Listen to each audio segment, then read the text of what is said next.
Hello there everybody, and welcome to my modelling table once more. Excuse me, just need to clear my throat. Yeah, so what have I been doing since last time we saw? Well, I've spent a few hours doing some modelling, and I've been cleaning up the skirting. So rather than having a hole, I've put the blanking piece in, but I've cut a hole so that I can have the KD couplers,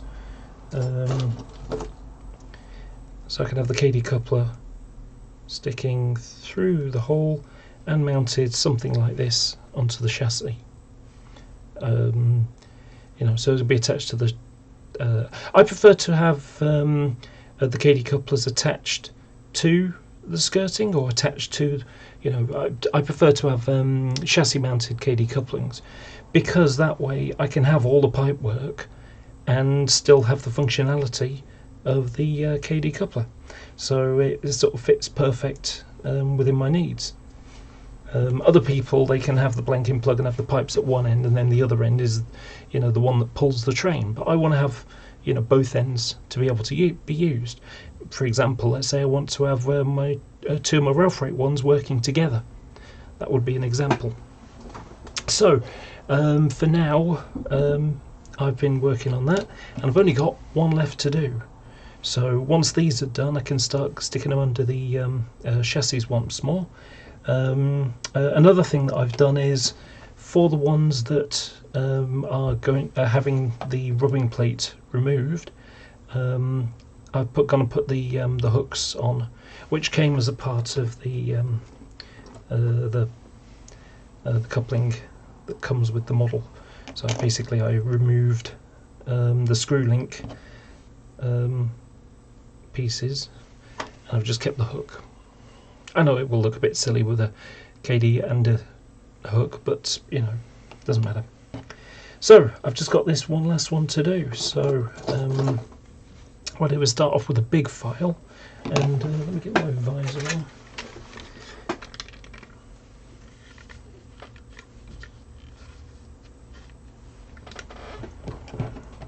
So I'll start off with a big file, and I get the crustiness off the top.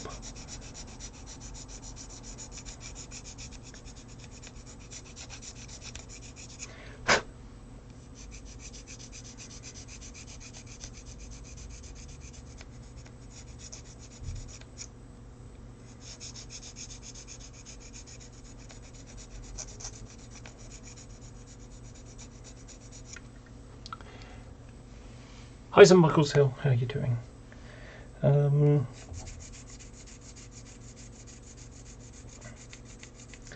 So I hope everyone's keeping virus free right now.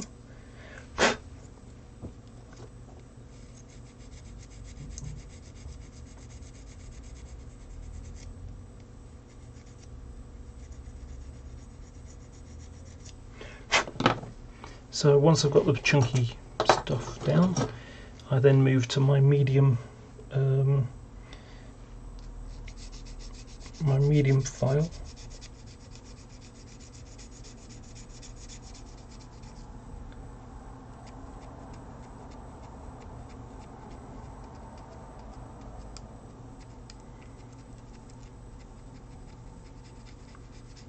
These microphones are definitely worthwhile to buy.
get my, where is it? There it is.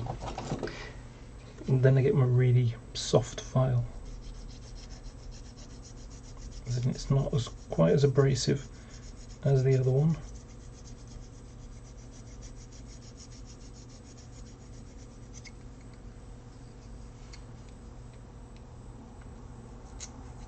Another thing that I'm doing is there's a flash line that runs on the edge there. So I'm just going to go around the edge of that as well. Get rid of that line.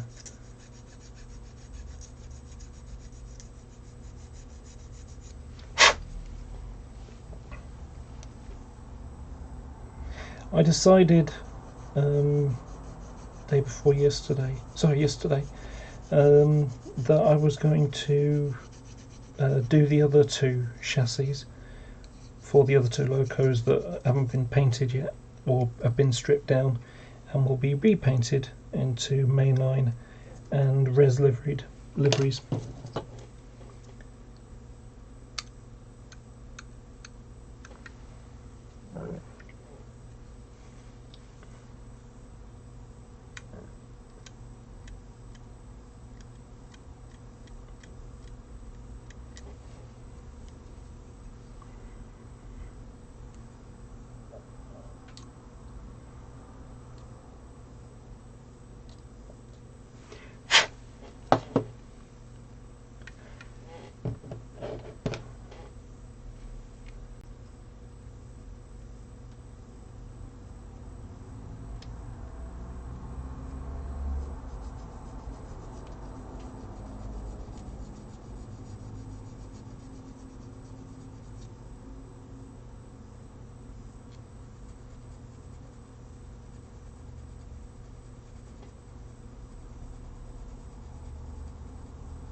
Right, and then I've got two lots of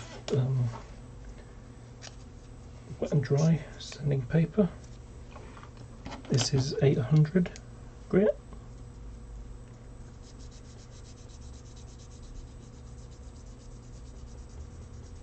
And effectively what I'm doing now is polishing it down.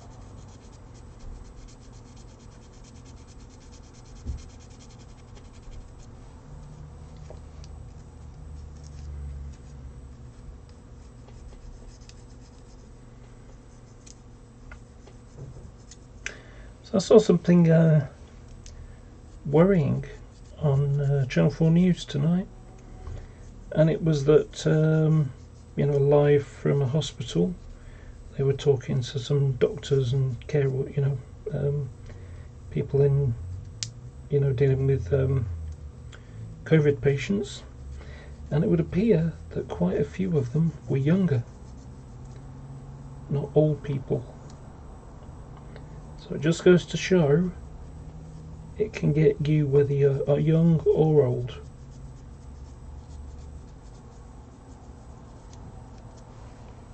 So stay indoors.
Q-tip, just washing off some of the dust.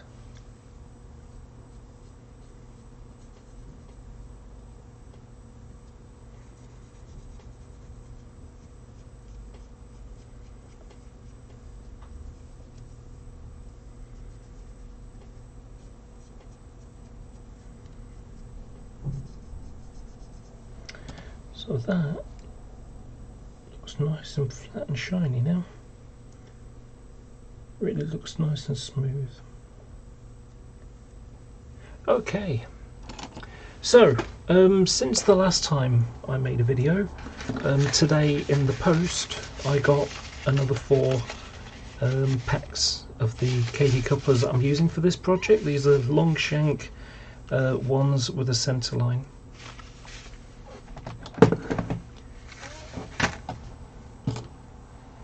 So I've got 2 here at the moment. I just need to cut off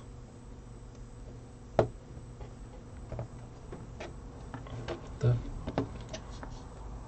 mounting piece on the side. I'm just going to sand it flat.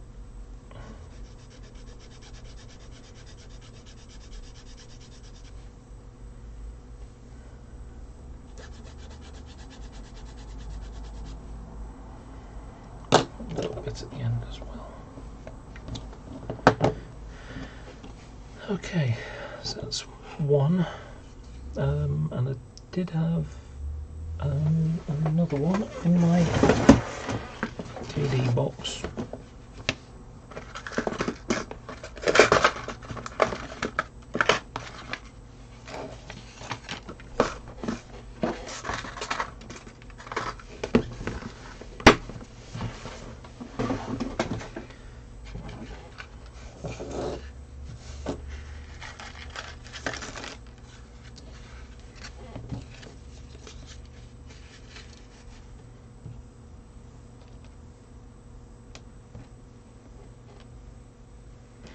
I don't know why, but I seem to have an extra one here.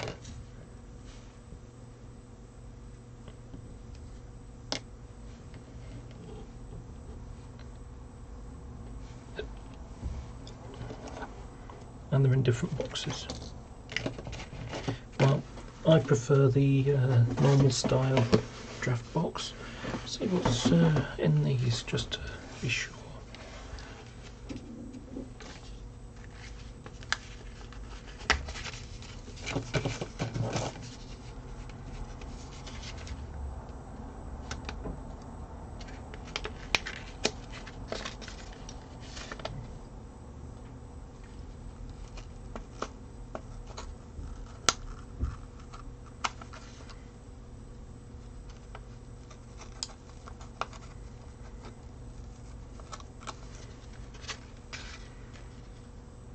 Oh.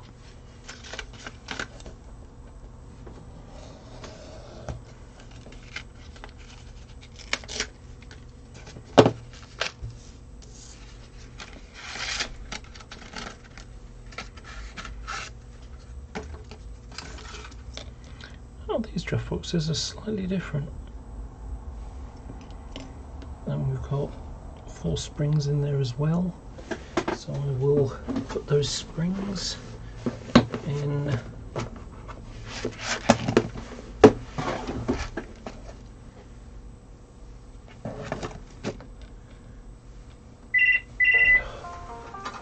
Excuse me a second.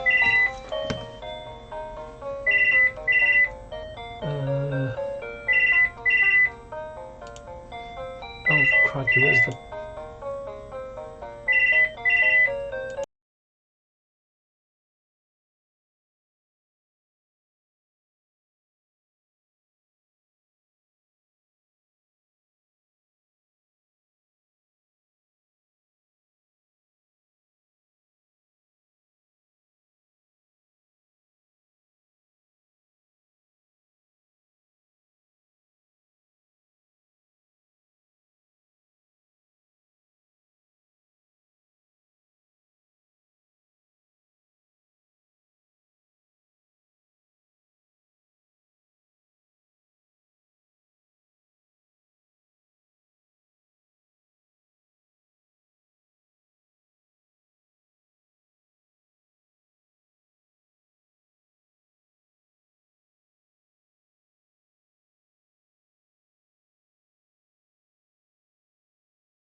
Sorry about that, everybody. I had someone who phoned, and then not only did I tell them, sorry, I'm a bit busy right now, they didn't want to take no, I'm busy right now for an answer, which was a bit annoying.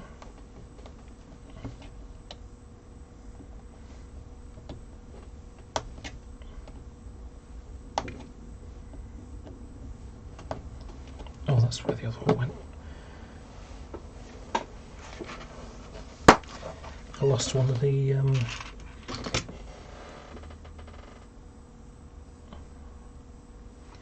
struggling to get these damn things open. Ah, there's no.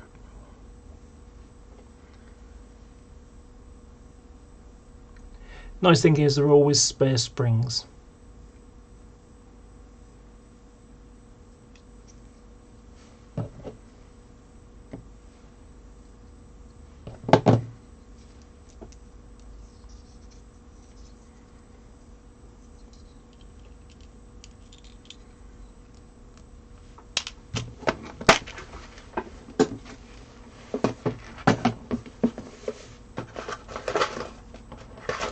Oh, I wonder whether I've gone and got the wrong draft box. Yeah, I have. These should be in this box of number 31s.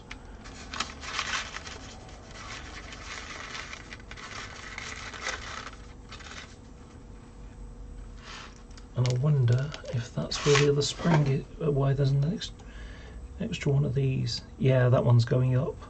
So that one goes in here.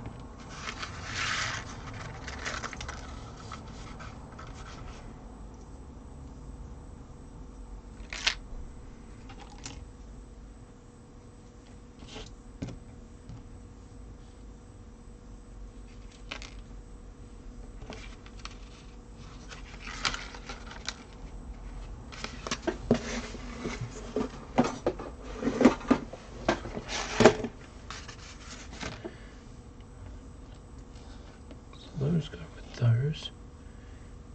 That one, I've got another one here. Don't seem to have a bottom box unless it was one of those. No, it's normal ones.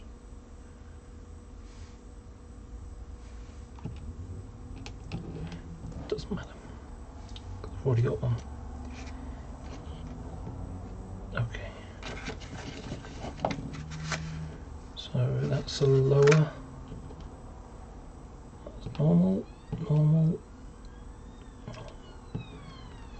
That one's a lower one.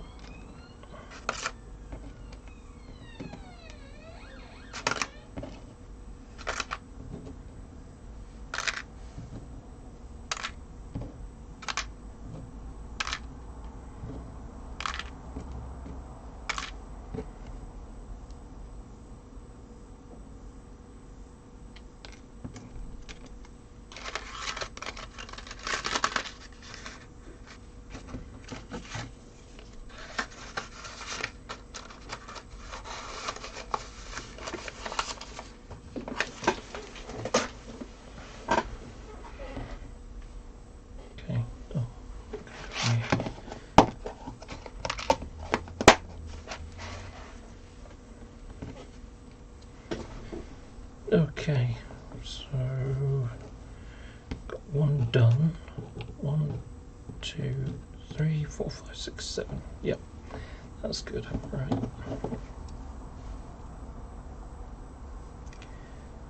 Cut the bottom piece off.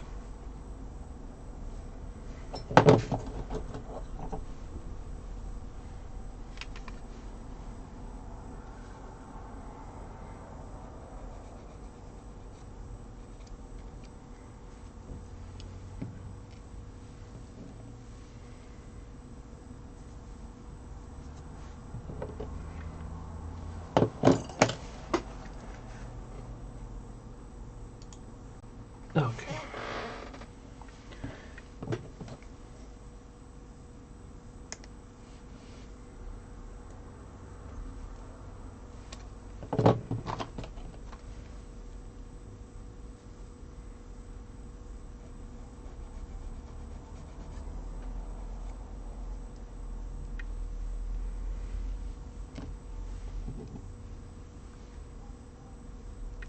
although from here.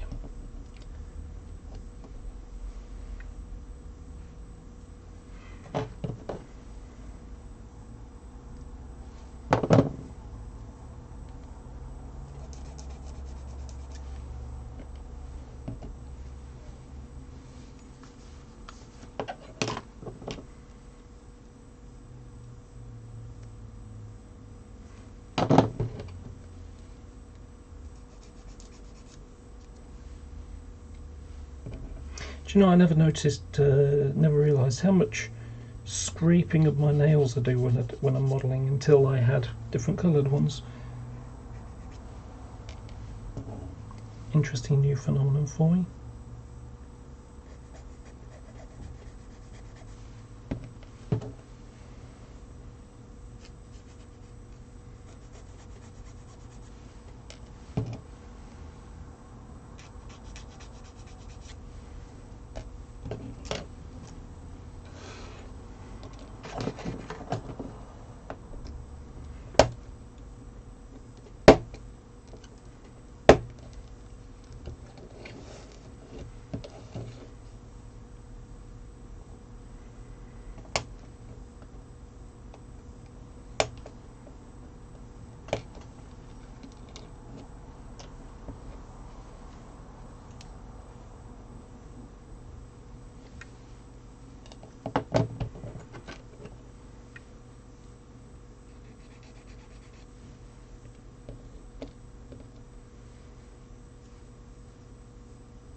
Okay, so there's a lip at the bottom, so that's in fact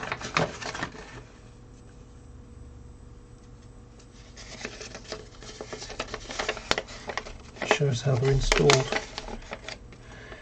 So the boxy bit goes on the bottom, the top piece is the cover, and then the coupling goes that way down, so it's that and box in there, and then the cover goes over the top.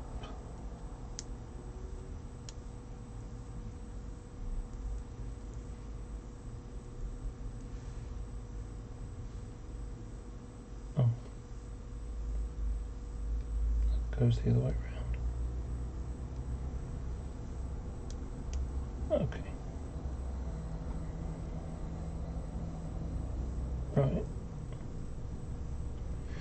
Okay, so I'll get some mech on my paintbrush. Let's just get my bits out of the way, so just in case I drop anything. It's kind of ironic I'm using this mug because this has got a Res 90 on it.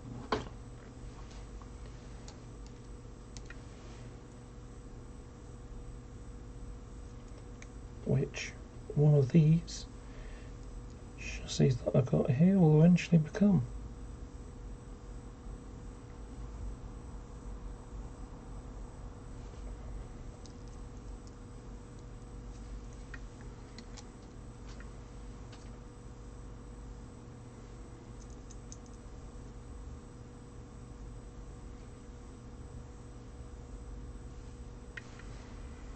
So that's one done. I've already got another one here, although how much droop does it have? Okay, it's got enough movement. I have a feeling that these boxes are a bit wider. Yeah, a teeny bit wider. Anyway, so that's one loco.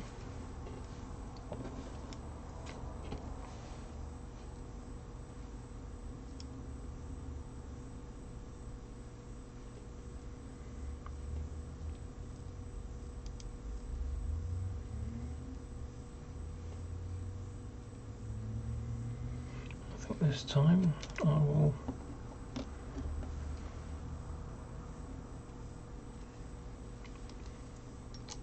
put the glue on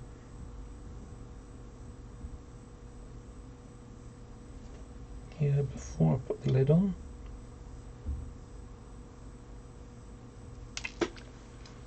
Oops.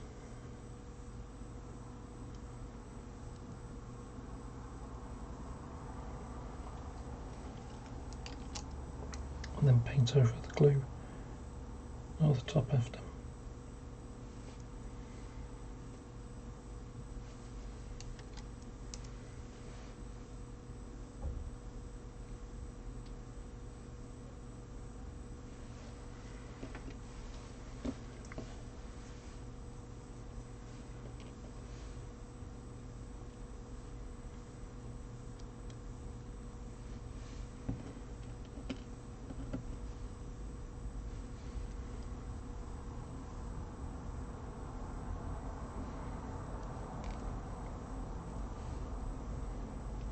Somewhat fiddly work.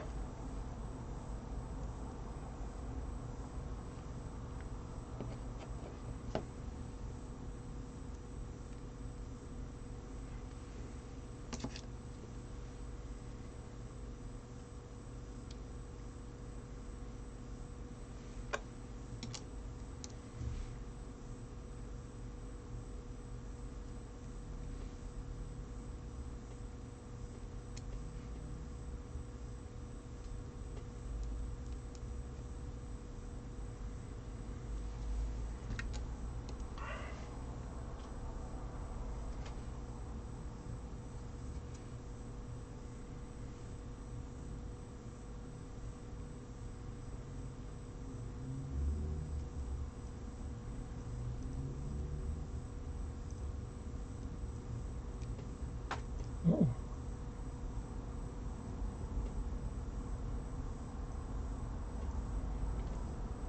Not very keen on this. It's not swinging properly. I think I've got a bit too much glue on here.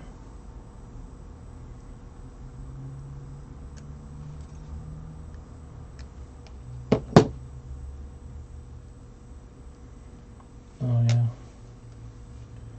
got some glue inside. I'll leave it to dry and then fix that later.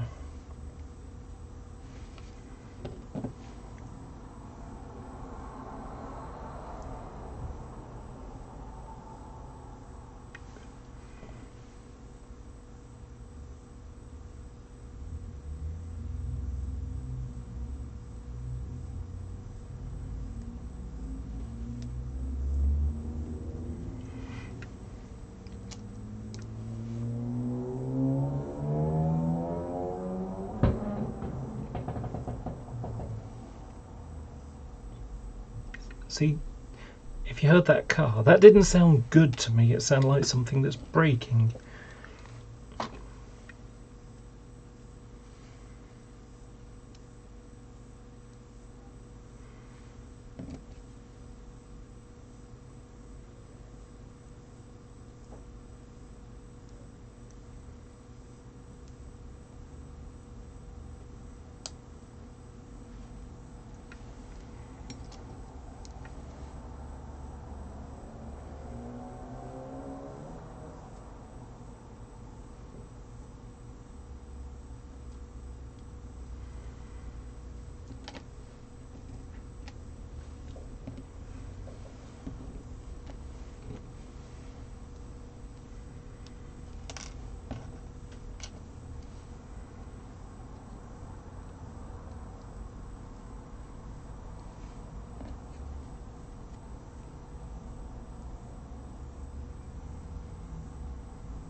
Okay, it's a good design on this. I thought there's a little step on it, and I thought that was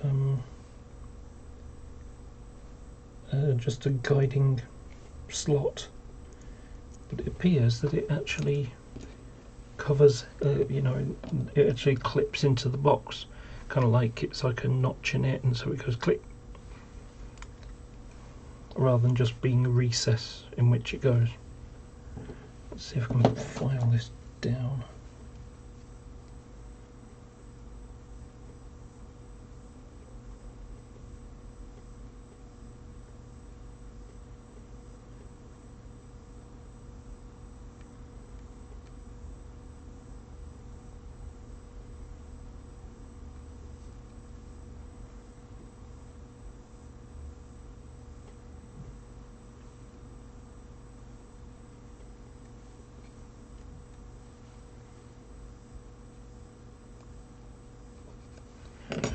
And bizarrely, I'm actually going to paint some plastic weld on it to try and clean up the bottom and make it smooth. I'll leave that to dry for a little while. Got another couple of boxes to do yet.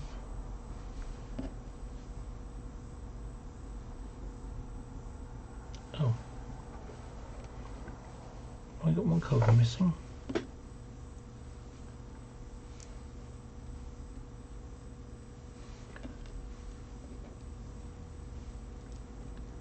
Actually, it's a spare one, that one,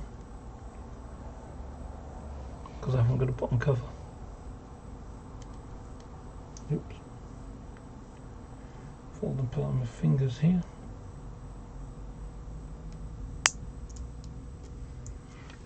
Do you hear it snap into place?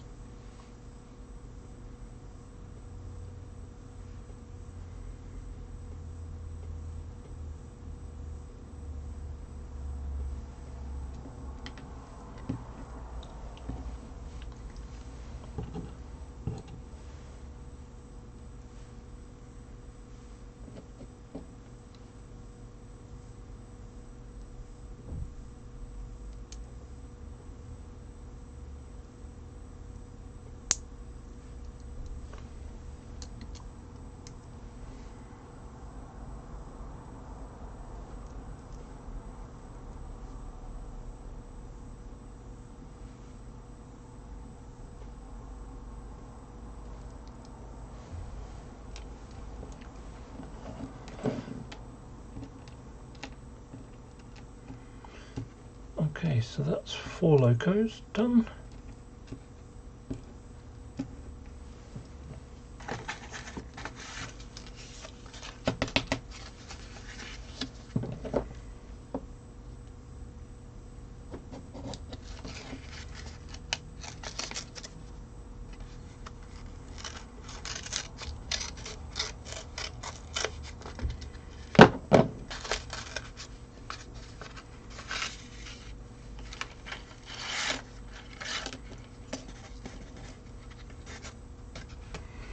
Again, they've got more springs.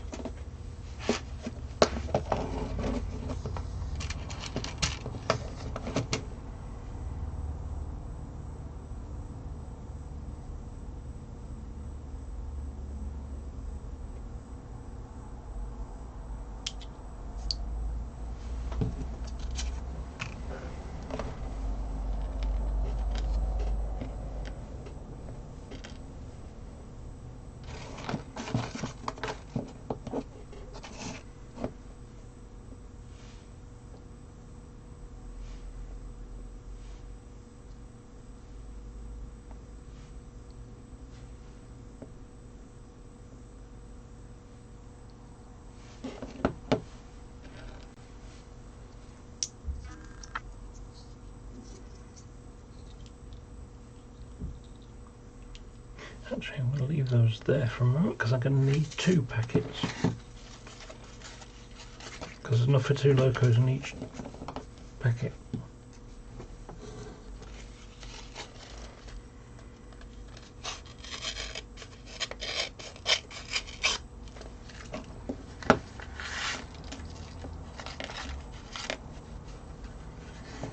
Since I'm going to have extra springs in here as well,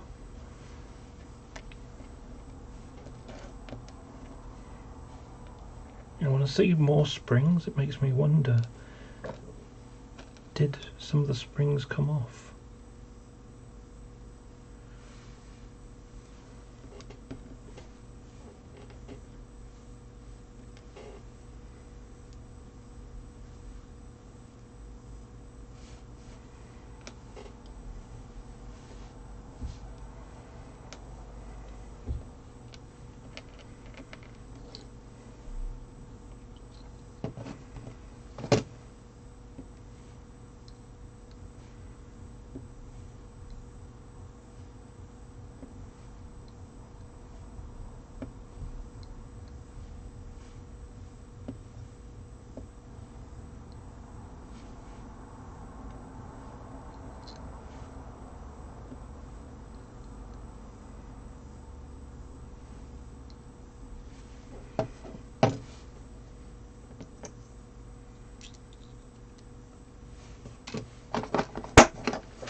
Hi there, Neil. How are you doing?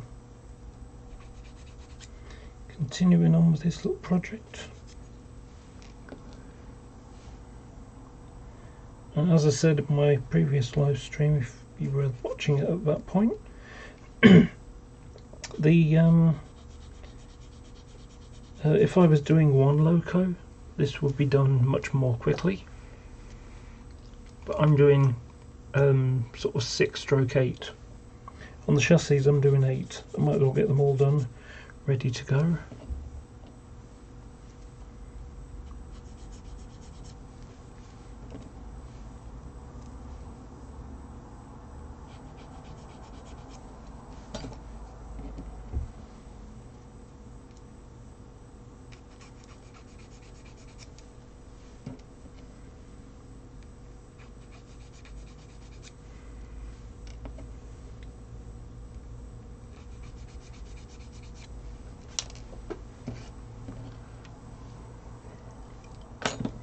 How's everybody going out there?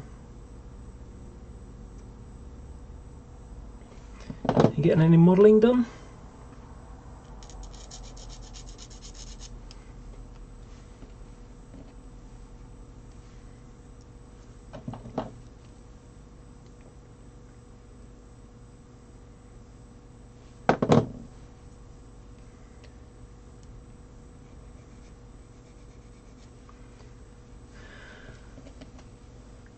So one of the things I was thinking about earlier today was so this year we've got Intercity 125 power cars with the buffers fitted to them, which is fantastic because I was going to convert a pair, but now they're coming out you know, with the buffers on. It's like, oh, perfect, that just fits right into my you know, into what I need, or even in the right colour scheme. The only difference is 84 will have a yellow, more yellow on the end, have a full yellow end.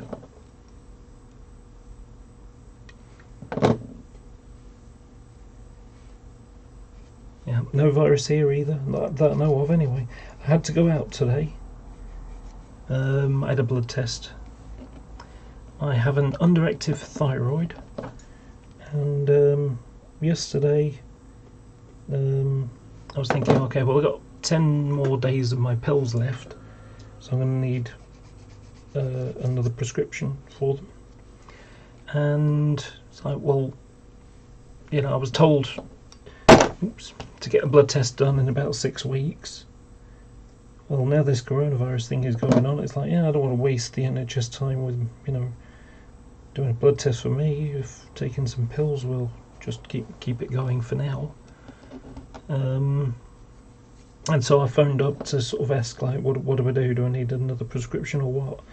I was told that I was going to need a blood test later on, and she, you know, so I was told, oh, right, well, I'll get a doctor to phone you later. So doctor phones about an hour and a half later, and then she says, yeah, actually we want you to come in and get a blood test,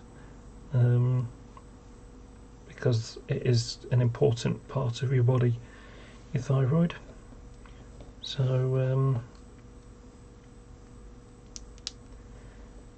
think I'll clip them together and then glue them afterwards. But yeah, building a helix, I've never actually done that before. I know how to do it, but I've never done it before. And I'm toying around the idea of having a pair of helixes for my layout, but I'm not totally sure yet. Now if I do, so originally my plan is to have a fiddle yard, go 180 degrees up a hill, 180 degrees through a station, 180 degrees down a hill, and then back around 180 degrees into a fiddle yard. So it basically goes around the room twice. It means that I can run a full HIA coal train and it won't look silly, you know, sort of basically chasing itself around a 180 degree table, sorry, 360 degree table. Now the problem I've got is that I've got 15 feet wide, but I can start, you know, the up and down sections here, you know, sort of in this distance. But the problem is that might be not enough to go down on a gentle enough incline with overhead wires as well. So I'm going to need about 8 inches maybe, in order to be able to make it not look silly and not have locos like struggling to get up hills, which will eventually burn out motors. So I was thinking to myself, well, if I can get a helix in, or two helixes, because I need one to go up and one to go down, I can have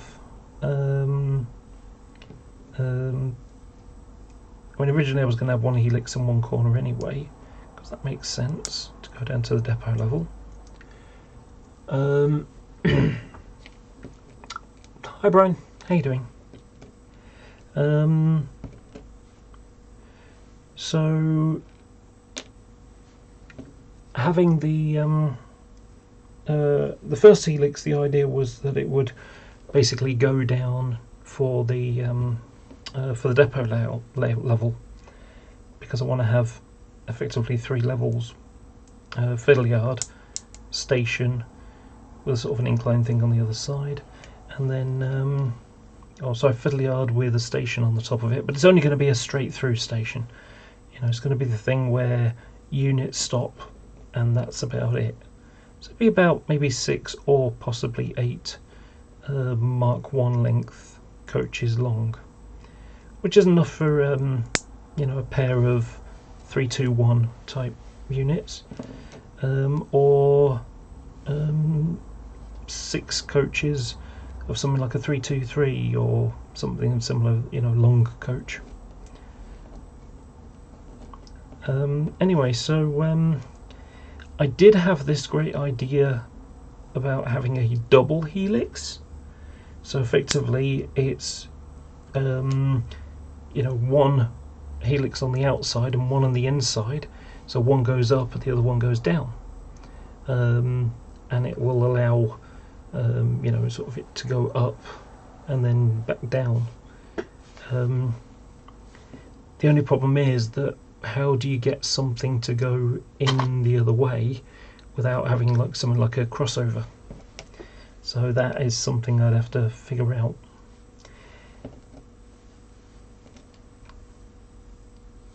And the other difficulty is that it's on the wrong side. The door. I don't want to end up with a helix in the way of the door. So yeah, it's a bit of a thing that I've got to figure out first.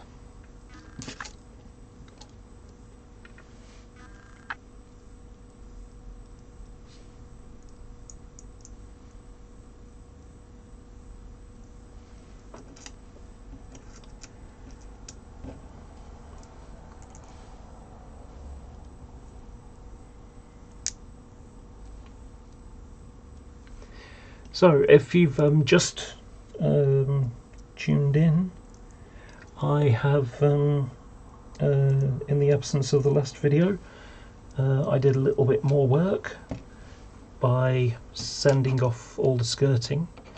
I did one a little while ago, so now I'm just doing the draft boxes, and these will be ready to just build some blocks behind the skirting, and then these should be able to just be mounted straight on. I need to make a double check, because I realised when I started doing these that the other one that I'd done was one of the staggered ones. So this has a central point, but the other one was the knuckle was higher. So I have to check that they both fit properly, both at the right altitude, as it were. Just double check.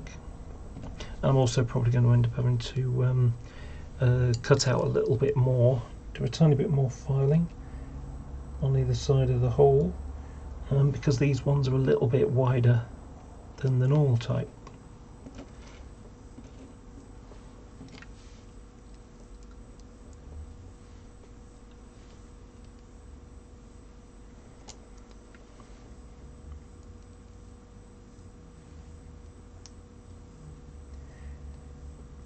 Well, here's the thing, Neil.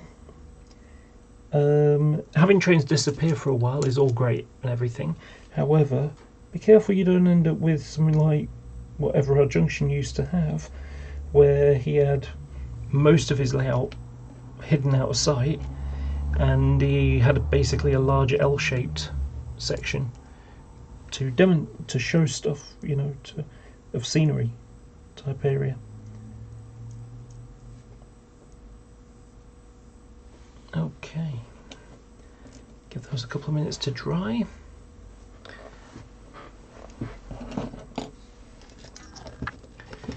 So unfortunately, one of the things that's happened in the last, when I was doing my work on these, is one of the buffers split. So normally it's longer than that, and it's got a little hole in it, and there's a pin going through it, and that's what allows it to push in and then lock into place. So as a result, I'm going to have to glue this one in now. I'm going to try, and I don't know if the buffer is a separate item or not. It looks like it is, and if it is, then I'm going to have to swap it over.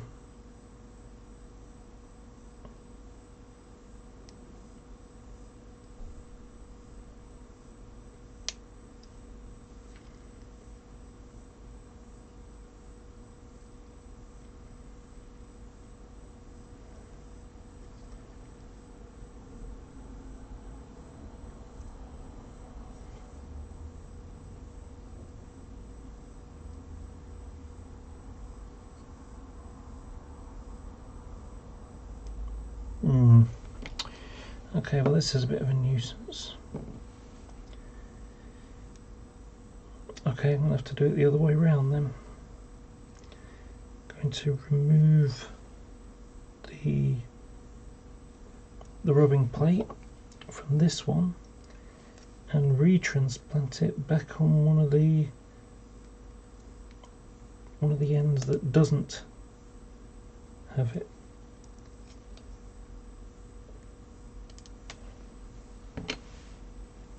It's close, nearly lost that. So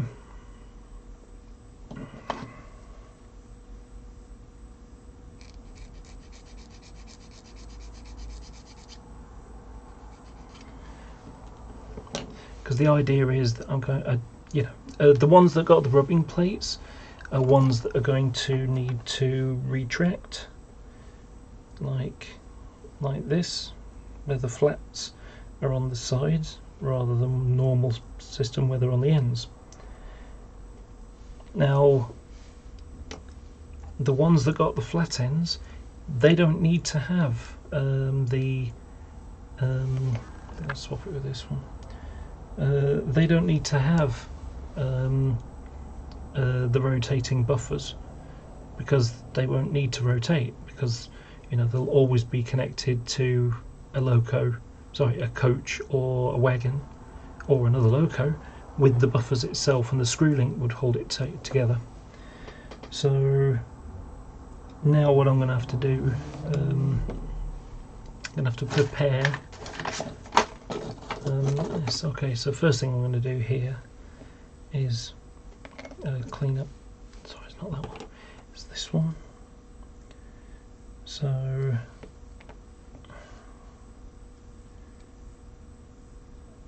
just going to cover the end of that.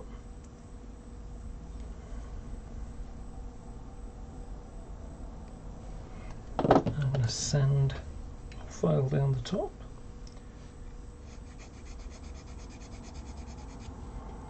Get it as smooth as I can.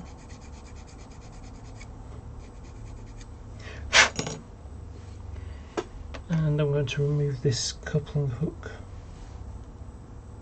which I'll try and push it out from the inside. That was easier than I expected. Probably easier than I didn't want, in fact. So I'll use a little bit of this do love a plastic bag yesterday.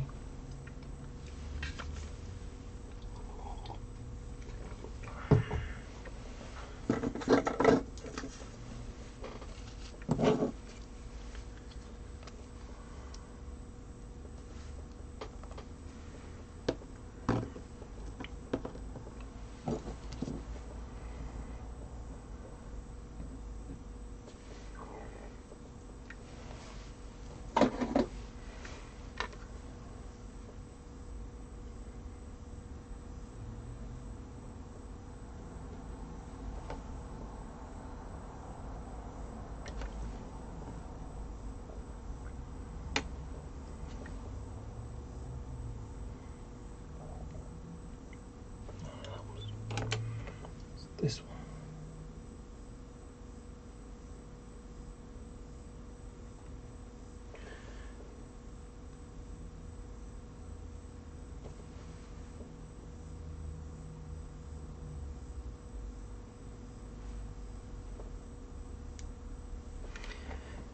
And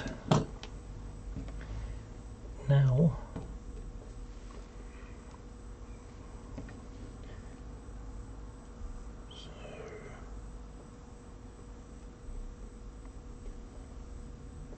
so I need it to stick out, and I need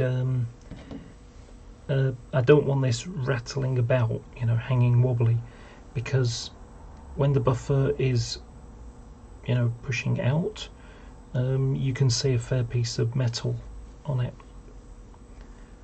So that you can see this very well, but it needs to go like that. So what I need to do is get a piece of tube, and I'm pretty sure I've got some plastic tube up here somewhere.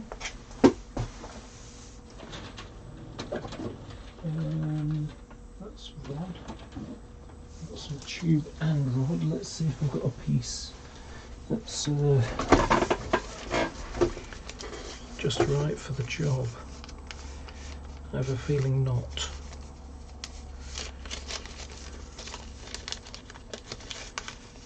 And even the small one's a bit too big. That's not going to be enough. That's not going to be good enough. Okay. In that case, I'm going to have to do it the old-fashioned way. And that is, I saw a little bit around here a little short while ago. Bit of scrappy stuff left somewhere.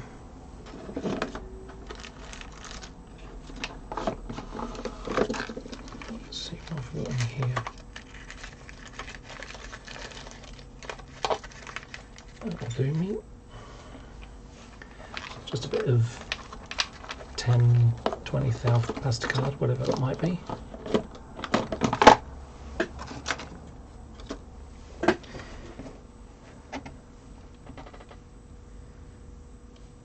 That's about 10 thou, 20 thou. Yeah, it's too thick. I need some much thinner stuff.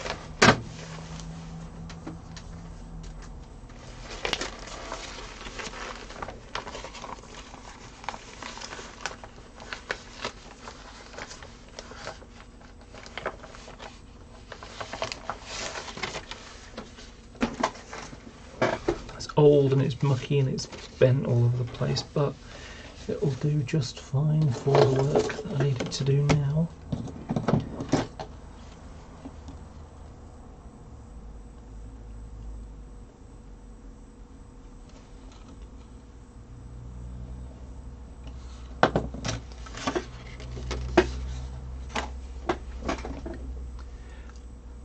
Hi there, Warwick. How are you doing?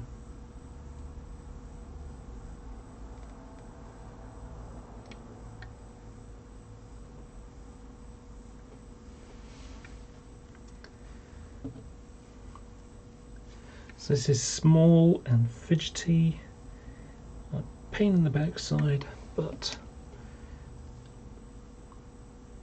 I'm going to make it work. I'll take this very, very small screwdriver. I'm just going to put some pressure on it and it will coil really nicely.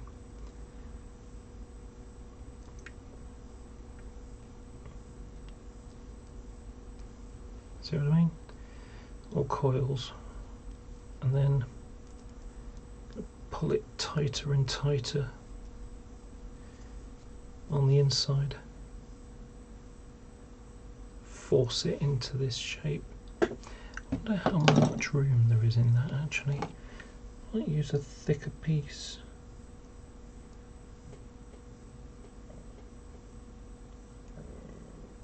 Excuse me.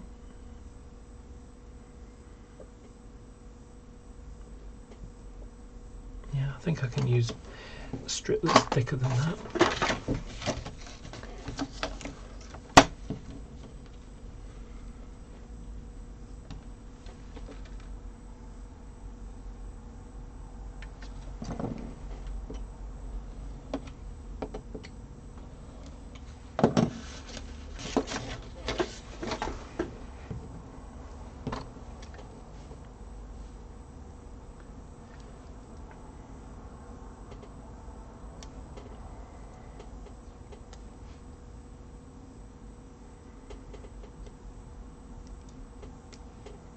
There's something to consider, Neil, when it comes to building your baseboards. I may have mentioned this before, but I don't know if you were listening.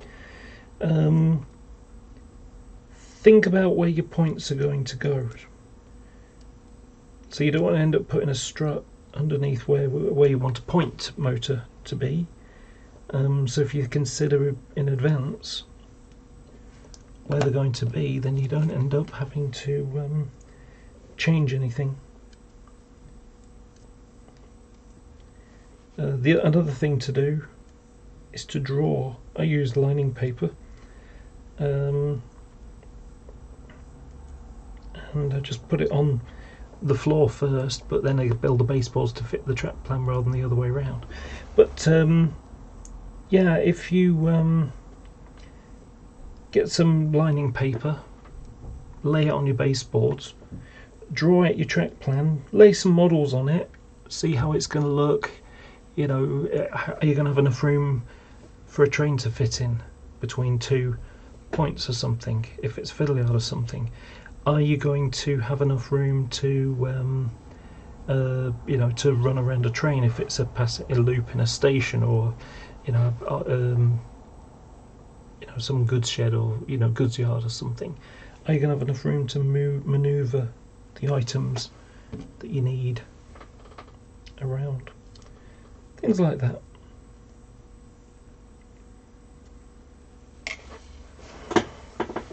Effectively, foolproof your layout in advance, because you know, it's difficult to make a change. You know, there's nothing worse, and I've seen it a number of times, where someone builds something, and you know, they then realise, oh, I should have done it a different way, and then the next thing you know, they're having to scrape up, you know, lift the track and scrape up all the ballasting that they'd just spent 8 hours of work doing a section of track, and then they realise, oh, we should have done something else now. So it gives you a chance to look at it and mull it over, and you know, make any changes if you feel you need to. Okay.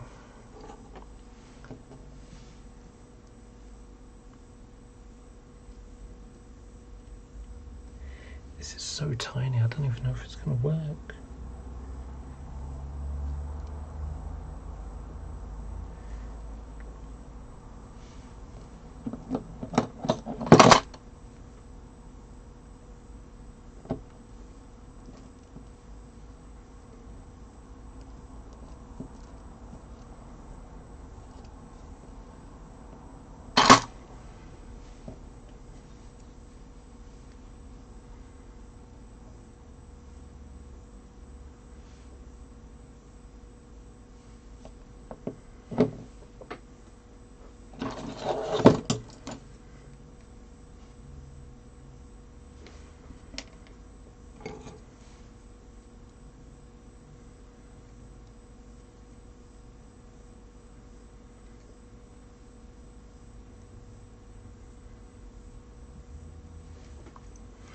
Just put this little C-shaped piece of plastic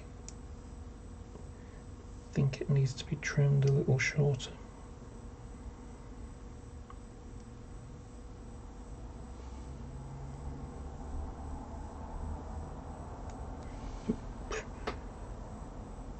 Jumped up to me there.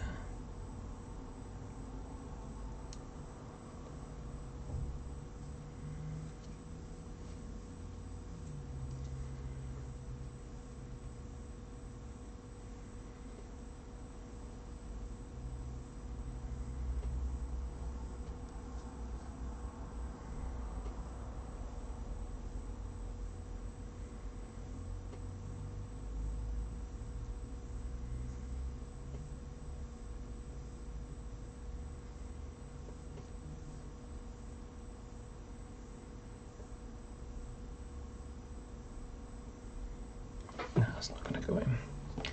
Just need to trim a little bit of it away.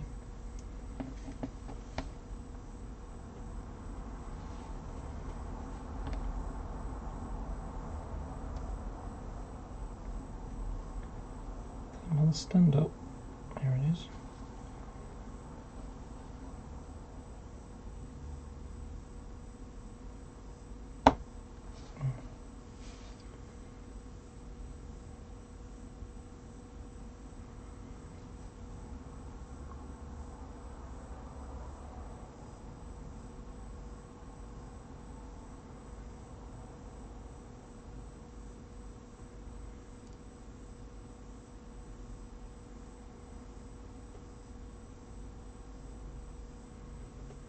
Okay, that's better.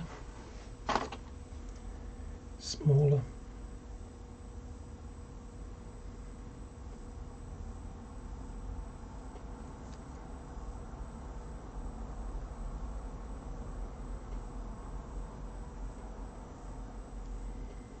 Sticking it in the hole of the buffer. So this is very tiny work.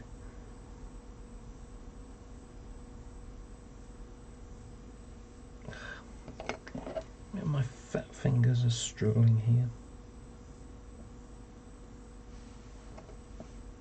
It's not that my fingers are particularly fat, and I just mean that the space is tiny and my fingers aren't able to get in to get all the work in. But there you go, that's that one in now. Now when I push that in, it should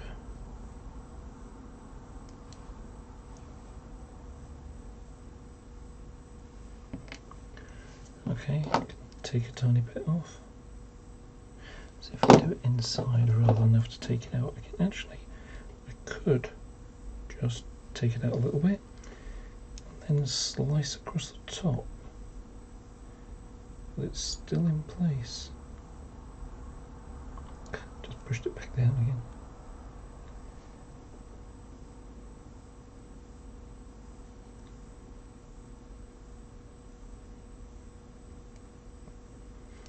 Okay.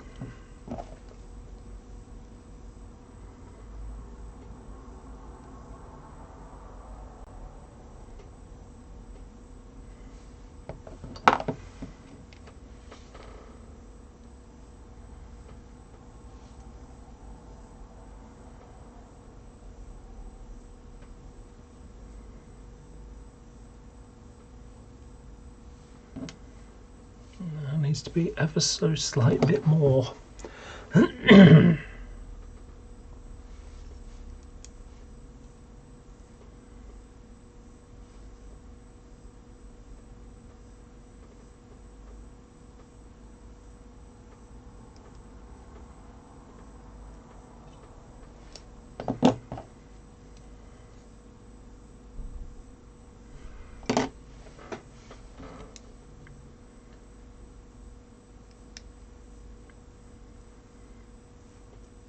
There you go, that's perfect now.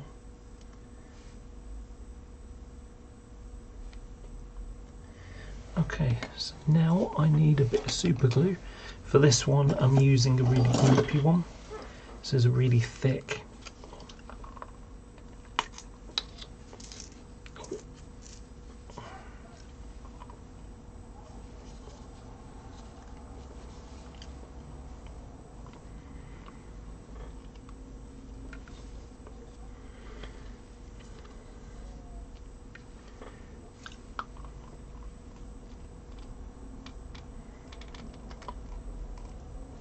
Okay, this is dead. I think I killed it. Okay, fortunately I've got a second one. Actually, no, I'm not going to do that because I can get the bottom off. I just couldn't get the top part off. If I just drop a tiny little blob of it, drop.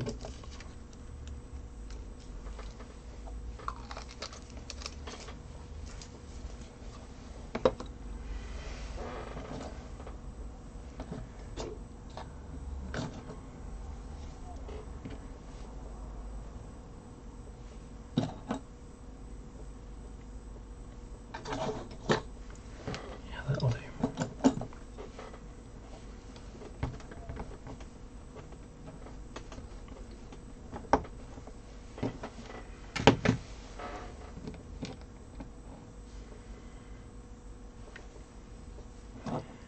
Just going to pick up a little bit with this and just go around over. And then I think I'll put a bit on the edge.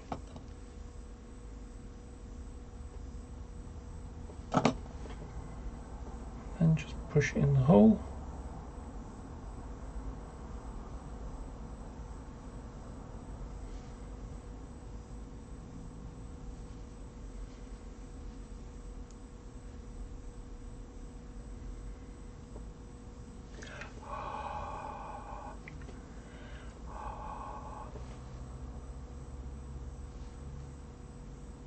Yep, that held it.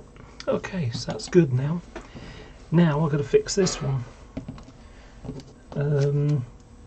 Now, the problem with this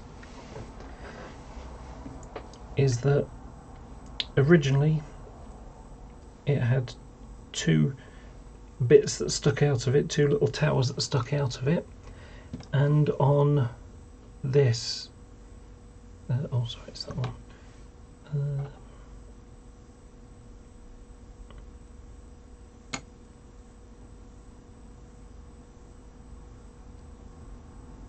Okay, didn't I have a hook in that one?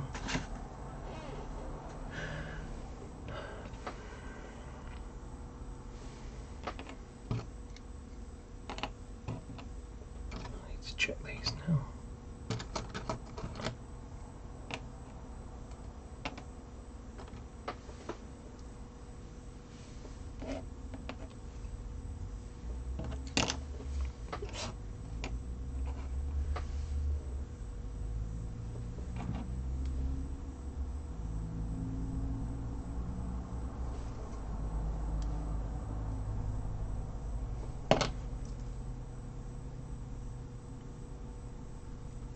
Oh, that is the one, yeah.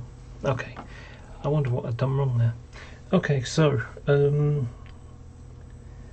know if you'll be able to make this out. I'm going to try and get the camera to focus on it.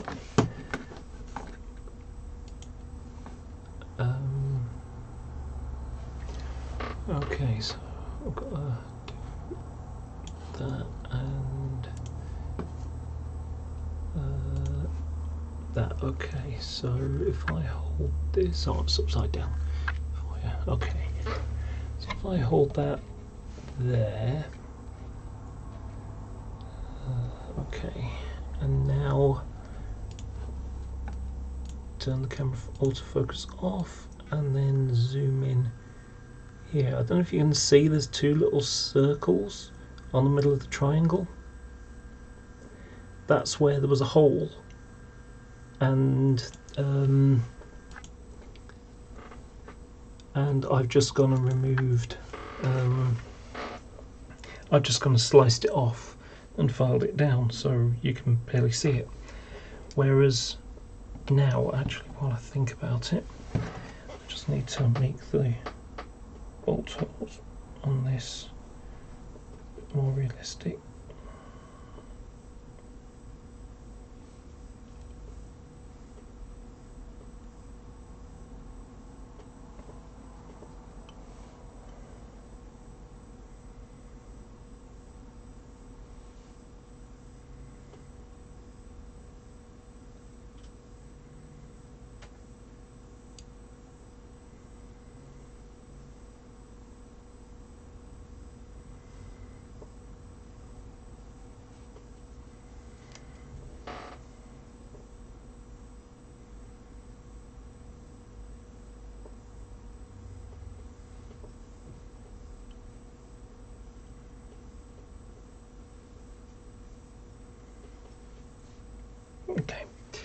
Hello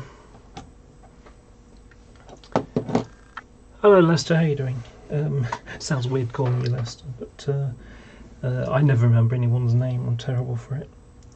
Okay, so in order to fit this back on there, rather than just glue it and hope I don't knock it or it gets bumped, or for that matter just rattling around on the layout, going over points, the vibration and so on. So what I'm going to do is I'm going to drill some holes and put the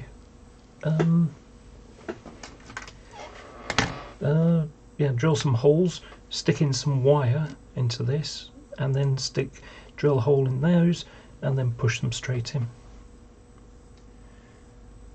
So that's how this one will work ultimately. Okay, so I'm going to need my pen vise. This one's much too big, and need to swap the ends out. Gary, yes, that's right, Gary. I always forget people's names. So I always want to see it. It's like, oh yes, of course. Okay, so put these back in here. So fortunately, I've got loads of wire. Let's move that out of the way. Let's do that one. It's in this one, I believe. Yep. Plenty of strands of wire. So I'm just going to use my tweezers and just knock the end. Just pull the strand out. This is my handrail wire.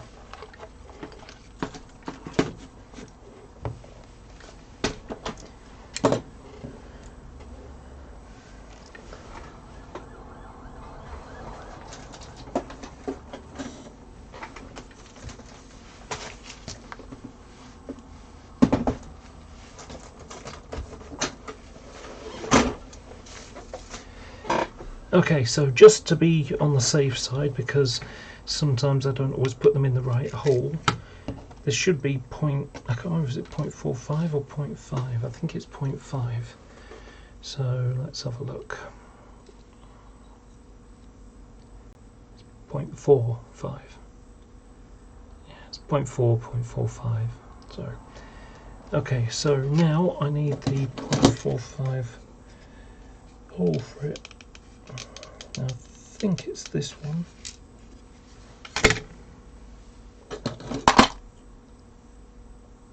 Yeah, it's the same size. Okay, put that in the pin vise. And I'll pop a little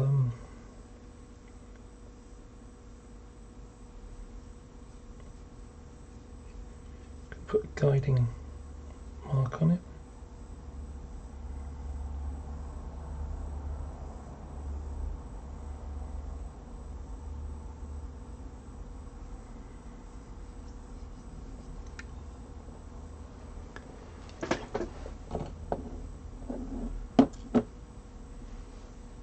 Yeah, it is. I mean, the only problem with florist wire is it's a little bit more bendy than you know, other stuff.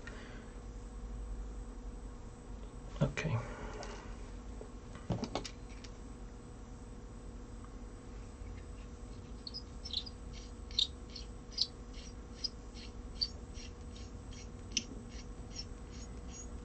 This isn't going in very well. I have a feeling this might be a snapped one.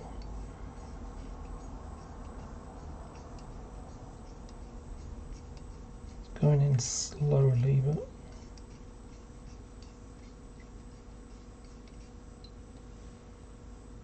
yeah, it's going in.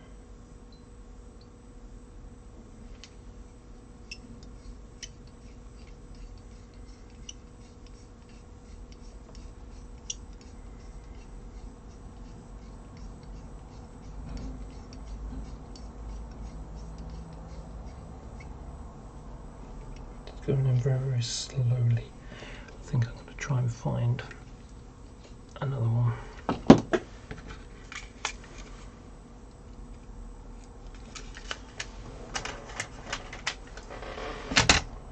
I have several sets of them, but you know, they're not always as good.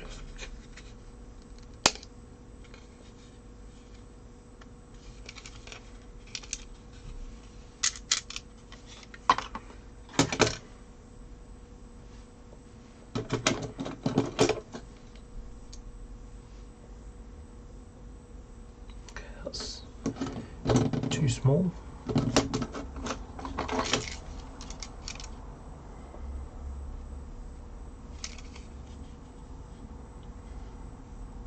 I think this one's going to be much too big.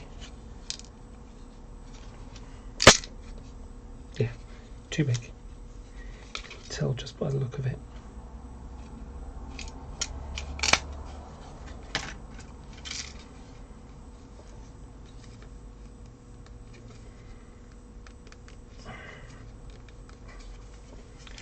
This one doesn't want to move.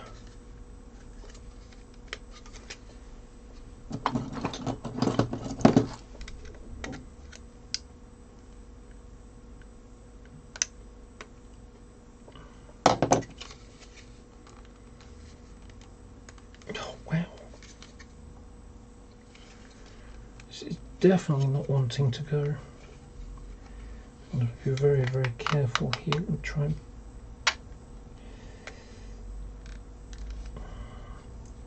prise off the. I'll remove this very, very, very carefully, and I'm going to get my file. I'm just going to file the inside of that.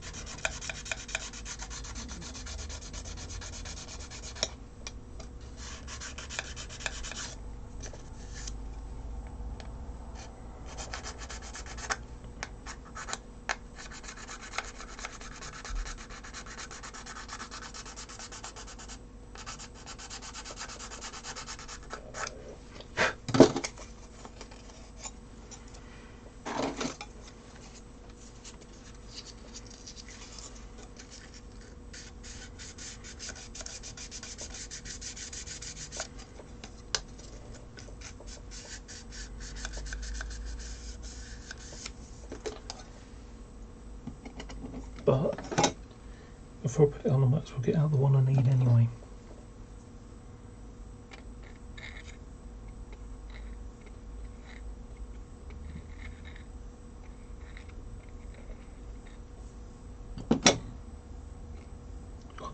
Just pushed it back in.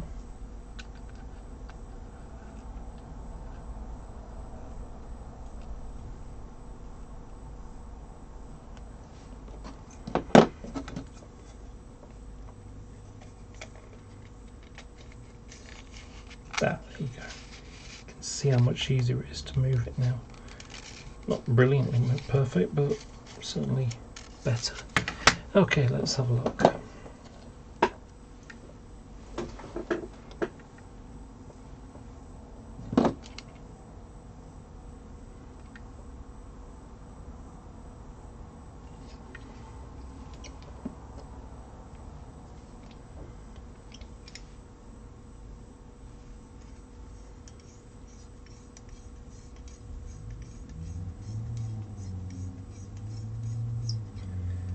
Doesn't like it either. It's a flat topped one.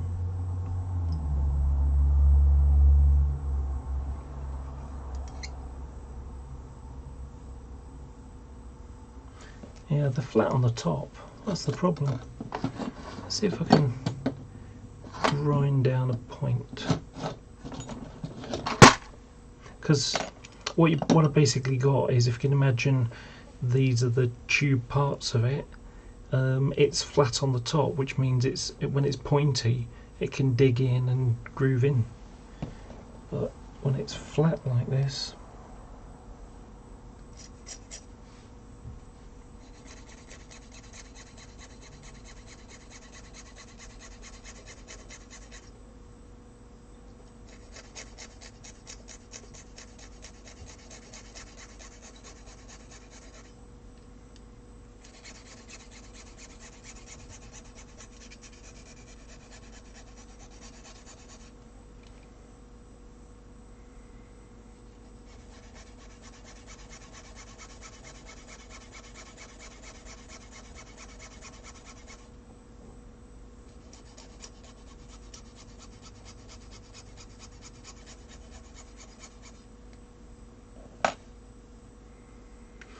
Okay, that seems to have a bit of a point on the end now. Let's see how it goes. In fact, let's use a bit of plastic card. See how it goes.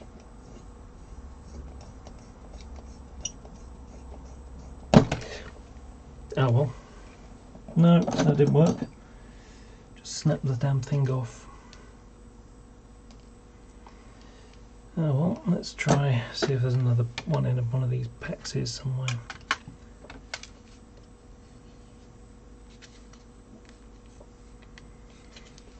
Oh, another tight one.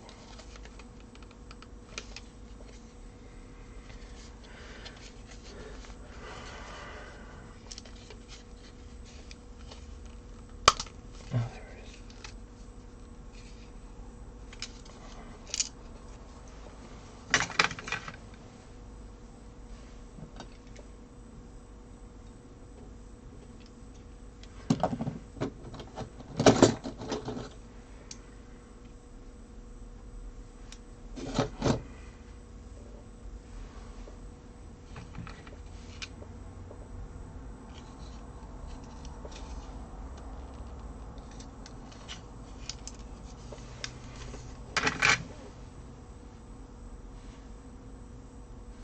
This one's more pointy on the top.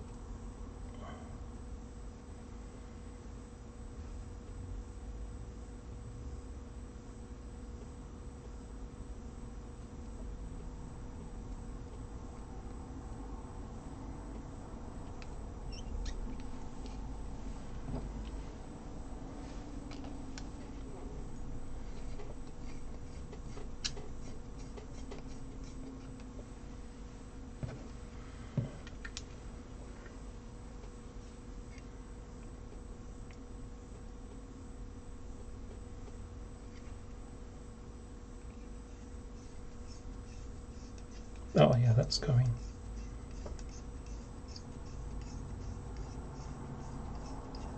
When you've got one that works, you basically see a coil of plastic come out of the hole. That means it's working.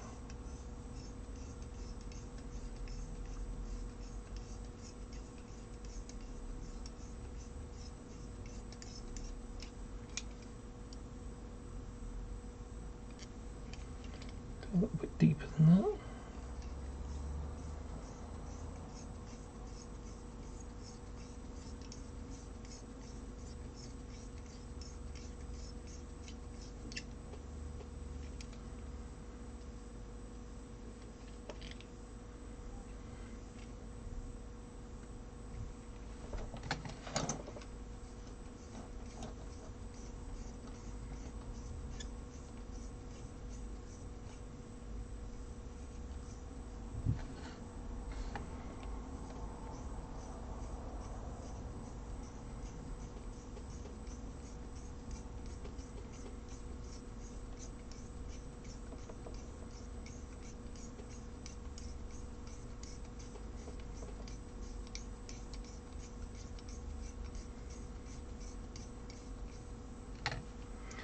Not going very deep very quickly. Very slow process here.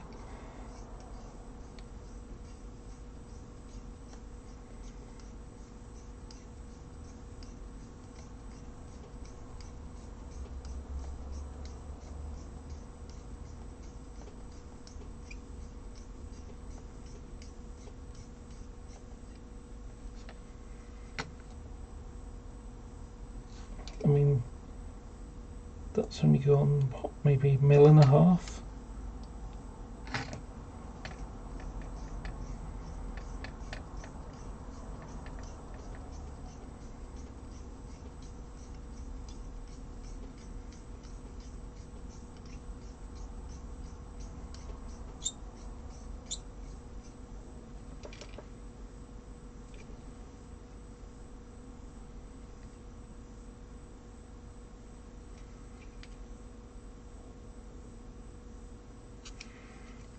Let's go about 1 mil more.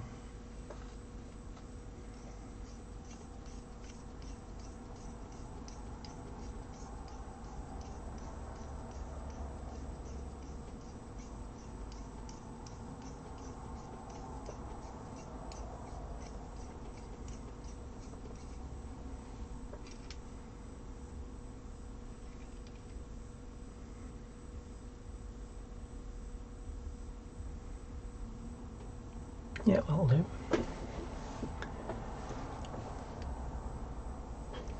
Oh, okay. Just a little FYI, so you didn't see it. Okay.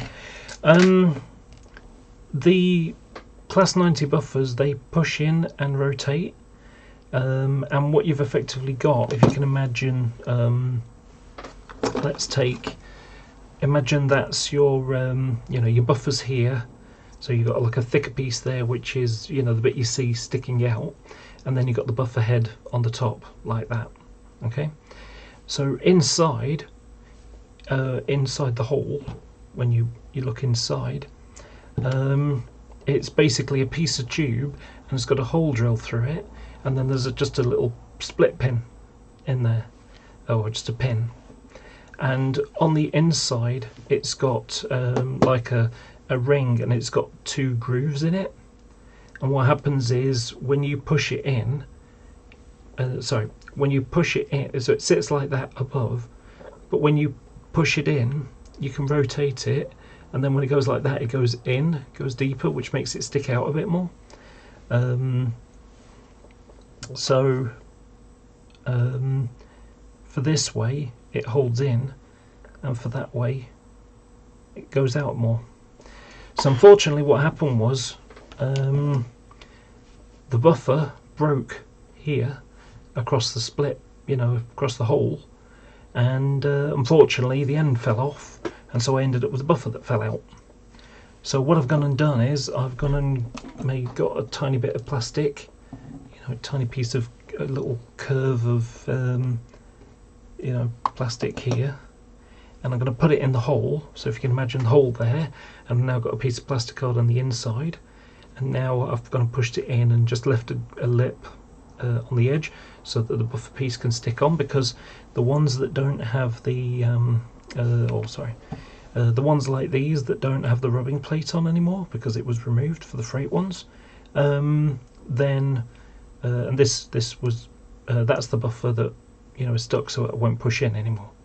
But when these were used, they were always used with the buffer itself rather than push on the rubbing plate, and that's the reason why they reset in, so that the buffer is retracted and it's pushing on the rubber plate, not the rubbing plate, not the buffer itself. It's one of the things that stops the juddering as much. So what I'm having to do is I had to take one of the, and just put my luck, one of the ones that the spring broke on was one of the ones that needed, had the rubbing plate, so needed to be able to move. So what I've gone and done is I've gone and taken the rubber plate off of this one, and I'm now going to put it back on the one that I'd removed it from before, which had the broken buffer.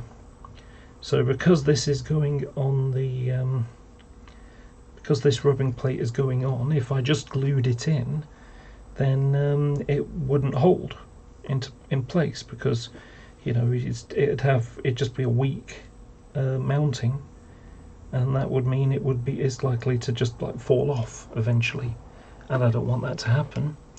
So what I'm going to do is, if you can imagine on the on this, I'm going to have a hole in it, and then on the chassis piece I'm going to have a hole in that.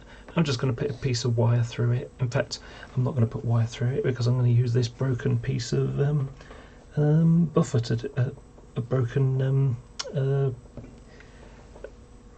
tiny drill bit to do it instead, because that's more rigid than this. So I can put that back with the others. It's going to take a bit more to cut it off, but it'll be more rigid and stronger. So there you go, that's basically what I'm doing at the moment, and I've got a tiny pin vise and I'm drilling a hole in the rubbing plates. So this one I've got about 1.5 1.75 mm. I'm just going to make it a tiny bit deeper.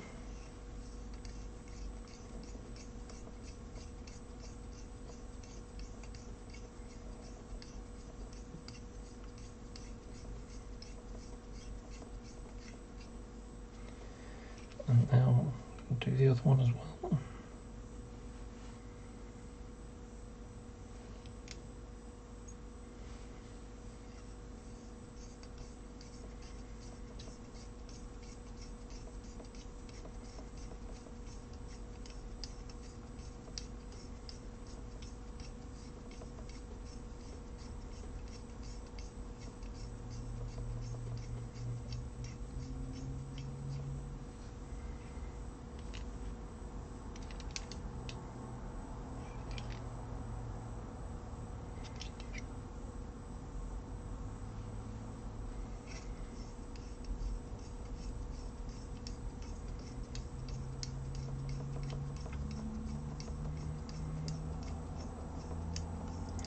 And when these are all done, or when this is back in where I need it to be, I will be fixed. I just need to do a quick test of it.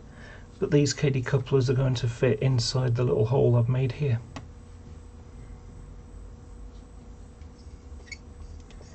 Because I use KD couplers for the locos and the ends of coaches or wagon trains, and then what's in between can be I like the Hunt's couplings.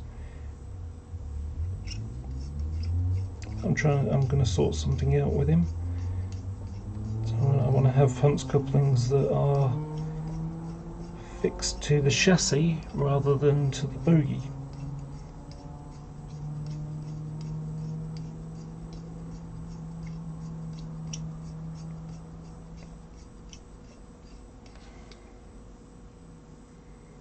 Oh gosh, that's quite deep now. Okay, so now that that's done, I need to just make sure that these are in the same place. Yep. Ironically, I'm going to retract the buffers so that I can drill the holes in the chassis. I need to make this a bit longer, which means I've got to be more careful with it, because if I put too much stress on it, it'll snap off like the other one did. It's a foolish mistake I made a moment ago. Just double check that.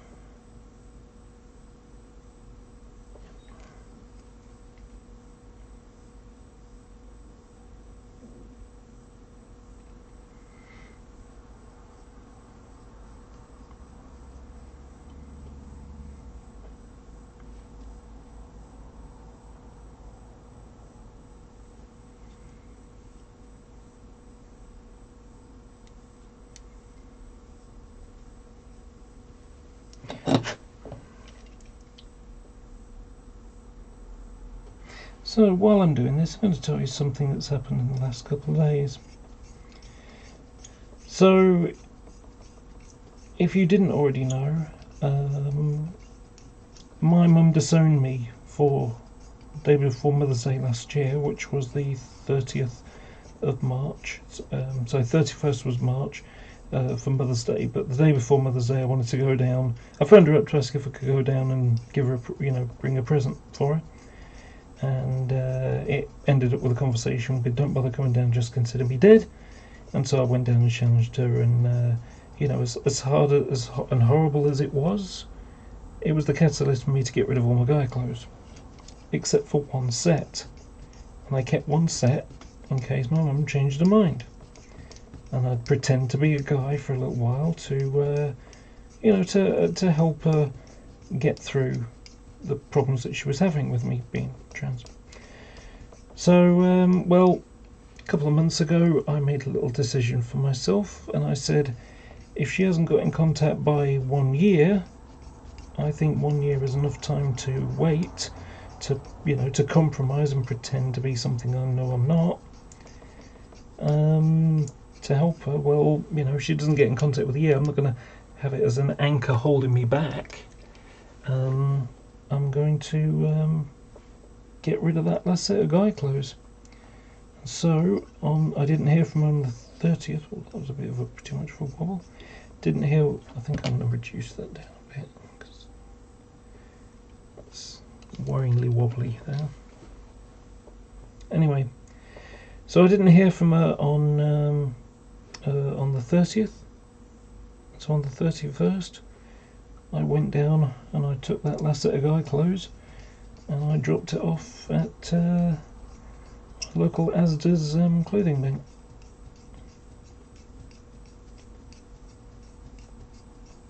So now I have no more male clothes left in my life.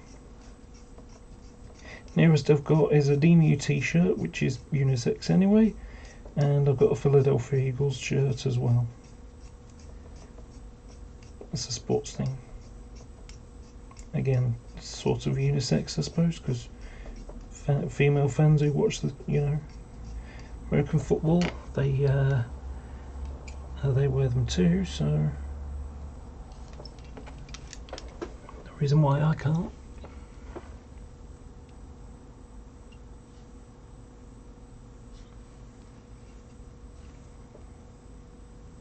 Yeah, it's not going very far.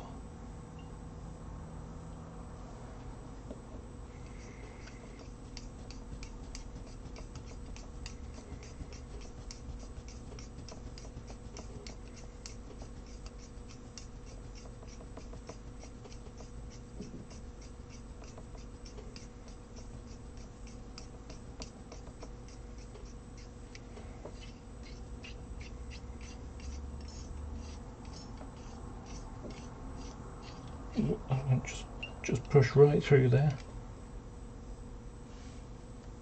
Yep. This one, I think this one can go a little bit further and that will go straight through. There it goes.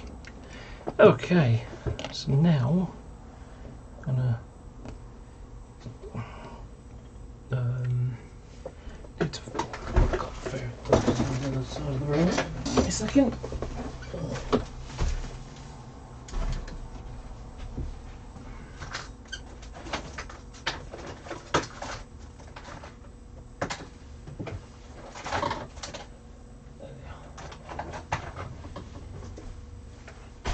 Gonna have to get some new ones of these soon because they're starting to get a bit bent. There they go together.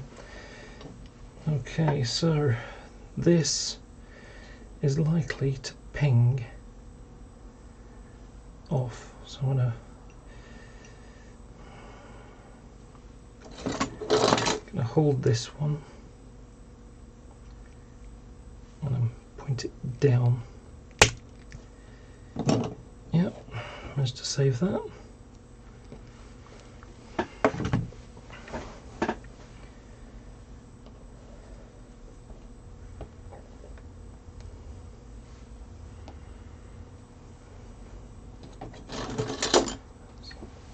Off.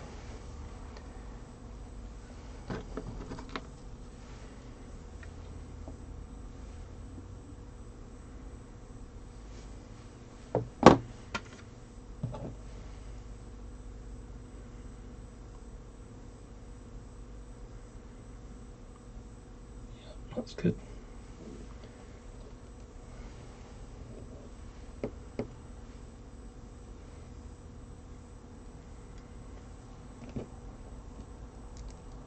Oh, it just fell out again.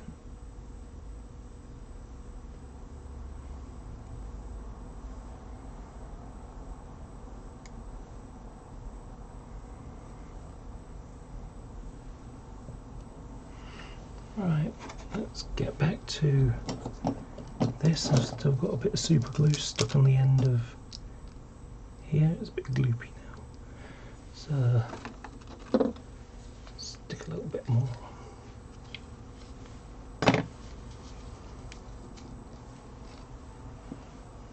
Oh, crikey, shit. That was a bit more than a little bit.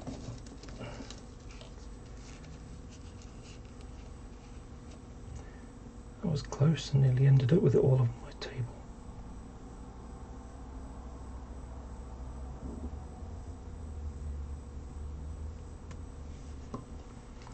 Excuse the language there.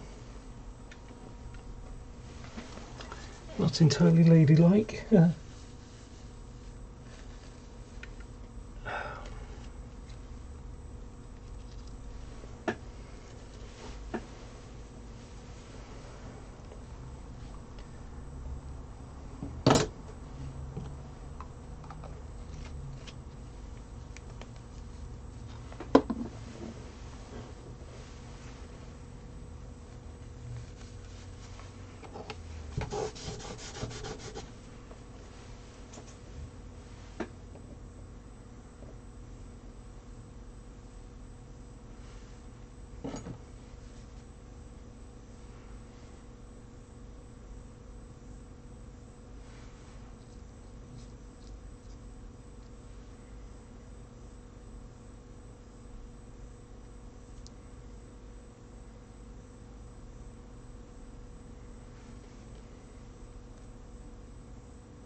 bit too much on that bit.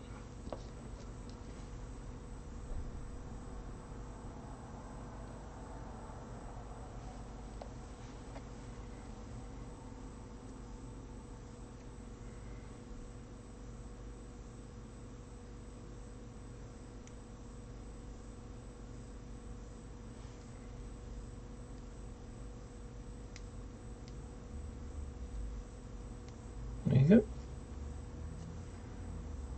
Nice, right. I'm now going to use this blade to just remove the little bits that are stuck to the end.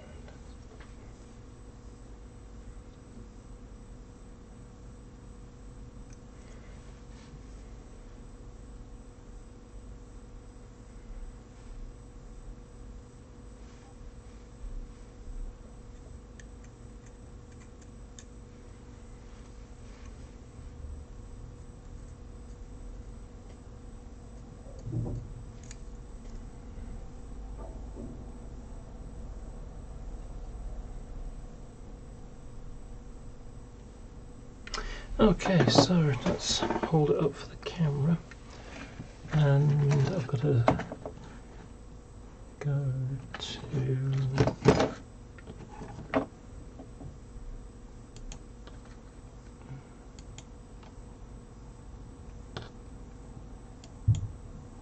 and that.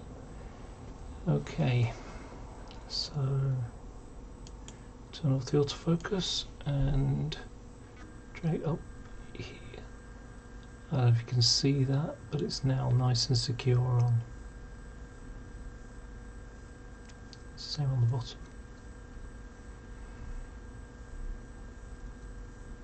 So that was what I was just doing there. Bit of a nuisance to have to fix something, but it is what it is. And so now I'm pleased that it's, you know, and doing the right thing. Although just a little bit, I think I bent the angle on it. See if it'll bend down a bit.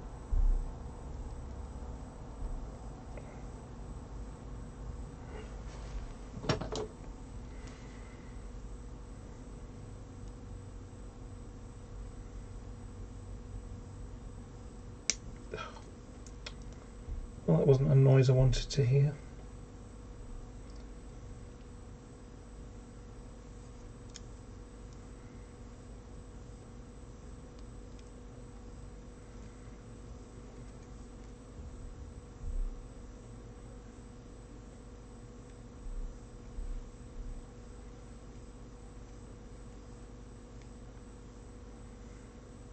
Yeah, I think I can just glue that with the mech.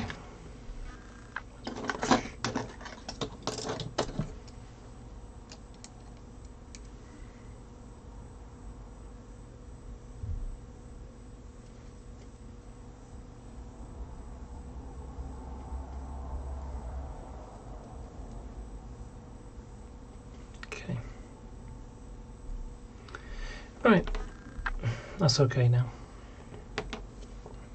At least, even if one pen is a bit even if the glue doesn't really hold quite as well as I'd like, which I think it should, because it's the gummy kind of plastic. At least it looks straight, and the other one will hold it, so that's fine now. Okay, let's I'll dispose of that.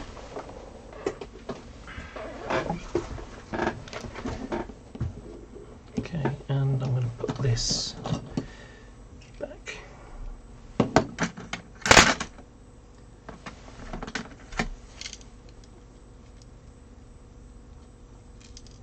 And lock it closed.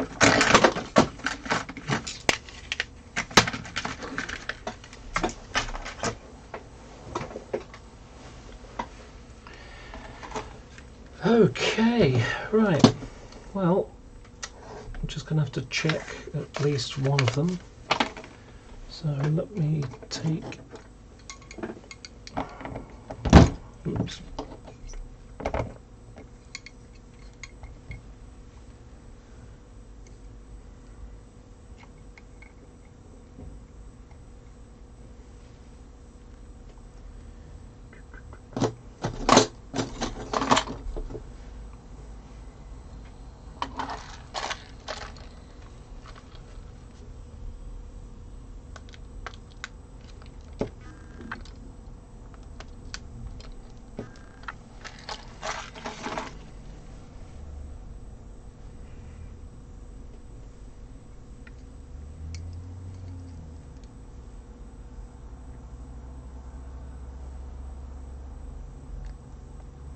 just going to screw the skirting in on one end, just to double check. Better to be sure. I'll stick this in.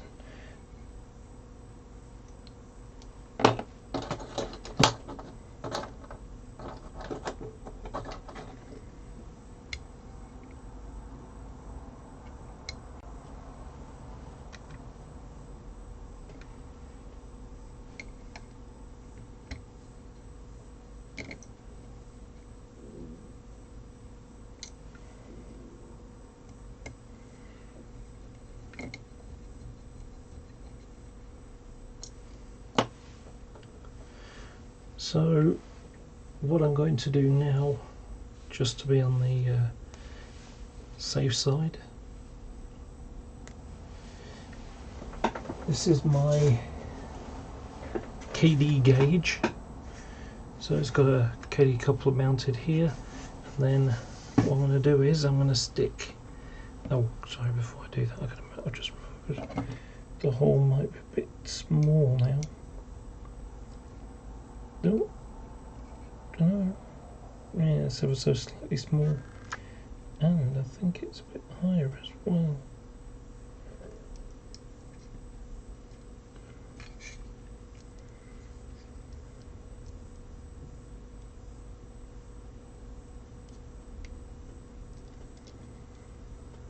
Oh, that'll be alright, it just holds it into place.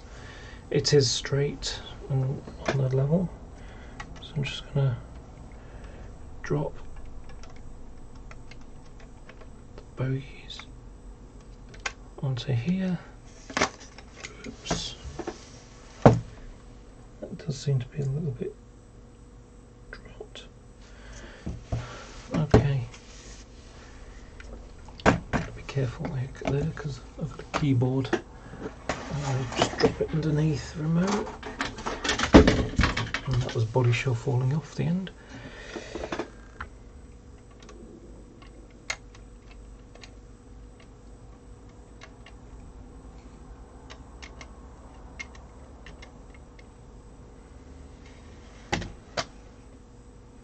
Yep, there you go, that lines up just nicely. Good. I worried for a moment that I did two couplings at the same time. One had a step up, so if we can imagine, so these ones, so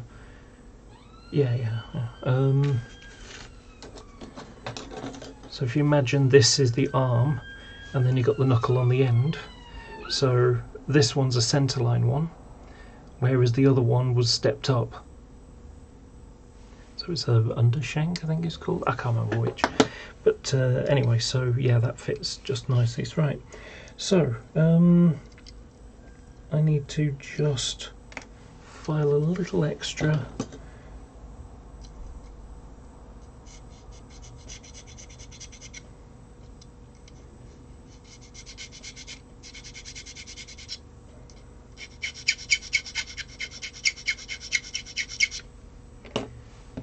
Just to get this to slot in the hole. There we go.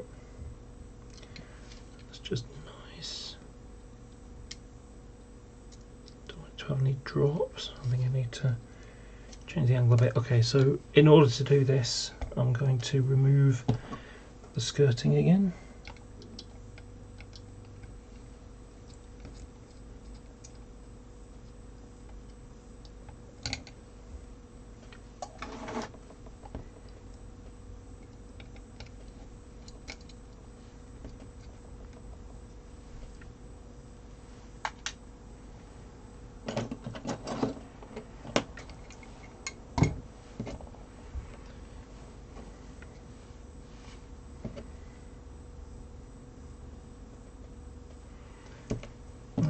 I just need to trim a bit off the bottom.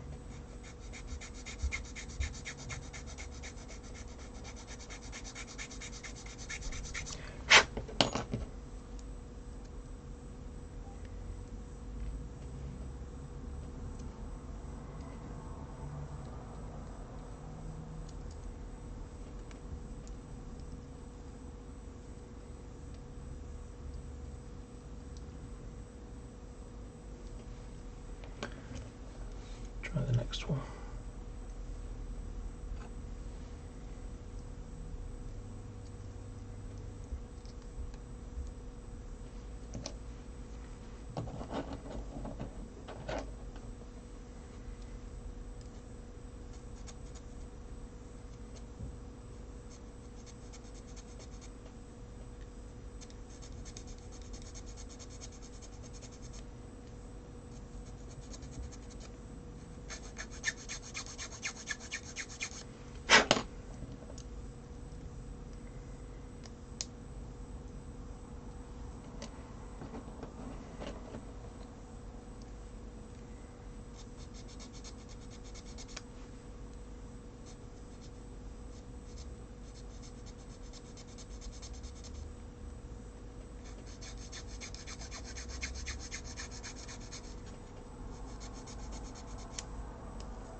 I'm just going to put this right up to the, there's a lip around the edge of them. I'm going to put it right up to the buffer plate. And let's have a look at how these do there. I think that's going to be just fine. I'll probably get it a little bit deeper in.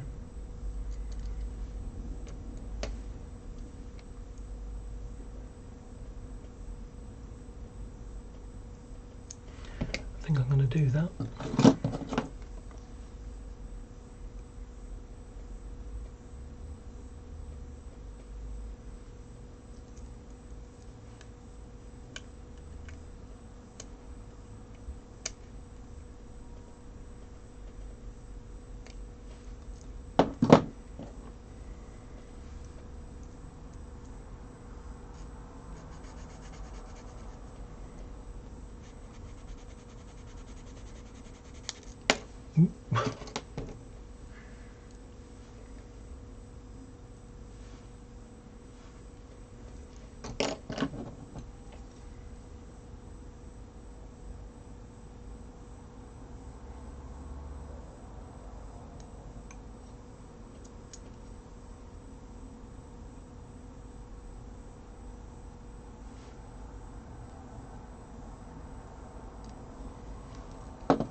So I'm going to remove the side and the top rims. Effectively, I've got a piece like that, and it's got a rim, a lip that goes all the way around the outside. So I'm just removing the top and the sides so that instead of having to sit there, it will sit there. So I'll drop another 1/2 mil or so. So I'm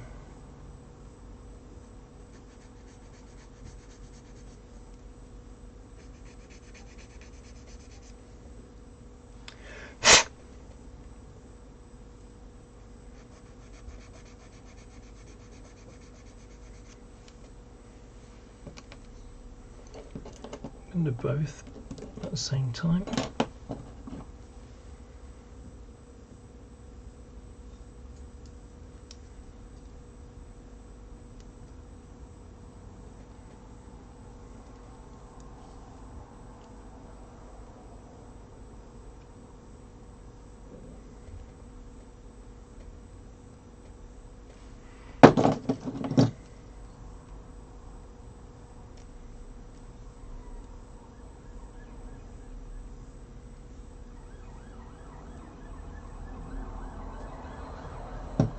Okay, that sounds like something a bit serious. Sounds like a police officer's under attack or something.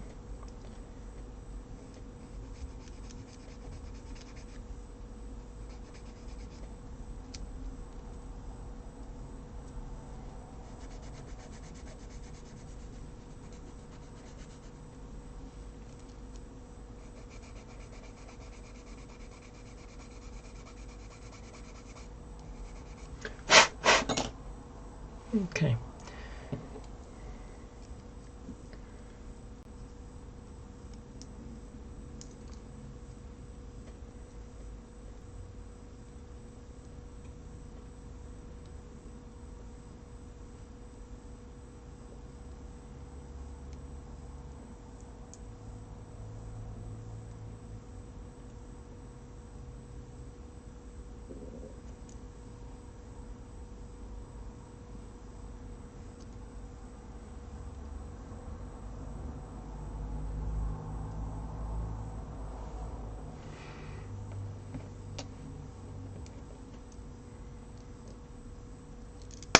Oops.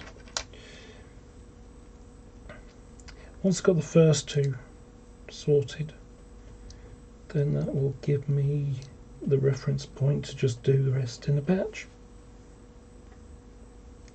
Oh, it moved. Right, I'm going to put a little blob of MAC on it just to hold it and stop it from moving.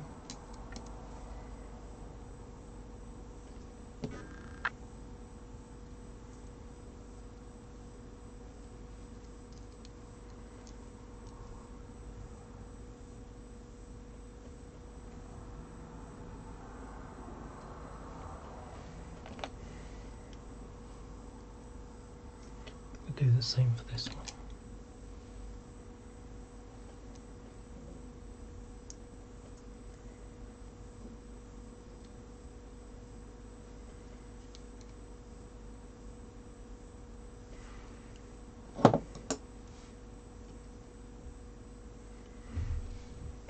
And then, oops, let's couple them up, give it a reasonable angle. Yeah, that's not catching the buffers. Could probably go back a little bit more.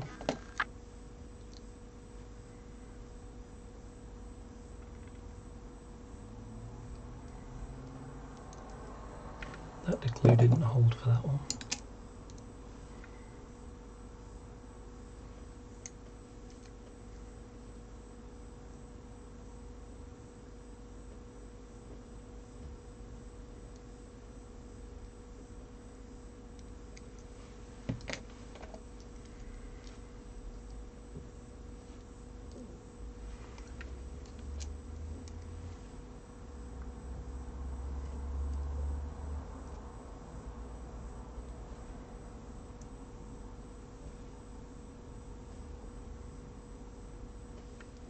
Okay, let's try them again.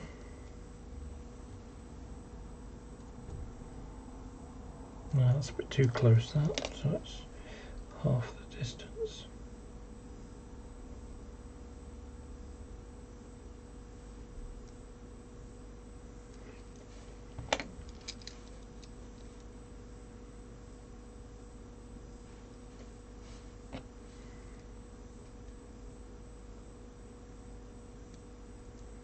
No, I think I best put it on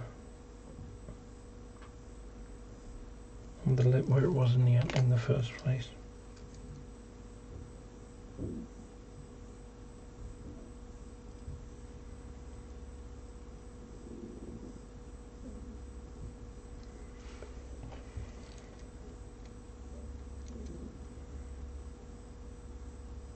Yeah, I think that'll be enough. That's just right. Okay, pop those out.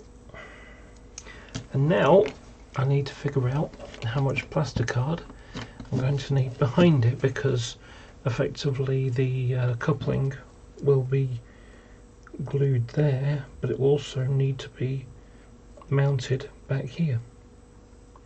So I'm going to have probably have a couple of pieces. I did get a couple of pieces of 80 thou, but that's too thick. So it looks like it's about 80 and 20, so 100 thou.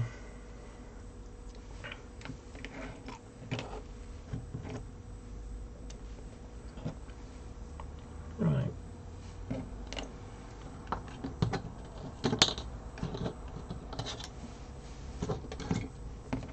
So that's 80 thou plasticard. So I just need a piece like that behind it. Doesn't need to be very long. Oh, wait a minute. Okay, let's have a look how much bogey space there is between the skirting.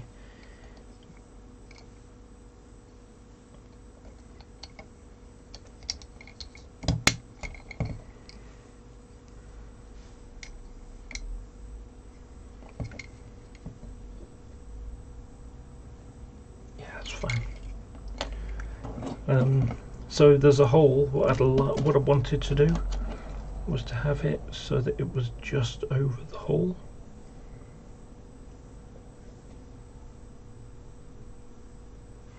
And also I've got the pin behind it, which I can get even closer.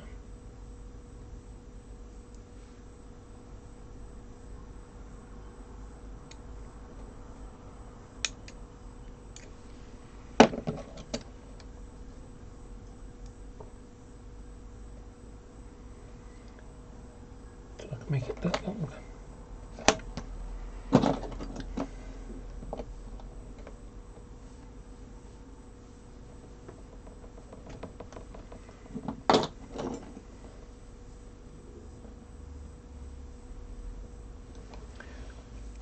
Of course, I think I've got a newer blade here.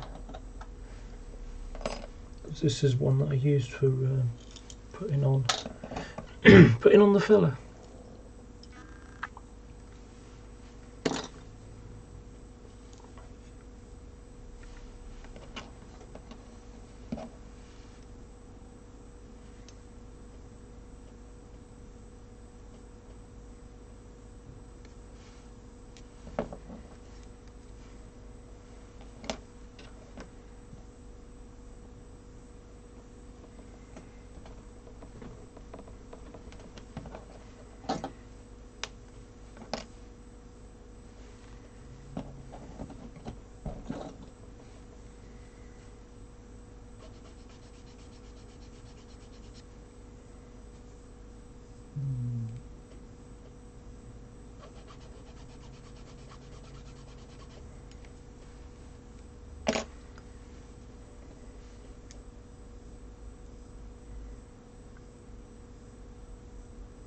So I just want to have a little piece like that. So let's secure that on. I'm going to use this stuff because it's a bit more gummy.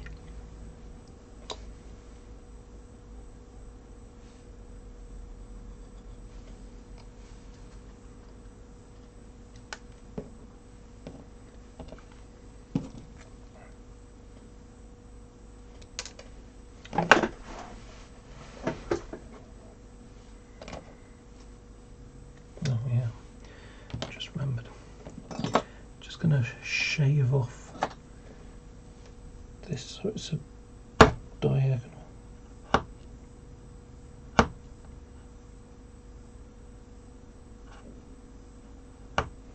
Less chance of anything getting stuck to it.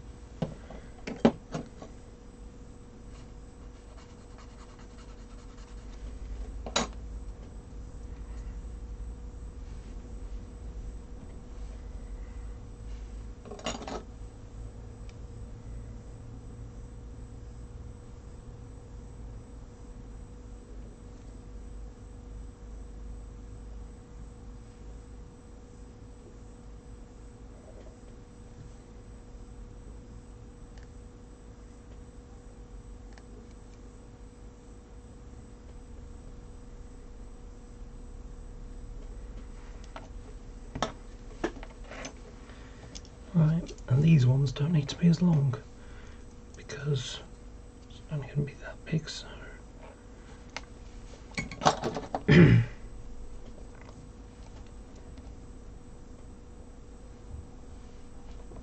need to be about that long.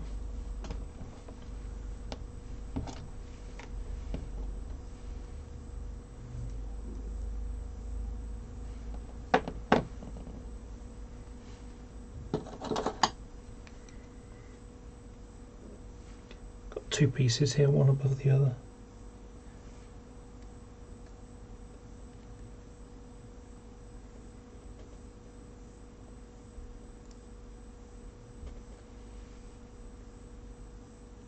Yeah, that looks like it'll be just perfect.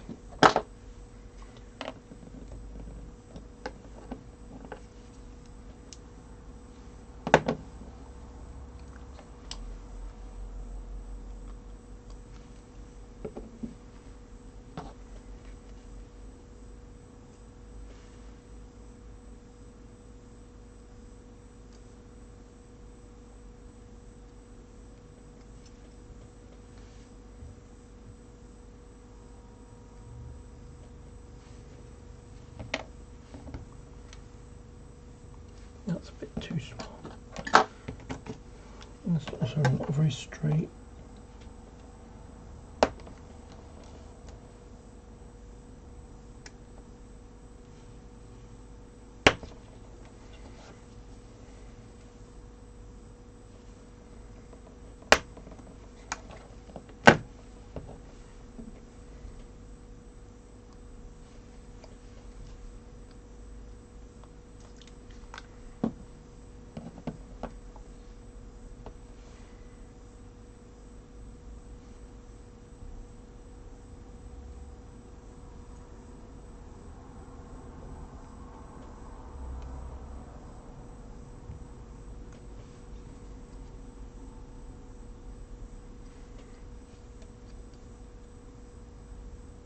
Yep, that's perfect that now. Just going to do another quick one last test,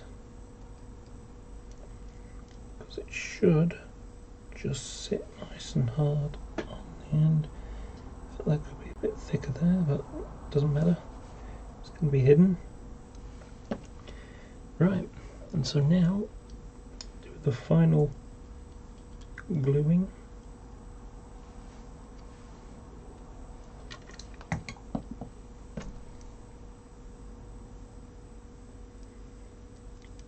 Push it into the right position.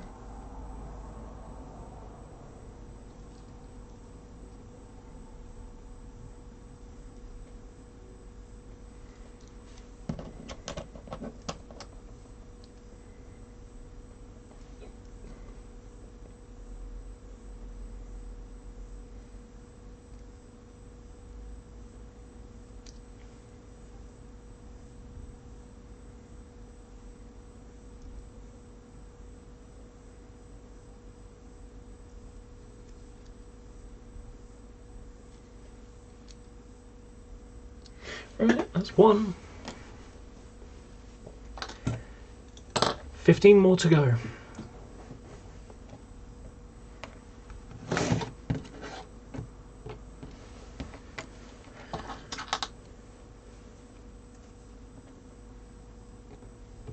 That was the one I just did.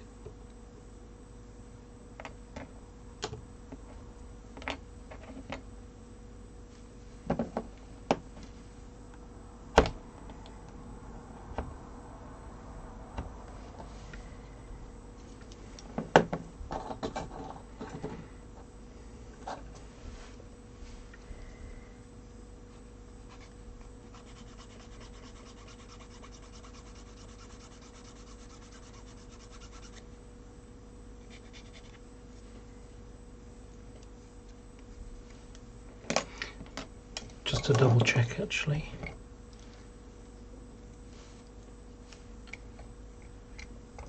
Make sure that swings without any... Yep, absolutely perfect. Right.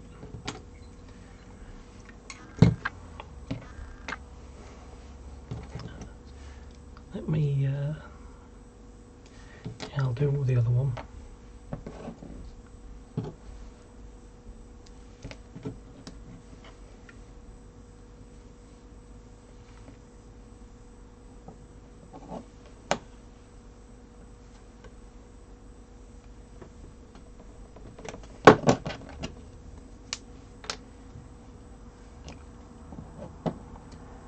I need to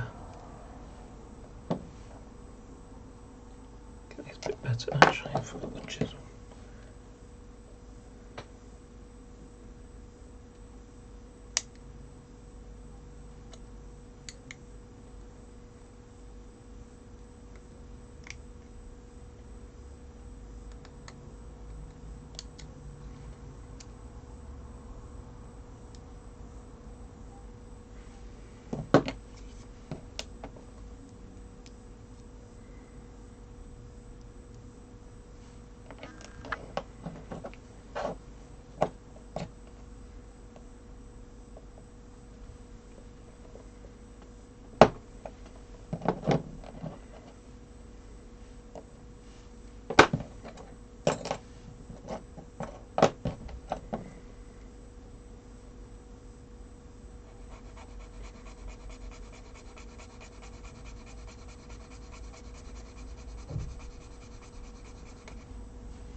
make it easier, and stop having to keep measuring it every time,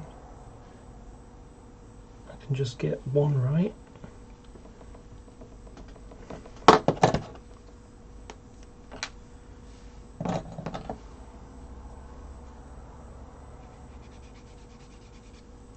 And then just replicate it.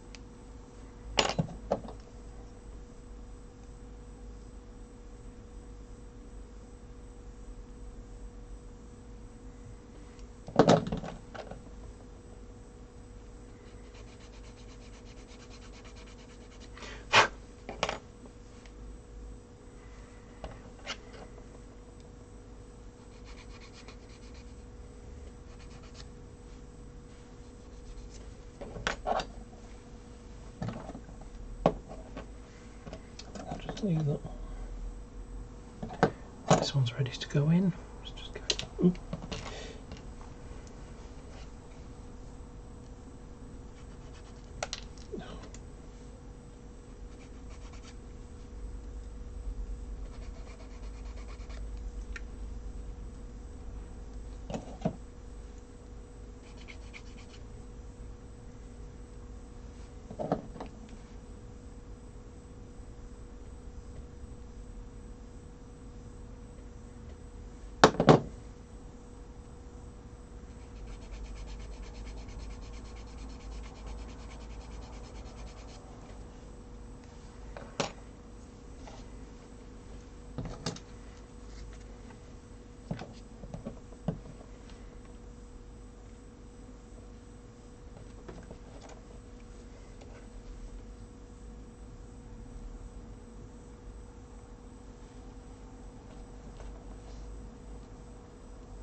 I'll just cut some more of that in a moment. I've got it over there.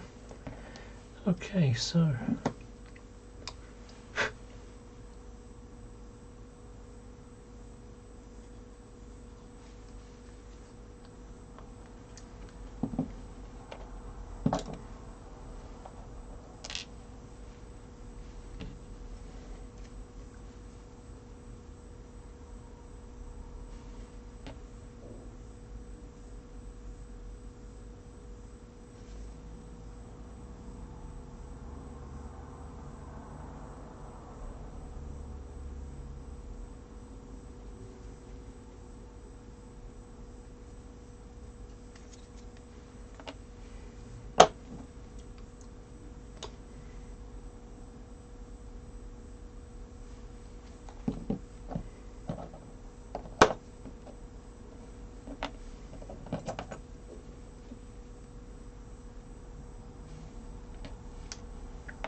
and then glue that. Just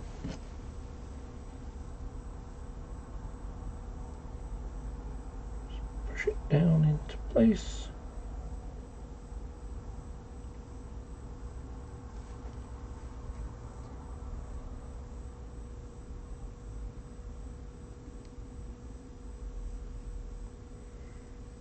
Right. So now, if I hold it up for you, let me just change to this. Okay, let's give this a try. Right. the autofocus and aim to focus there. Okay, so now what I've got is two that should couple up like that, and they're not too tight. They can't make it through a set of transitioning points, because that's quite an angle. And you know, they're all self-contained there. So, and of course, I've got this nice smooth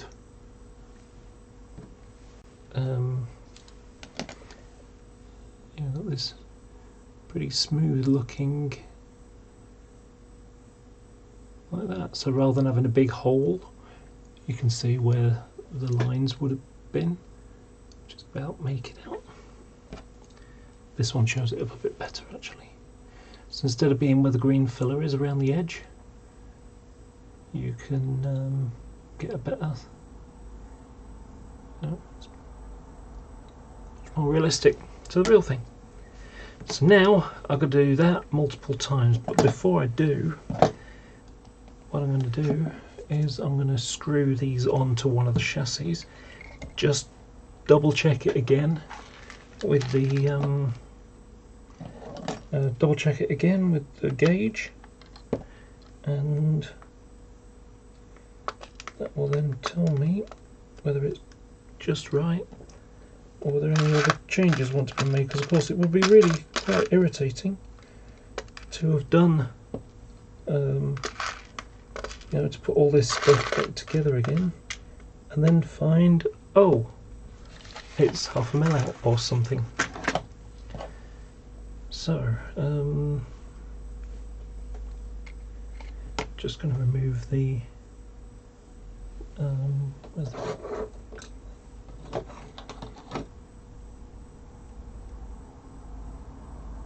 where's my other screwdriver? Got a bigger one.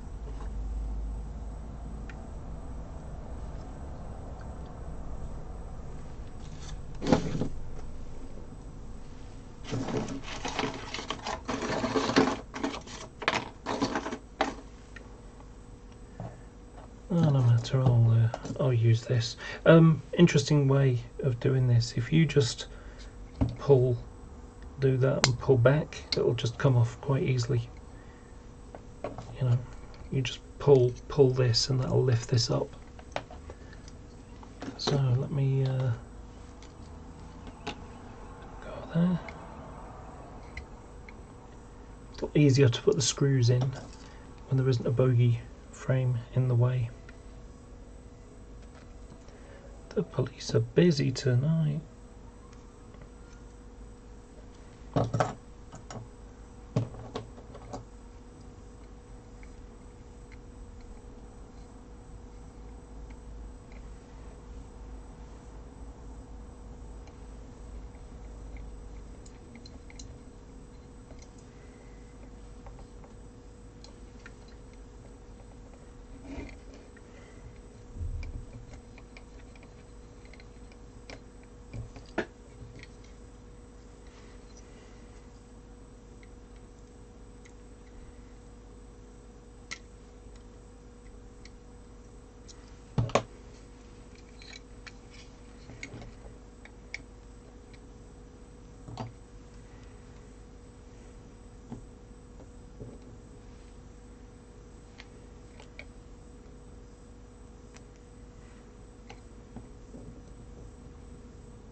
Okay, let's just do a last check to my gauge, because now it's all secured on properly.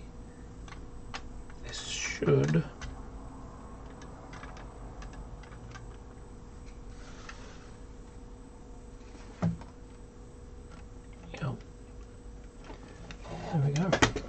So if I just hold that there, you can see that it lines up. Oops, falling off again. It lines up just perfectly with the other knuckle. So that's perfectly balanced. So that's now perfect. So you know, it's,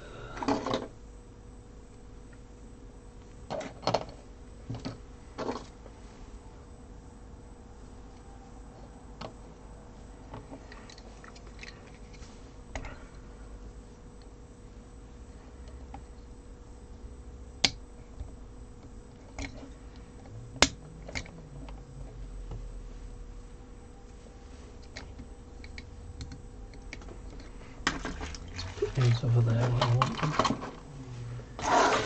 Stuff out of the way so I can put my keyboard back. Then I've got to go back under the table and pull the body out there, a couple of bodies that fell down.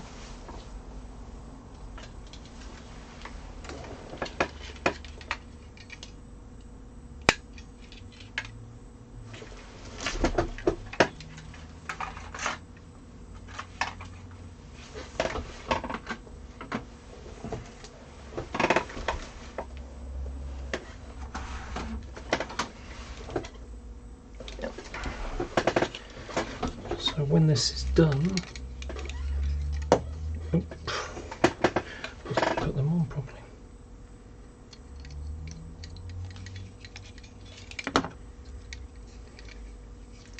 Oh, I just realised it's still zoomed in. There we go.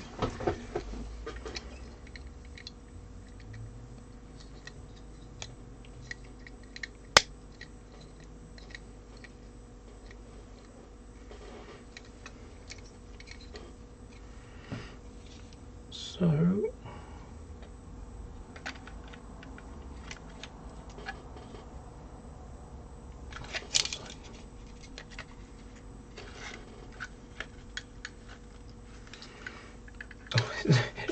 I've obviously not clipped these on properly yet.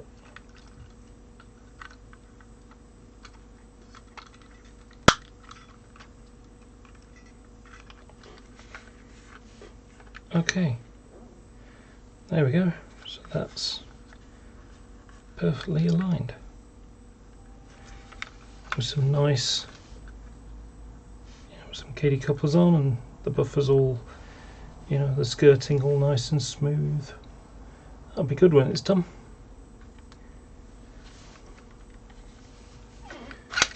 So that's one, and I've got 8 in total.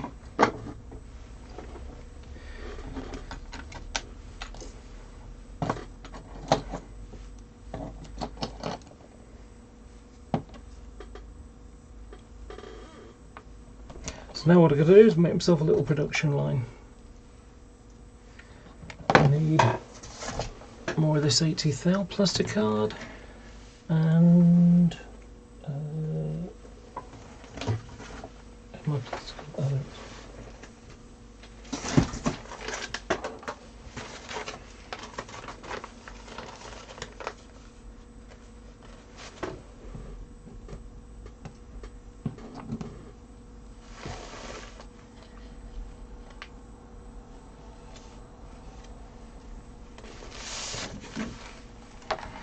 Some of that as well. Just going to do a double check on the thickness of this. 7. Oh, that's the thinner stuff.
Feels a bit thicker actually.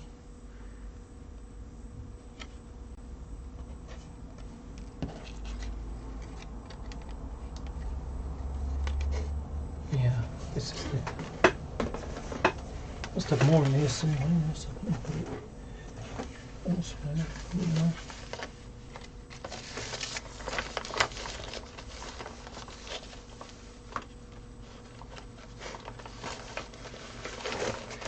There, that's the one.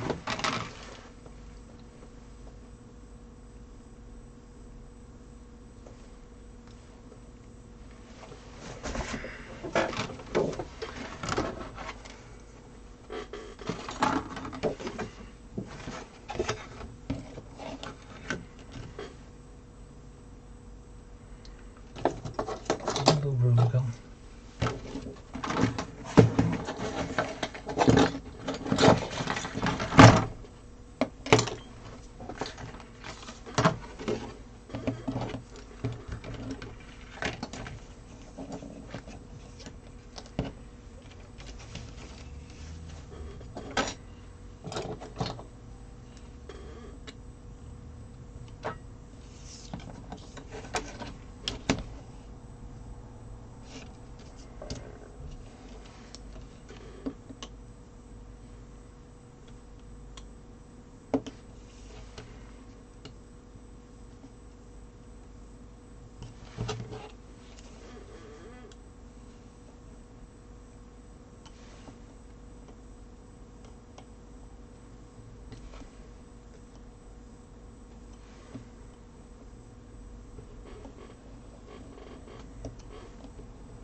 Three strips should be enough, probably too much actually, but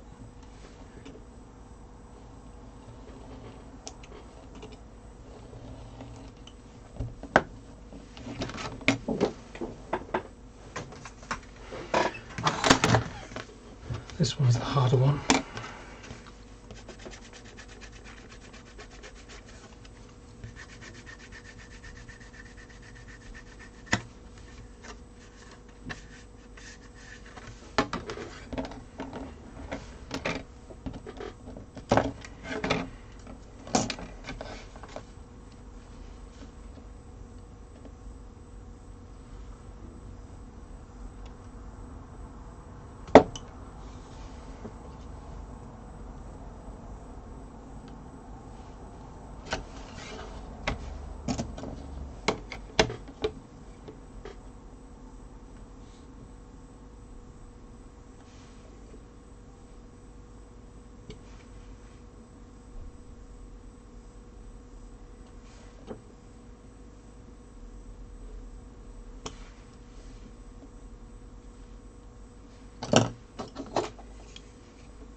Yeah, one of these alpha cutters, definitely worth getting if you don't have one already.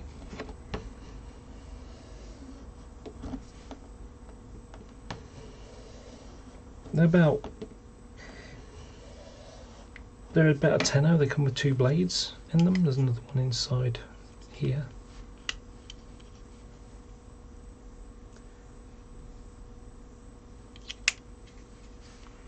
But you basically scrape on the end, and it's so much easier for doing something like this, really heavy thick plastic card, or on circuit board as well. You make your own circuits. Like I say, just cut a couple of grooves in it and I'm good.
I'll make one more just to be on the safe side.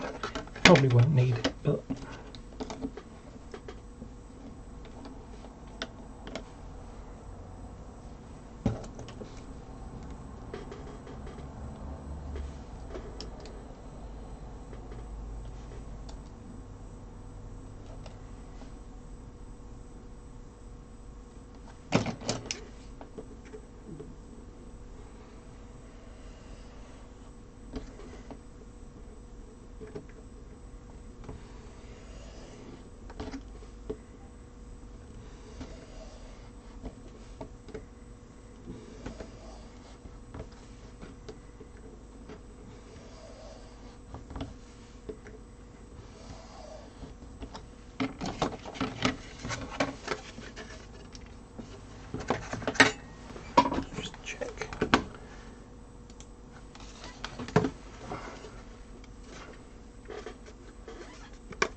going to sand the top, file the top down just to make sure there's no, you know, it's flat and doesn't have a little rim on the edge of it, which will lift up any plastic card that goes on the top of it. I'm going to do the same on the bottom. Probably won't need it, but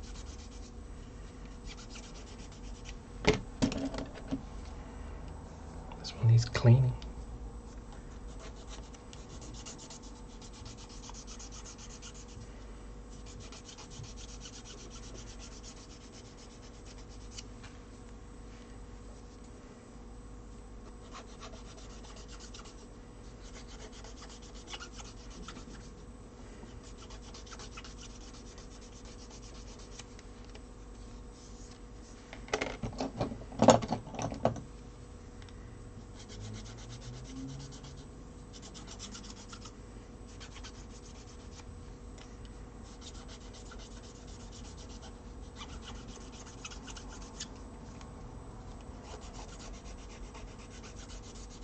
So I did something a bit silly today.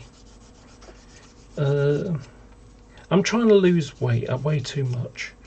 You know, I'm not obese anymore. I used to be. I lost 2 stone in a year, but I plateaued too much since. So I'd like to get, you know, back on target on dropping the weight a bit.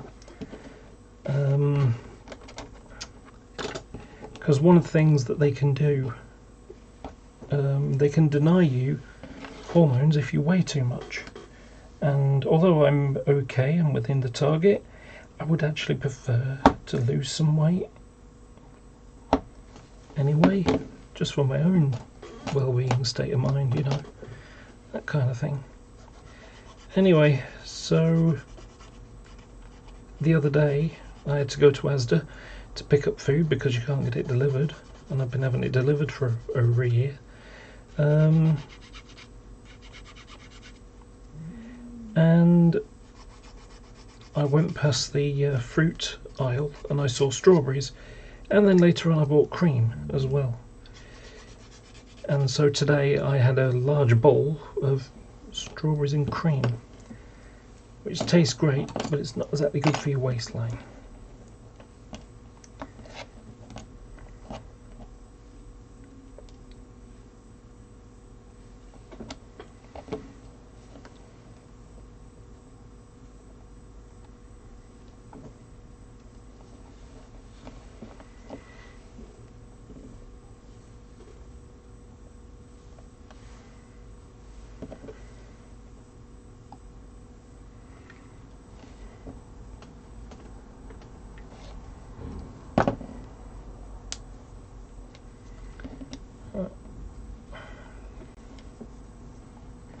I think I'm going to just do it quicker than this. That angle slightly up.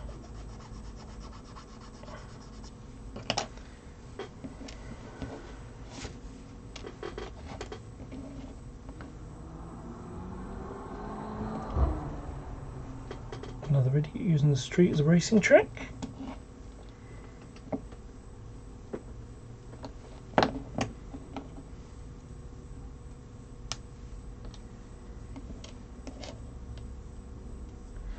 That's one.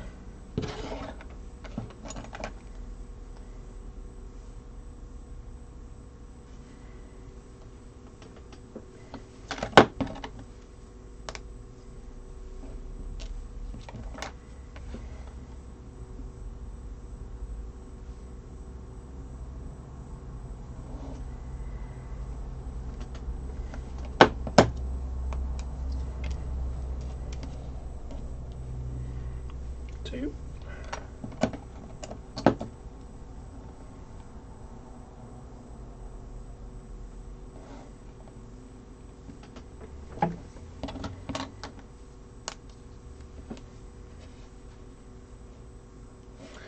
Like that one, it's a little bit on the short side. Oh, might be okay. Let's have a look. Yeah, it'll fit. I think I'll try and make them a slight bit bigger. I think I'll go the other way around. Start at the bottom.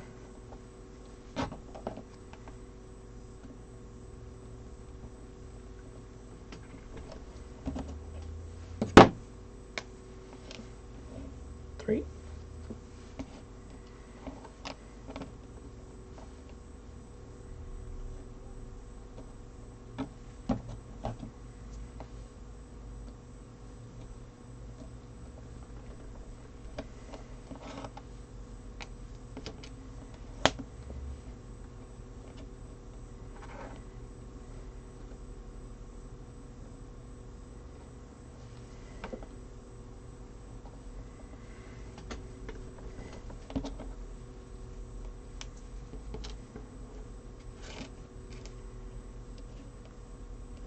Four.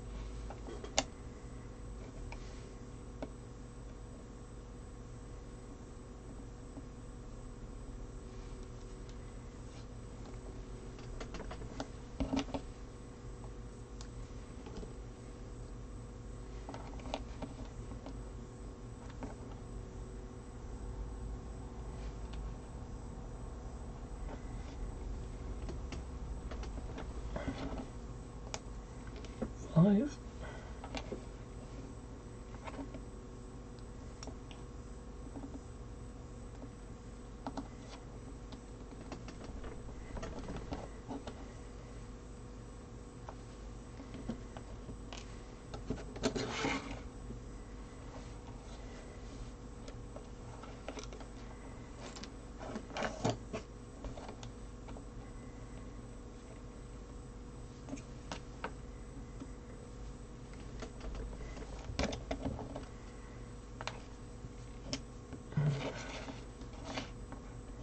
6.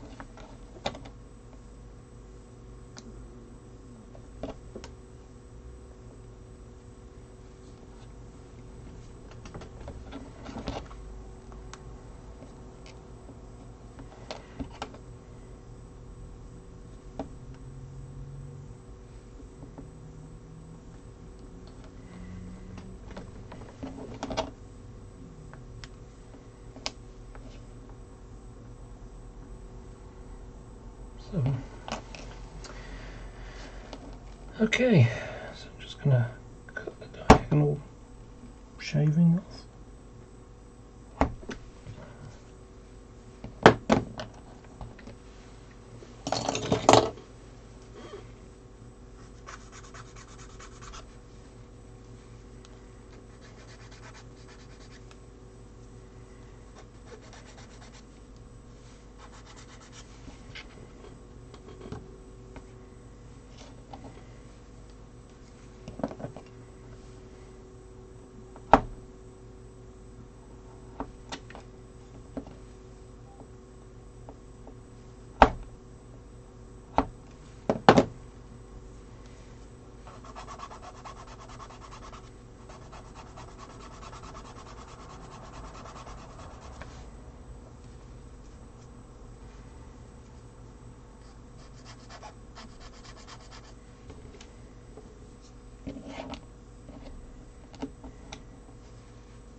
Somewhere around here I've got my very large file that's better for doing things like these little trimmings on the edge.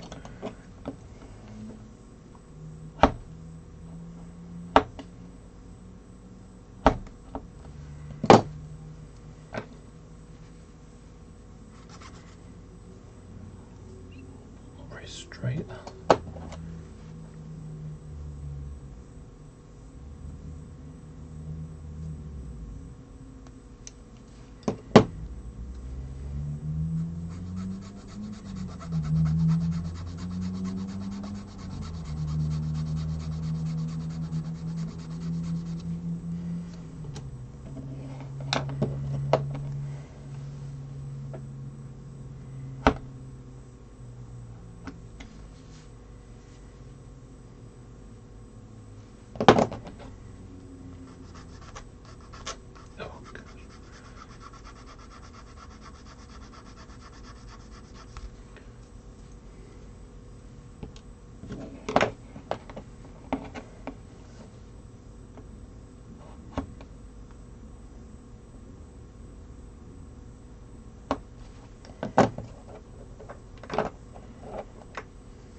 Noisy cars around tonight.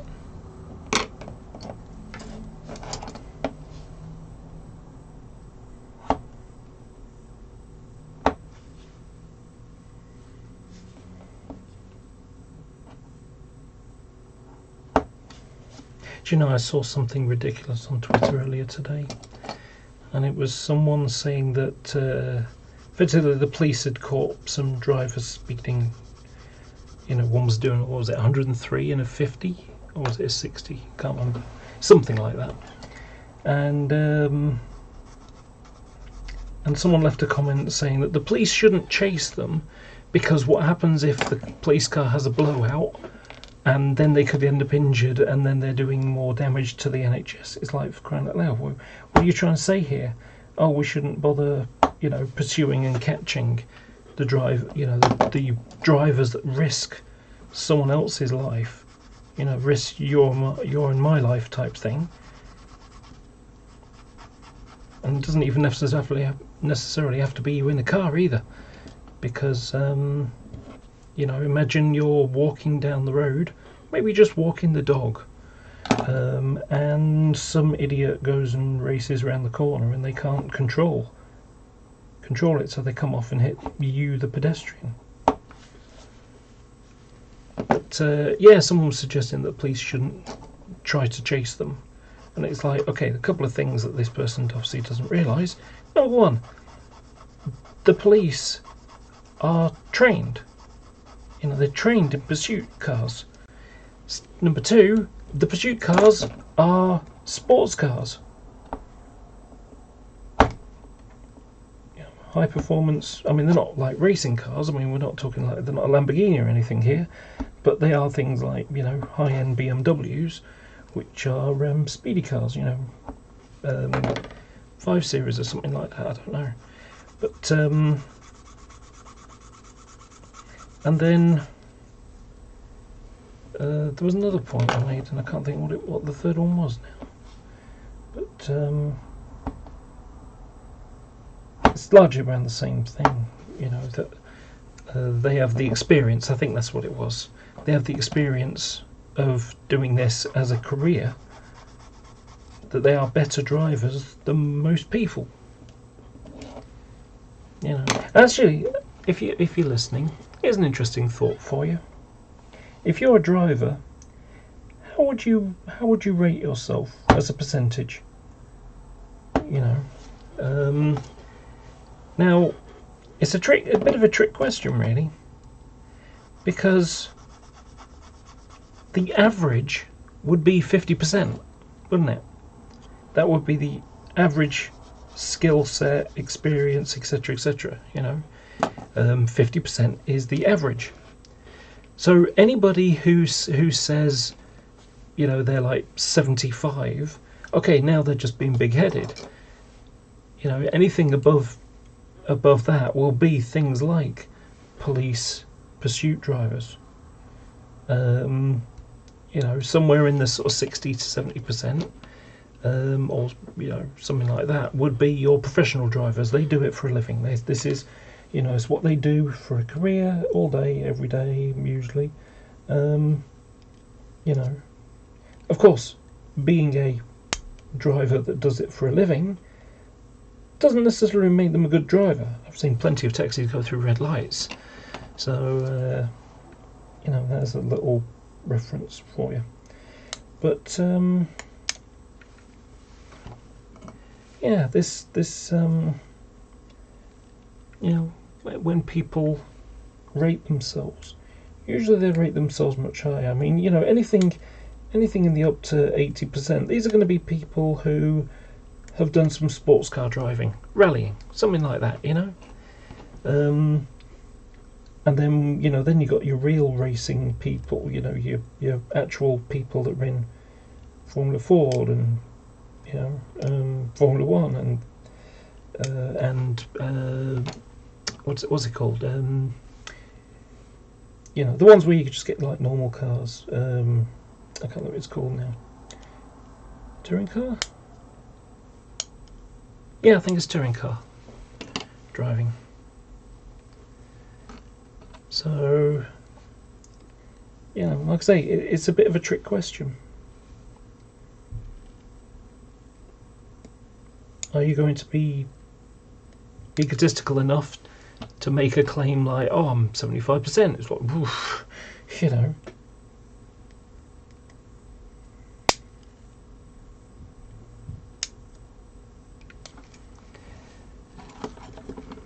Now I'm considering the idea of learning how to drive. I can't drive at the moment. I mean, I know the highway code pretty well, but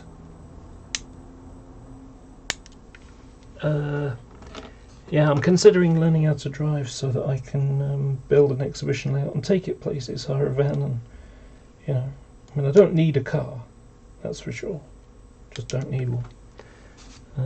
I live in a city, and there is good public transport here. You know, I've got my choice of trams, trains, or buses. and even then I'm only 6.5 miles away. I could ride my bike there, although I haven't ridden to Manchester on my my current lady's bike that I've got, which is incredibly sweet. It's a pink. I didn't go out my way to buy a pink bike though. I needed something that was needed something with a big frame because I'm tall. I'm 6'4". I needed something that had gears because, unlike many Amsterdam bikes, Amsterdam is flat, whereas Manchester is not. And then finally, I needed something that didn't cost £400, which is what the kind of price and more that you pay for, you know, good Amsterdam style bikes. So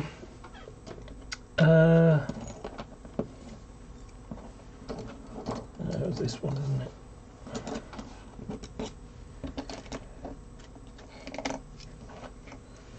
So yeah, but like I say, I haven't ridden that bike into the city yet. I've only ever got on a train or tram. So my favourite option is to use the train. What I do is, if I'm going into Manchester, I will ride down to my local train station and then get the train into the city.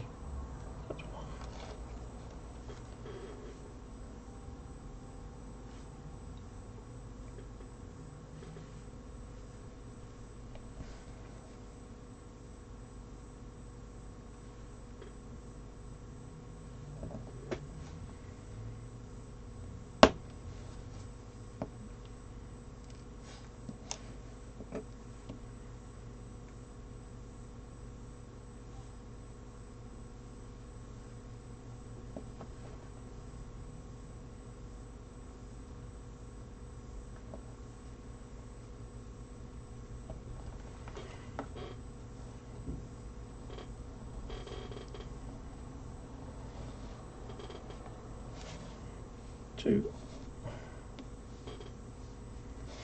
three,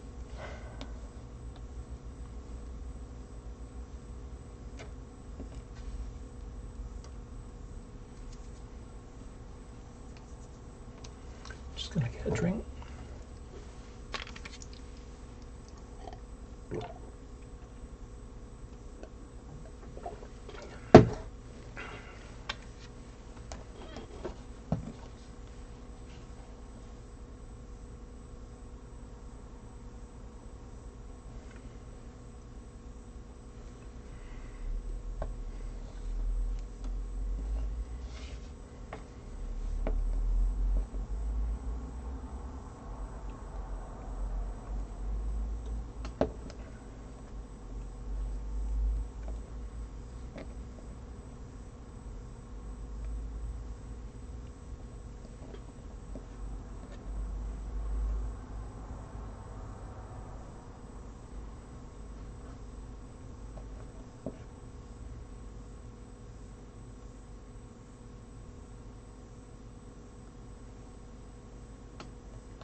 One, two, three, four, 5.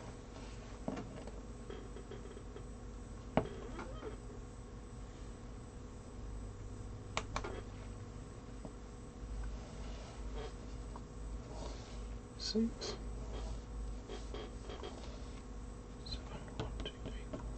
7. 1, 2, 3, 4, 5, 6, 7. Okay, that's just the right amount I need. So now this can go fairly quickly.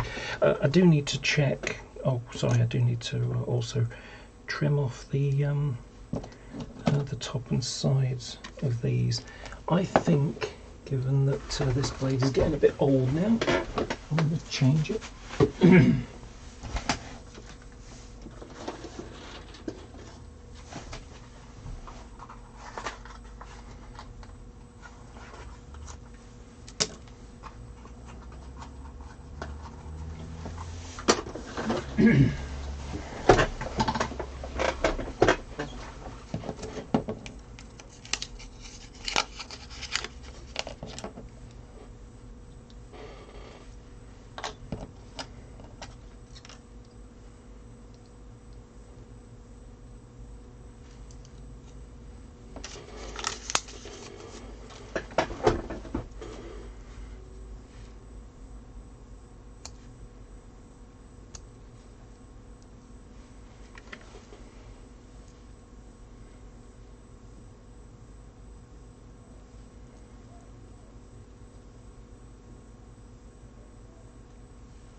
Got to file all the holes out slightly, bit bigger. The nice thing though is that these draft boxes fit right between these two lumps here, exactly the same size. So it's just a case of filing it out a little bit bigger.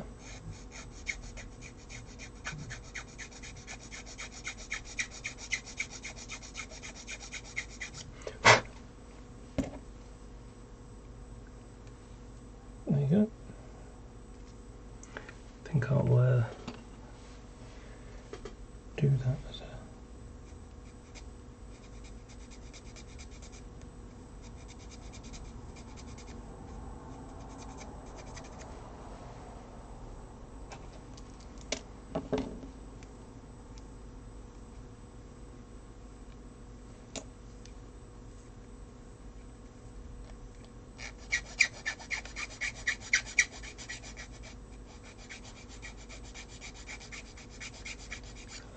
yeah, I'm doing pretty well, although the circumstances aren't really any different than anybody else, really.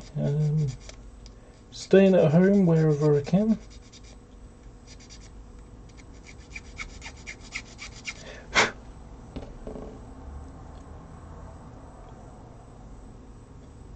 Yeah, my personal circumstances at the moment have been I've got a thyroid problem, underactive thyroid. So I've been taking some pills and I had to have a blood test done today. You know, speaking of blood tests, a number of years ago, I was sent up to the hospital to get a blood test. And the nurse is sticking on the band around your arm to, find a vein. And I sort of looked at the strap, and I had little tiny vampire faces all over it. I went, "Oh, that's a slightly morbidly appropriate band there." So what do you mean? Well, it's got little vampire faces. She'd been using it for years and she'd never noticed it.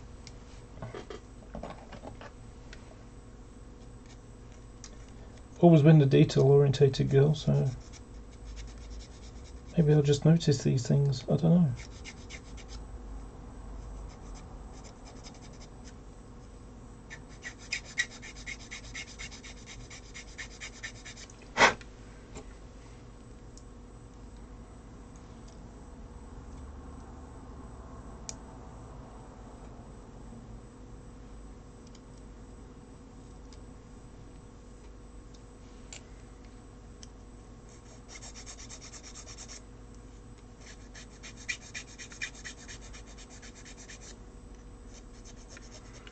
But how are you doing, Andy?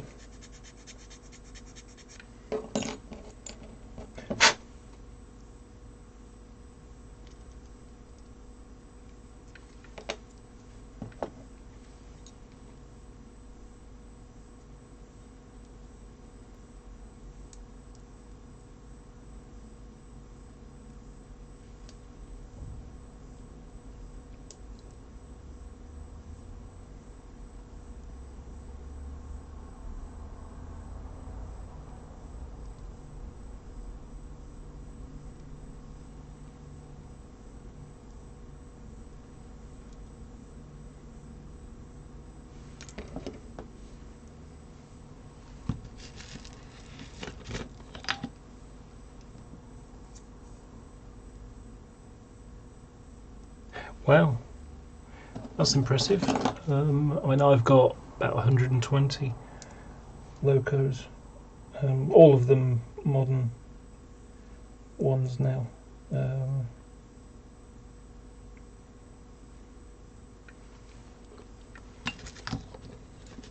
I used to have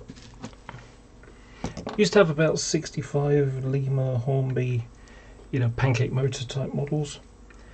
But what happened was when it was approximately when the Hornby 31 came out, not the railroad one, that's just the ex Lima model. But when it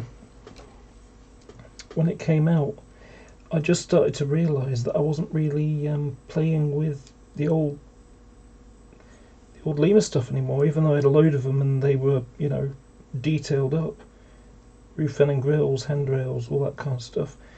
Even though they were really, really great looking models, I just wasn't using them. I was going for the stuff that ran so much better and usually had things like lights in or whatever. So, it was a step up.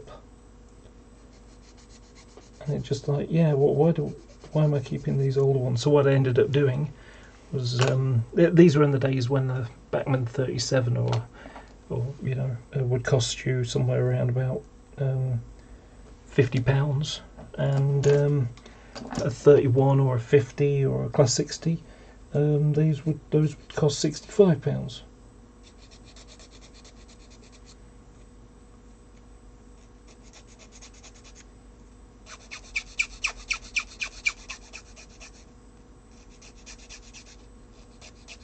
So I sold two and bought one replacement.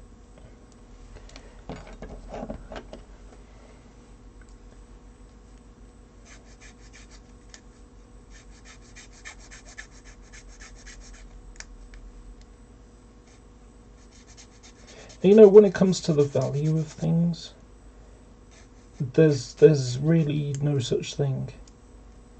Value is only placed on how much money you're prepared to spend on it, and one person's priceless is another person's worthless.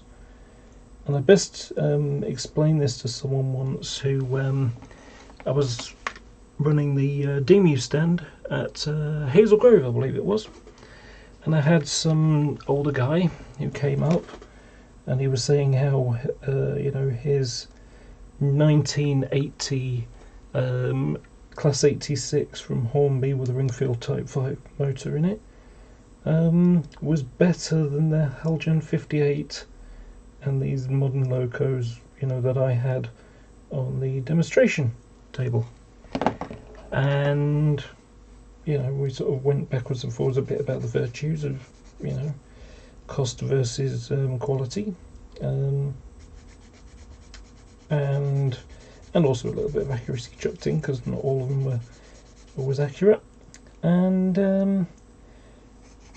the guy said, well, I got some stuff in the loft that's worth a fortune, and he explained that it was old Triang type stuff. And I said, my suggestion is sell it now while it's worth a fortune. What do you mean? He said. I said, well, if you go to somewhere like Worley, they often have the Triang Society there. That's basically a bunch of old guys now who, when they were kids, they wanted a big layout, but they couldn't afford it or whatever, parents, couldn't afford to buy that kind of thing. And so now they buy, they basically have what they always wanted as a kid in,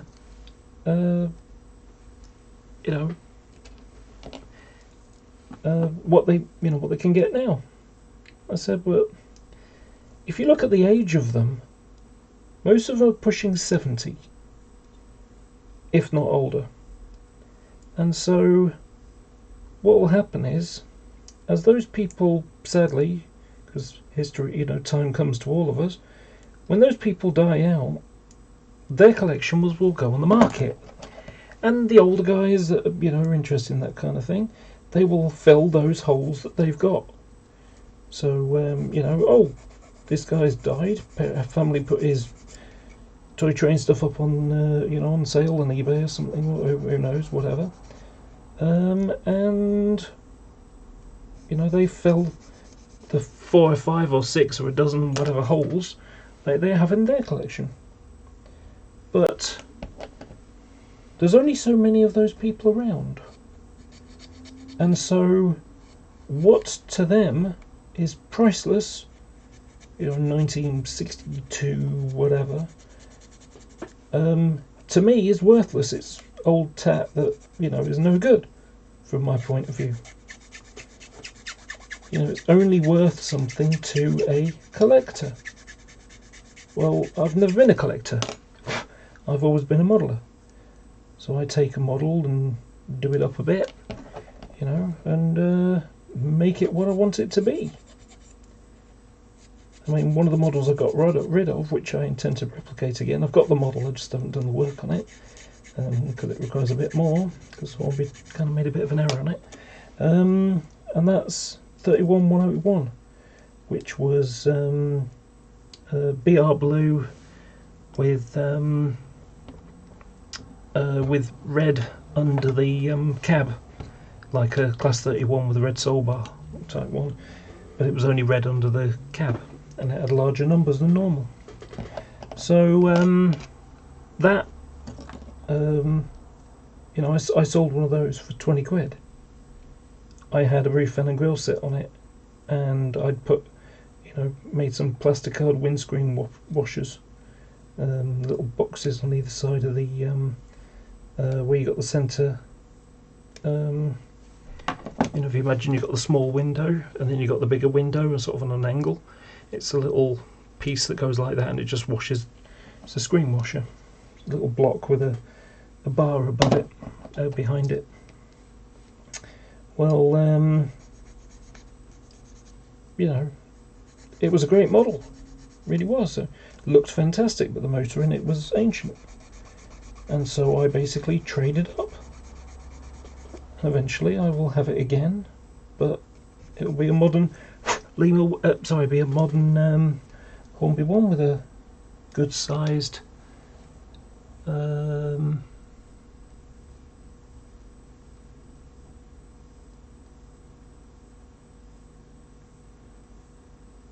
just reading. So, being a massive Deltic fan, you could lose some weight, if you're that massive. Anyway, sorry, bad joke. I have everyone in my collection, including TGE prototype. Oh, the prototype, for which I have 2 of them by Bachmann, and also DP2 and the Baby Deltic 2. DP2 was interesting. Sad what happened to it. Ran into a cement train that had a hunting problem. Hunting is when the wheels start to oscillate, or the axles oscillate, and next thing you know, it just oscillated off the track, derailed. Or was it a? Oh, that might be a different one, but I might be thinking of a different incident. But either way, train went and derailed. It was a cement train, I do remember that. And DP2 on a East Coast Mainline Express train went and smacked into the back of it, and it was written off. But DP2 was basically a Class 50 in a Deltic body. And after DP2 was wrecked, they actually reused the engine, and I think the last loco it ended up with it was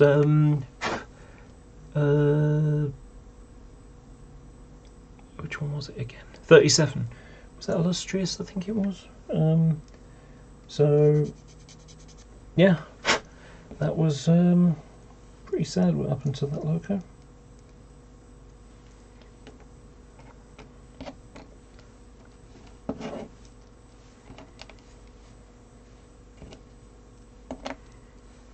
Oh, this is one that already got the right size, so that's perfect already.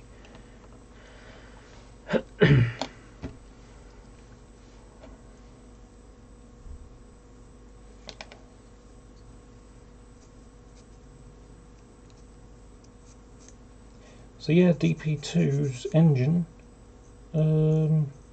wandered around the Class 50 fleet, and until about 1990-91, when it eventually stopped.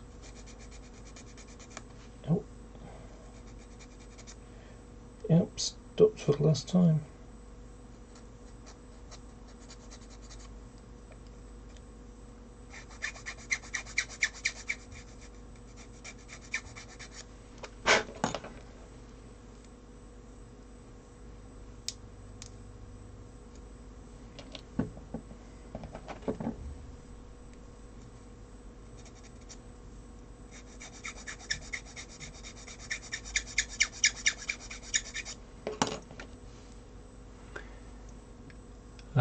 I saw that 31 at Manchester Victoria, and I've got a photo of it somewhere in my collection. Yeah, I got a picture of it at Bescott Open Day in 1992. It was close to 56044, 47333, and what the other loco was there?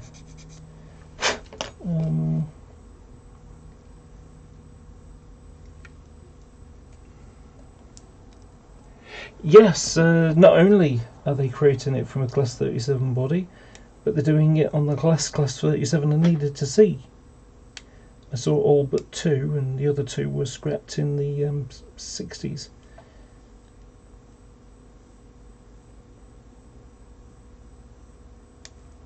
They had collisions, and they were write-offs.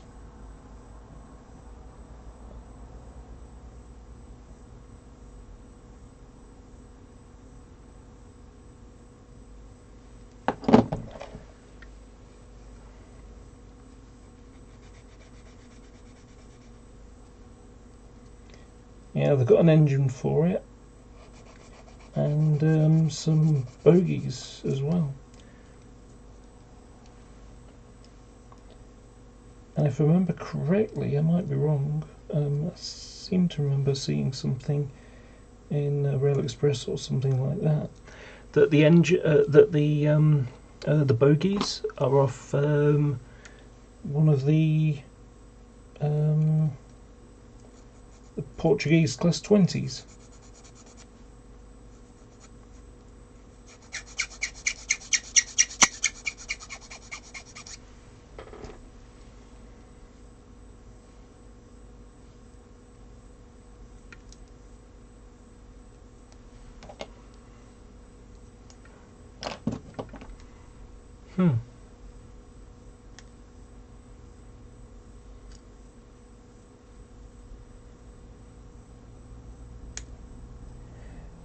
Yeah, the amusing thing about the Class 37 that was made out of,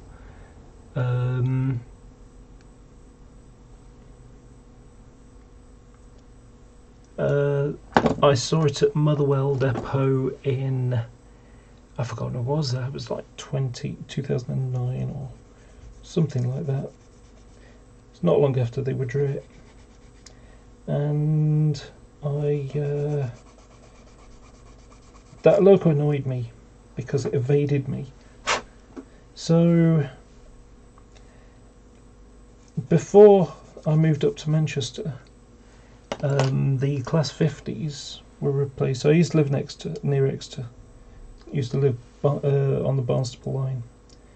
My parents were at an Air Force base called Chivener in North Devon. It's now Marines base. So this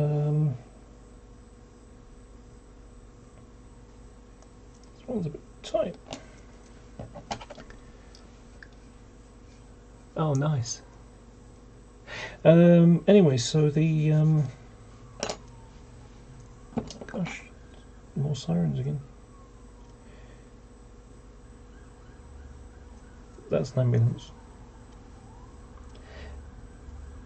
So when I lived down in Devon, the 50s were replaced on the DCWA departmental pool, and you'd frequently find locos for it at Exeter in the stabling point, because you know they would work out of Exeter Riverside Yards going up to Taunton and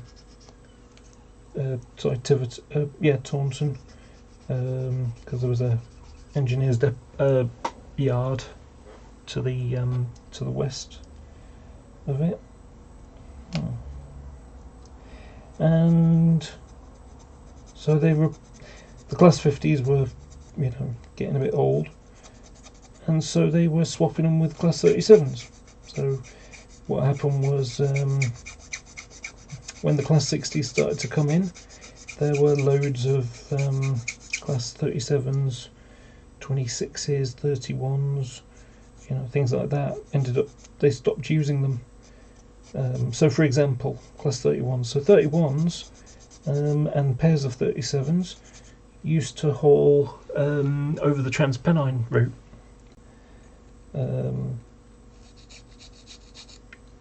But what happened was that steel Class 37-7s, because you know they're the Class 60s, they didn't need as many of them anymore, because the 60s could do the job of two heavyweight 37s, so 37-7s. But the 37, so the 37-7s were going spare, so petroleum bagged them, which meant they didn't need pairs of 31s anymore.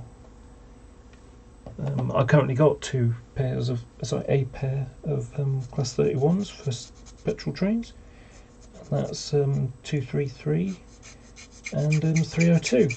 So 233 came out in model form, but 302 is a weird loco, in that it has, or it had rather, an extra set of grills on one side, because it had a higher rated power plant. The prime mover, the engine inside of the loco, that was higher rated version as a test sort of thing, and because it was higher rated it needed more cooling, so they added an extra pair of grills on the lower body side, on one side only. So it's an unusual one, that, or it was an unusual one, that ended up being scrapped at out of service at Wigan Component Recovery Centre,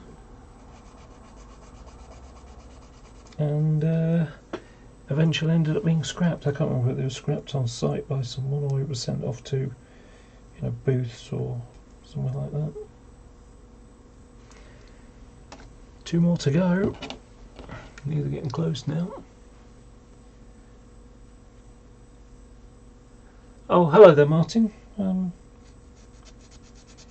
from Queensland, isn't Queensland the Florida of Australia? You know, in the way that Australia has, you know, Florida man ...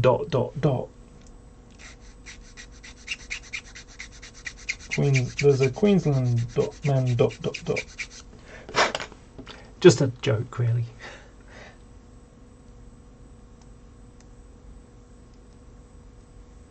I haven't really heard about what's going on with this coronavirus in the in Australia. How's the everything going down there?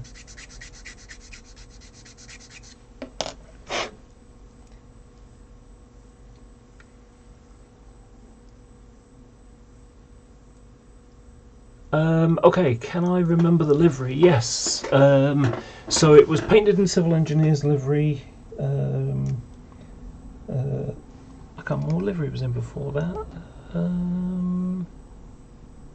Anyway, so it went from civil engineer's livery into mainline freight. So that's the blue with the sort of circles on it. So it carried that livery for a number of years, and that's how it was withdrawn.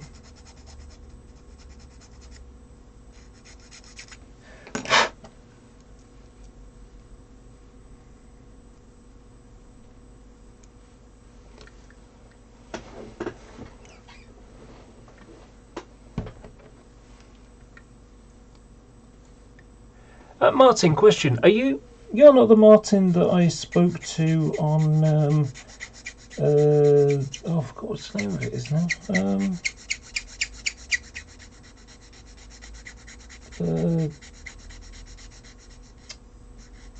YouTube Model Builders. I chatted to a Martin there.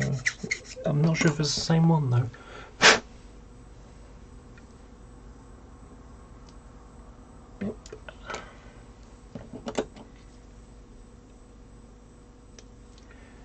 The Martin I'm thinking of, it does a lot of stuff with Arduinos.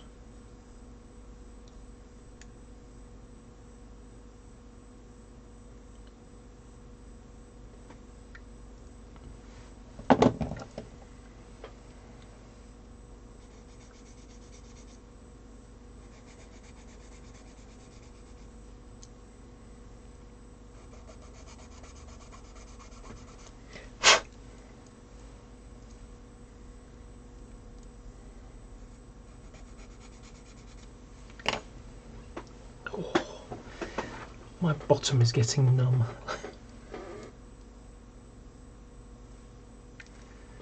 Getting is not quite the right word. It is numb.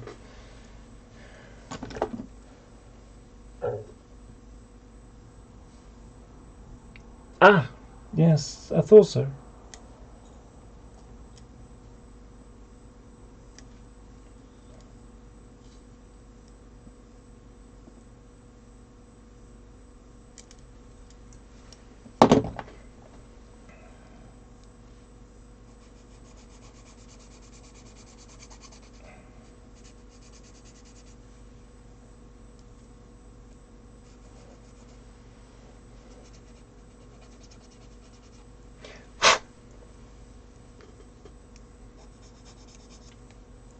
So in case you don't know what I'm doing, Martin, so I recently bought a bunch of Class 90s locomotives, and I've been renumbering them and putting on some KD couplers, but a blank, there's a hole that panel, so normally you've got like a big swinging coupling that's attached to the bogie, attached to a close coupling mechanism inside.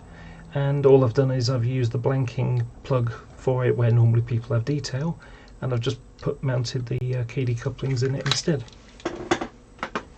And I've got 8 of these to do. So I've done one, and now I'm just creating a little production line, ready to get them all the skirts done. And when that's done, I can basically paint some bits up, and this job will be finished soon. Gonna get decoders next week.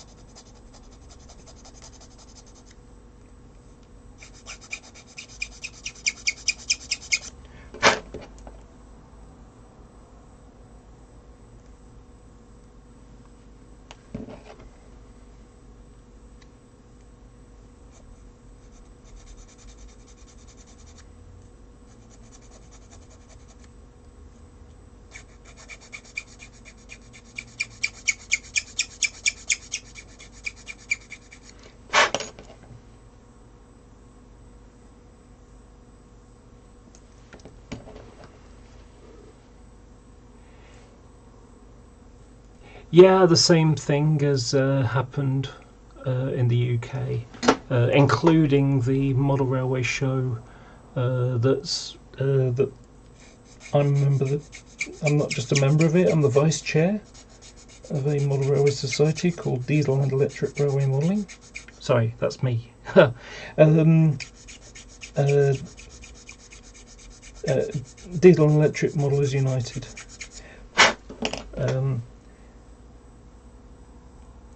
It's almost done. Just need a little bit more off the top, or off the bottom, rather.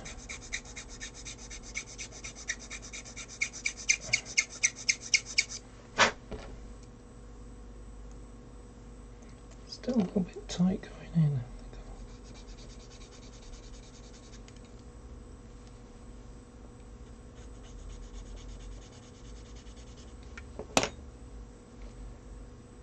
Sergeant couplets, I don't know what that is. They have the big trip pin hanging down. They do not. I don't know what that is. Sergeant couplets.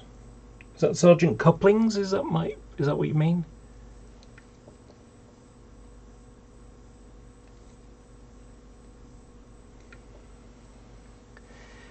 Yeah, the ones that people have been going crazy over here have been the Hunts couplings, and those are quite nifty. Effectively, it's an NEM pocket with a magnet on the end, and you know it's good for pushing trains as well as pulling. So it's a nice little bit of design. Okay, so now I can start gluing all these together.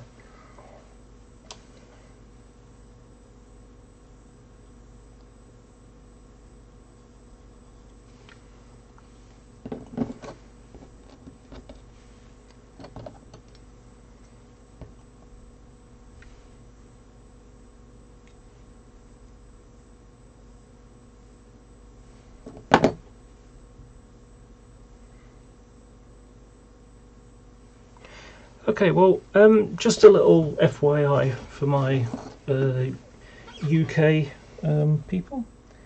So there's a group on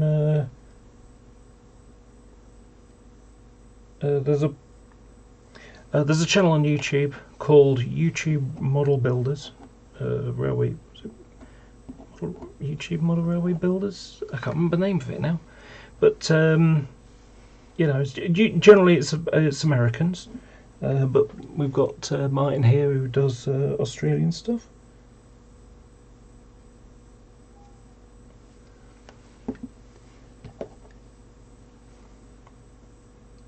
And they have, you know, live hangout type things. You can go and join the chat, and I've been there a few times myself. Nice group of guys.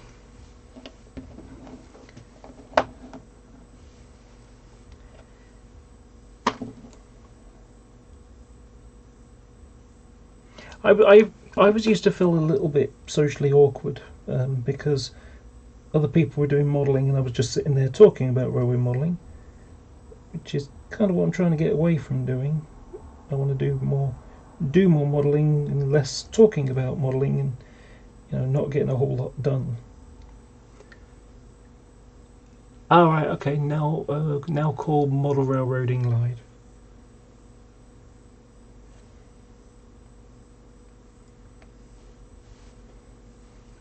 But what I liked about it is that, you know, it's people talking. You know, there's a lot of people in the UK side of things. Usually it's just something like I'm doing now, or someone, you know, recorded a bit of footage about what they're doing with their layout. And I rather like talking to people. You know, I like you know, it's the people element to it.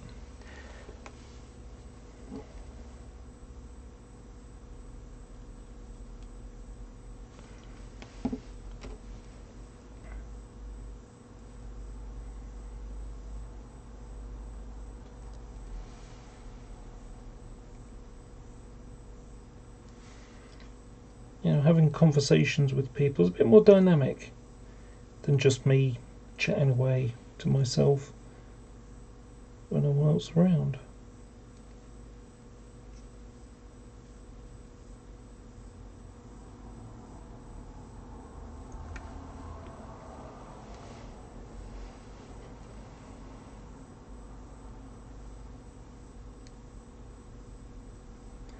I'm actually not quite in the position to do multiple people streaming at the moment because I have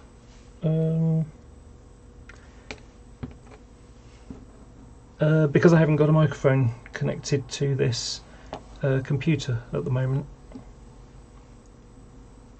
I might buy myself a second studio mic, or sorry, let's try that again, the other way around. I haven't got any speakers plugged into it at the moment. If I didn't have a mic, you wouldn't be able to hear me.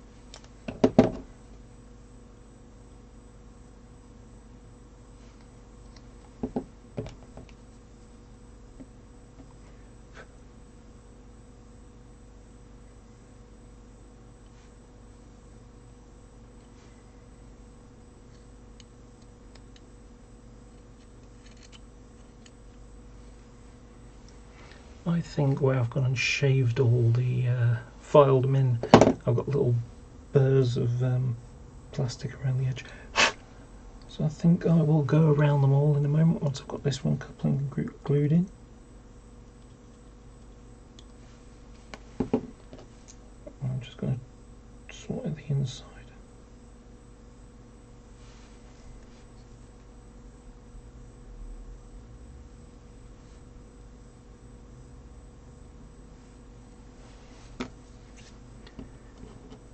Okay.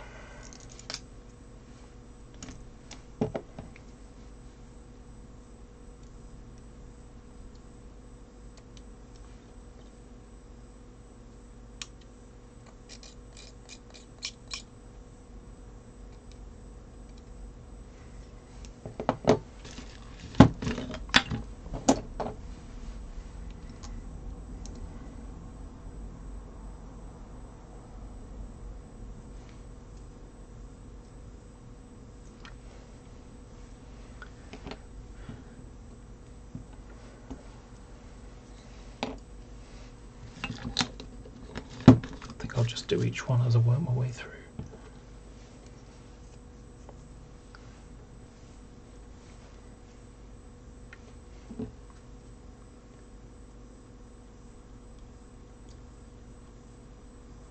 So what I'm doing at the moment with this project is I have Class 90s just brought out early in this year, or was it late last year now? Either way, so they were brought out in 3 colour schemes. One is a modern Freightliner colour scheme, and the other 2 were intercity for express trains up until the mid-90s, about 96, 97 I think it was when they started to be painted into Virgin. For privatisation, and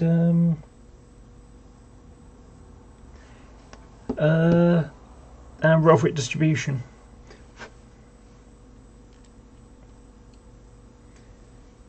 So I needed 3 of each. 3 for the intercity and 3 for the Rotherhithe distribution. The Freightliner one's too modern for me, although ironically the work that I'll have it doing will be hauling Freightliner trains. So this is the intercity one, and this is the raw freight distribution one. And I've been renumbering and renaming in places. These are unnamed ones. This one is the Girls Brigade, and this is the Liverpool Phil, which is the the Liverpool Philharmonic Orchestra. And then this is Freight Connection, and then the other one is another one of these, but for this one I pinked out the logos, so I basically masked them off and then airbrushed a bit of a sort of greyed out version. So two of the rail freight distribution ones there for, you know, Freightliner trains, tanks, all sorts of things, you know, so general freight stuff. Very occasionally they appear on passenger stuff, but you know, they were more freight locos. So, excuse me, I'm going to yawn. So the idea by having two of them is that if I want to do, you know, multiple working together, I can. Yeah.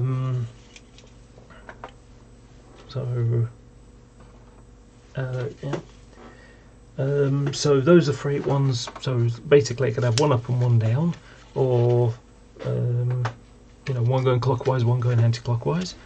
And the same works for these. You know, two different passenger trains, one going one way and one going the other. And then the final two are slight oddities. So back in the yeah, unfortunately he has to go. Oh, well, maybe we'll see this later. So back in the very early 90s, on the East Coast Main Line, the Class 91s for the express trains weren't as reliable as they hoped or expected, and so they ended up having to hire Class 90s, and so these are going to be used for doing either freight trains, because they're both freight locos, even though this one is in its intercity livery. And so, oh, excuse me again, can't believe I'm yawning. Then again, I have been out today. So yeah, these ones will be used for East Coast mainline passenger trains, vice Class 91s, or will be used for freight trains. I can use them as I wish.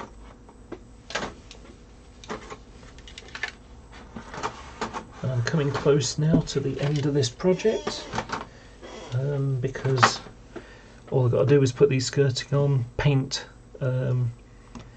I need to paint them as well. So these will be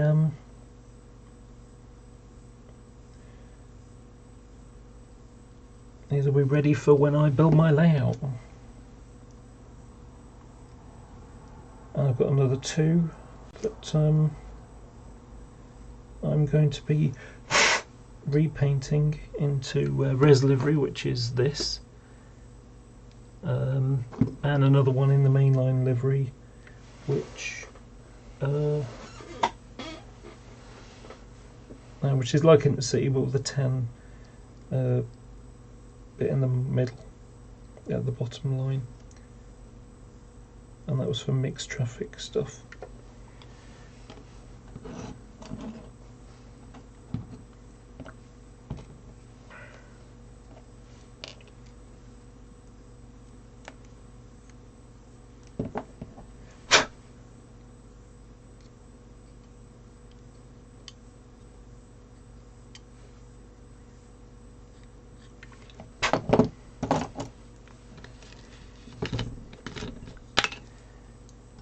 But yeah, after this work is done, all I need to do to these will be to paint the skirting, pick out some of the, do the pipe work and then detail and all that kind of stuff.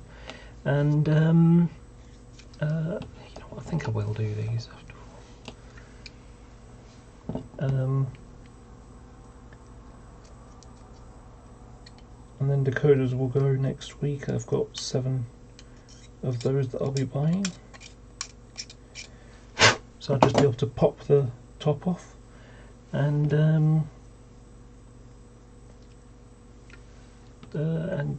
secure them in. I don't know why I just did that.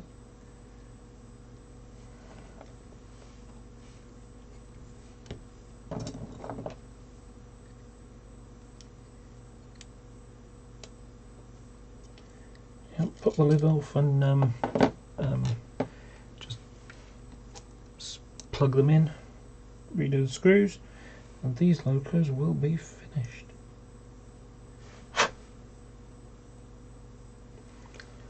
But it'd be nice having a good fleet of locos ready to go. Of course, while I'm working on building the layout,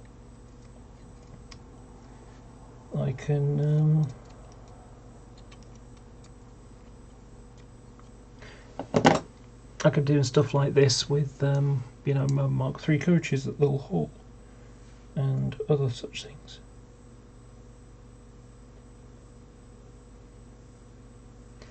Or for that matter, more importantly, Mark IVs.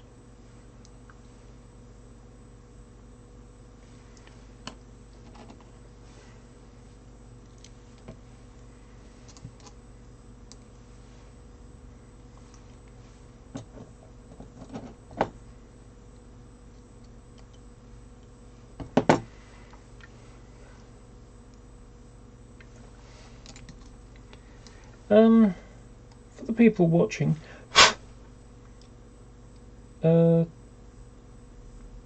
if you say something, you leave something in the chat or whatever, it's something for me to talk about.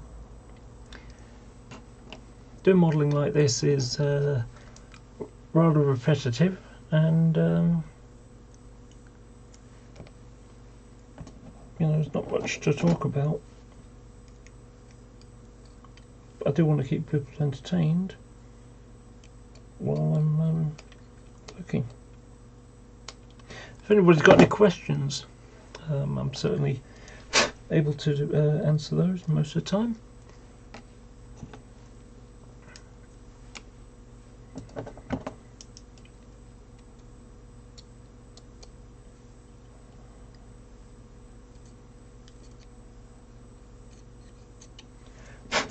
At the moment, what I'm doing is there's a burr around the edge where I was filing, and I'm just neatening up, ready so that when I put all these bits of plastic card on, it's just ready to go. I don't have to do an extra thing. It's just stick them all together and stick on the couplings.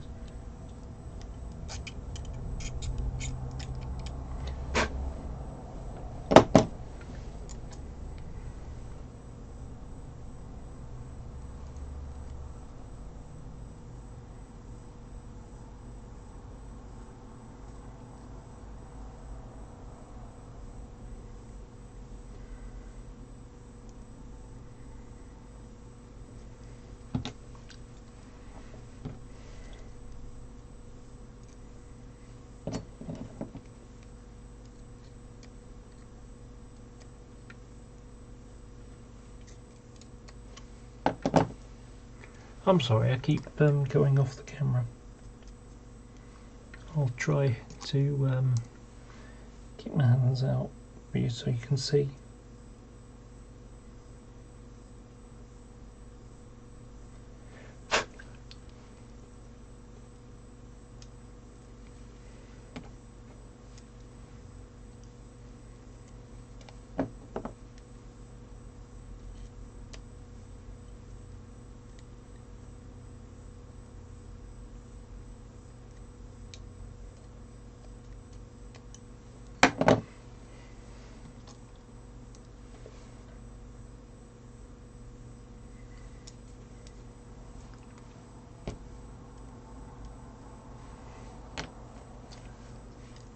last one for this slight teeny thing I just want to fix before getting everything stuck in properly.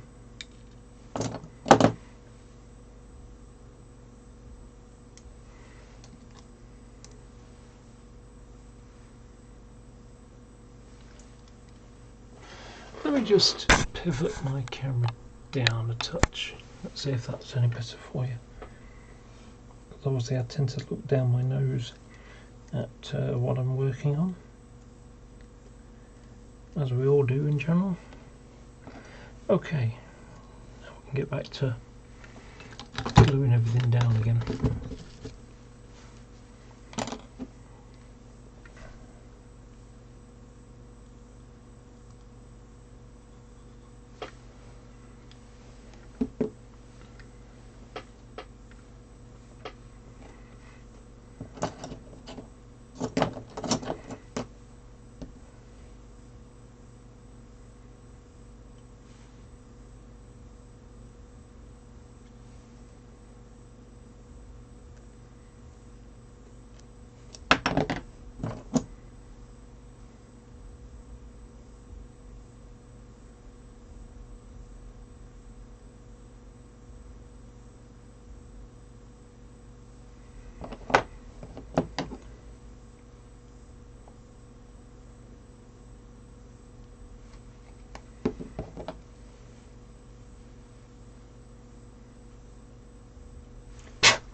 Glued on.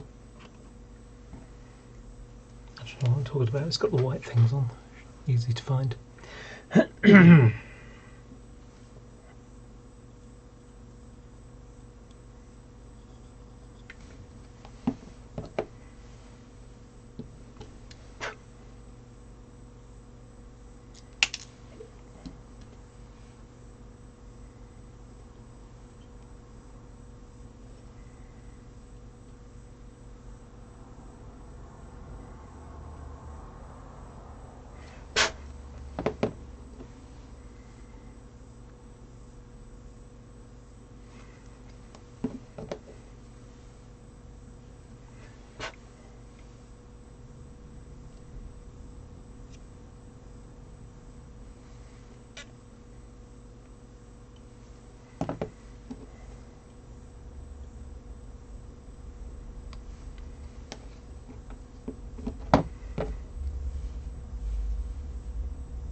So, towards the start of this, someone phoned me up. I phoned him up for the first time in a couple of years today. Just feeling a little bit isolated, so I went into my phone numbers to have a look, see who I haven't spoken to for a while, and I thought I'd phone him. He's into airplanes. I used to do aircraft modelling, don't do it so much anymore. And so, I told him about me, and gosh, it was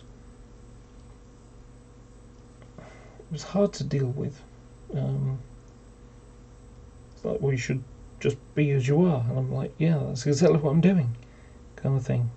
No, I mean that you were born. It's like, no, I was never who I was anyway. I was just pretending to be someone that I wasn't always uncomfortable with.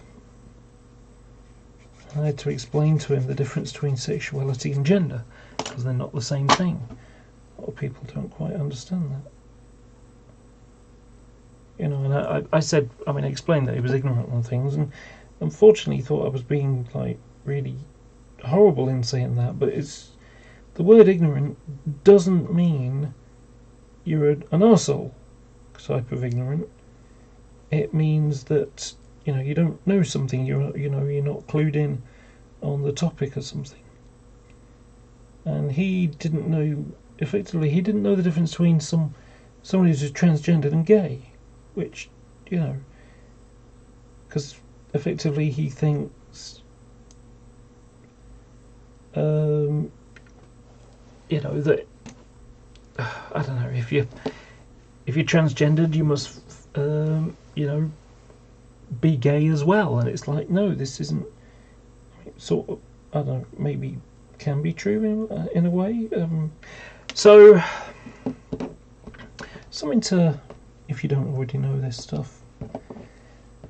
So I'm asexual, so I'm not.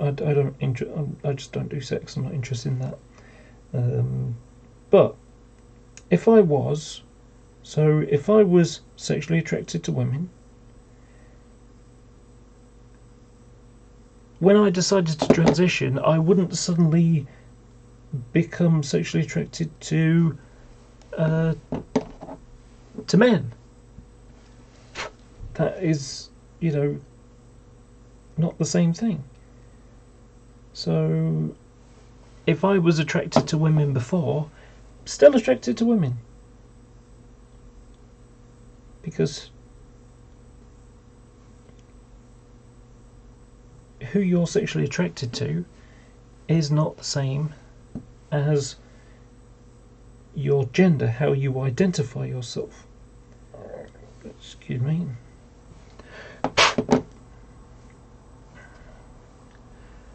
So it was difficult to try and make him understand that, and he just wanted to, let's not talk about it anymore because I'm just old-fashioned. It's like, well, no, it's not that simple.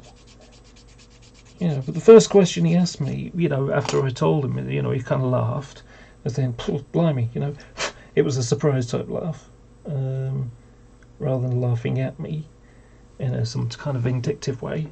And it's like, the immediate question he asked me is, have I had the sex change? It's like, what?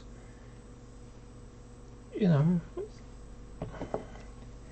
mean, the system takes a very long time to work, but it's like, yeah, that's not a question you should ask someone just like that.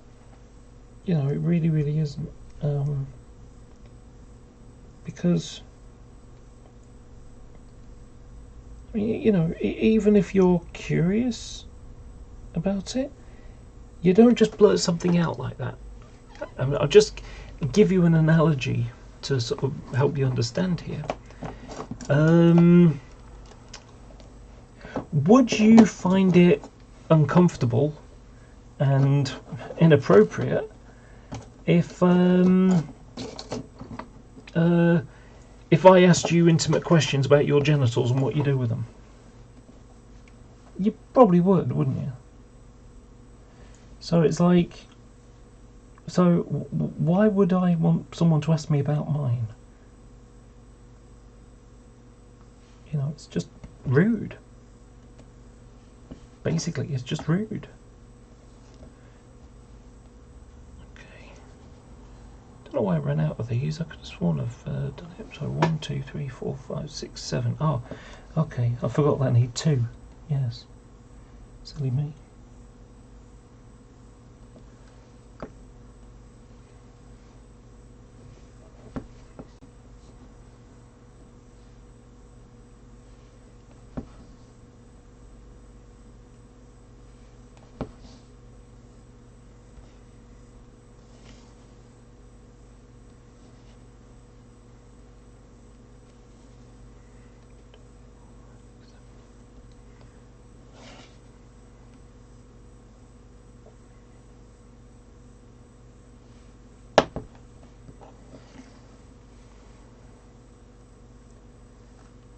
Some of the stuff he came out with today was pretty offensive.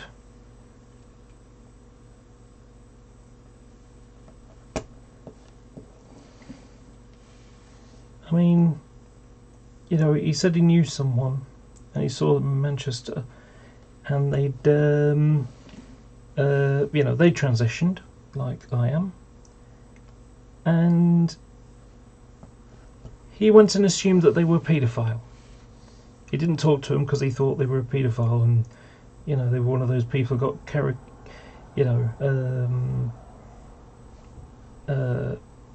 chemically castrated.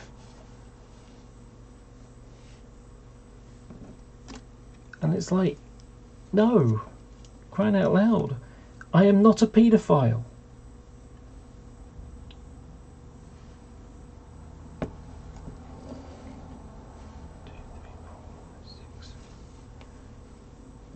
It's just bizarre having that kind of stuff just thrown out like that. It's just like, what?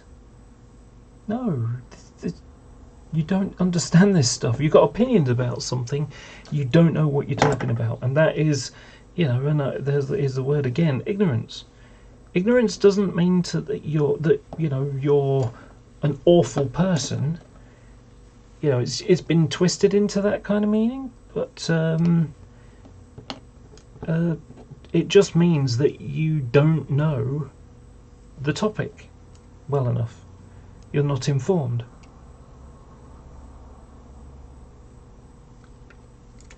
So, yeah, it just was a bizarre start to a conversation. And we started talking about planes and everything was cool.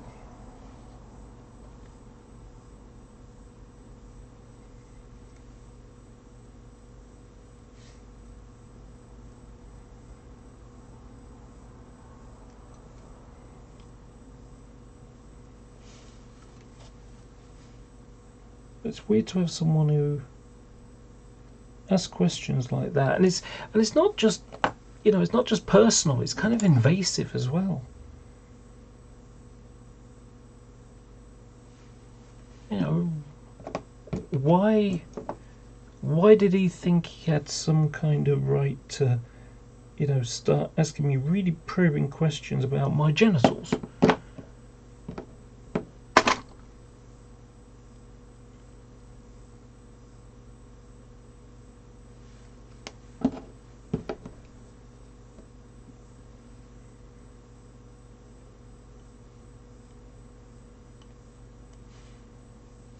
I think I'm going to do these in a slightly different way. Leave the coupling off, let them dry, sand them down so they make sure they're flat. I've got a couple that aren't perfectly flat.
by the way, the reason why I keep blowing like I do is because where I've been doing the filing, I've got little bits of blue or black dust on the top of some of the bits of plastic card.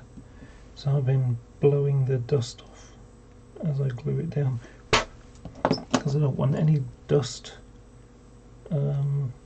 between the two layers.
I had a horrible bit of news today.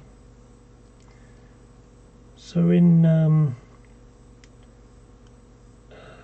Hungary, or was it Romania? I think it was Hungary. The president has been given temporary emergency powers, so they can basically just act on their own without having to go through Parliament and things of that nature. Well, the guy hates transgender people, and his supporters do, and so he's decided that he's going to end all the recognition factors for transgender people in that country. So, if I was a Hungarian, I would be forced to use my old name in official documents.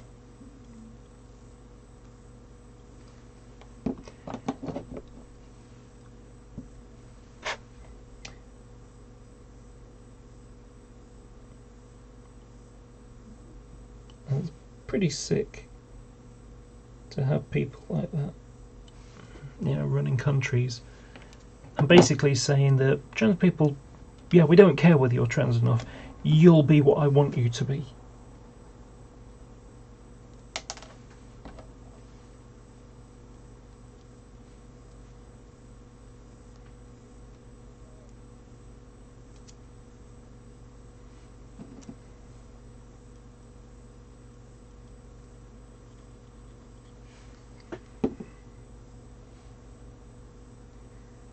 I was a bit like my friend earlier today, who was kind of saying that, he called me my guy name, my former guy name, and I said that's not my name anymore. And he went, "Oh yeah, what's your name again?" And I told him Laura, and he said, "Yeah, you'll always be, former name to me." It's like, well, that he may not have been meaning to be offensive, but he was, because he was basically saying, I don't care how you see yourself, I think you should just be the way that I thought of you. Well, I spent the best part of 20 years pretending to be someone else to make everybody else's life comfortable but my own hard. And it was only because a friend died that I realised, why am I letting all these other people decide my happiness for me, because I want to make them comfortable with who I am. And it just made me realise, why am I letting all these other people decide my happiness for me, decide that I should be unhappy because me being me is a bad thing. And of course, it's you know, I've had people say that they're sorry when, you know, like, sorry to hear that. It's like, no, this is a celebration thing. I'm now being me. I'm not trying to be, you know, I'm not wearing a mask that everyone expects me to wear to make them comfortable. I'm being me now.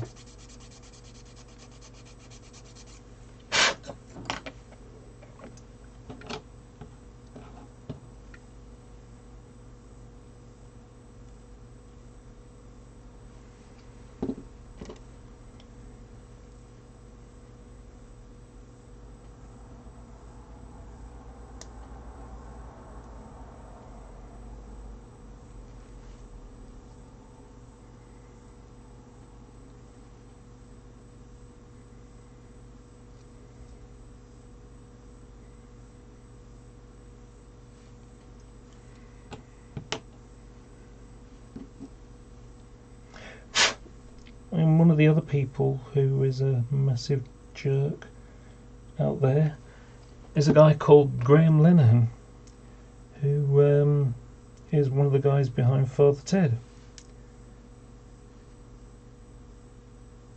And the guy is an arsehole. He's, you know, he hates transgender people. You know, on Twitter all the time against them. And of course, he's one of those people that keeps bringing up the transgender people in sports. And when he means transgender people, he actually means people like me, trans women. Basically saying that it's, you know, that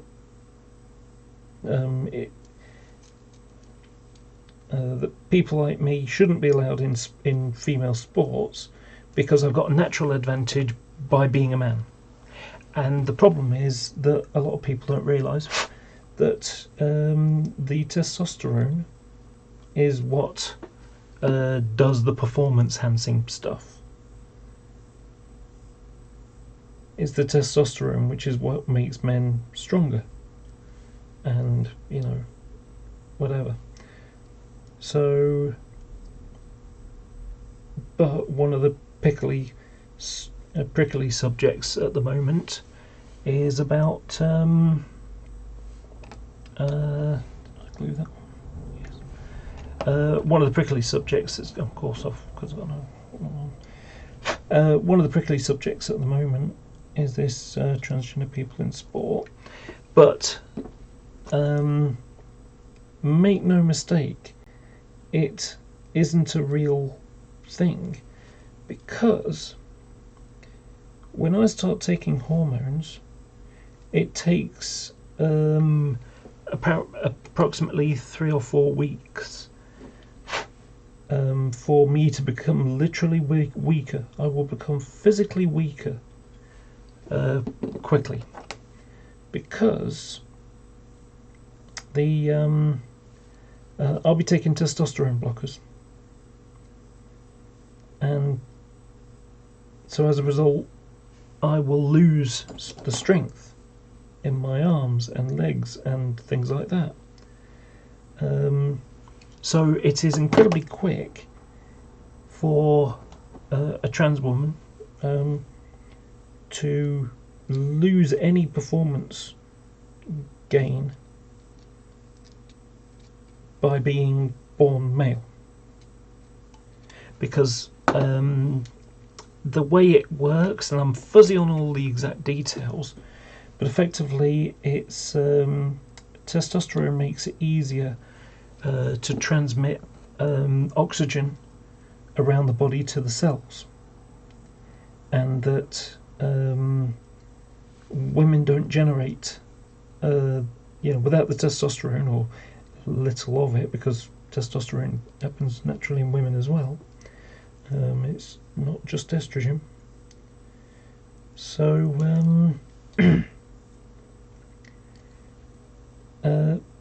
so this performance idea is just wrong, all wrong. And on top of that,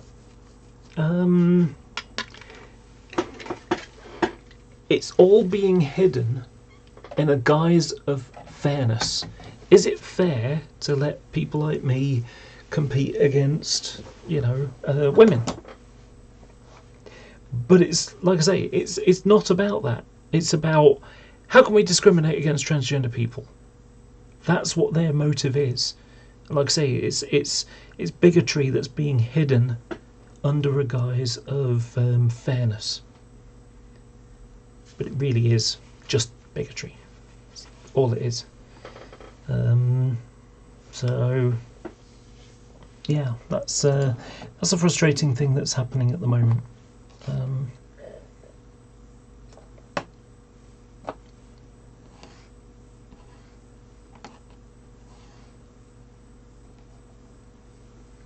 Okay, I think should have more of those.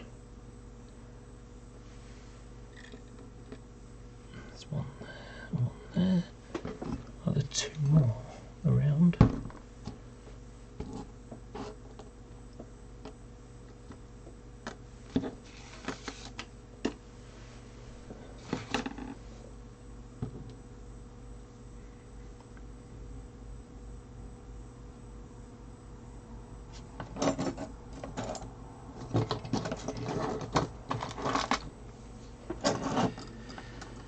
Right, well,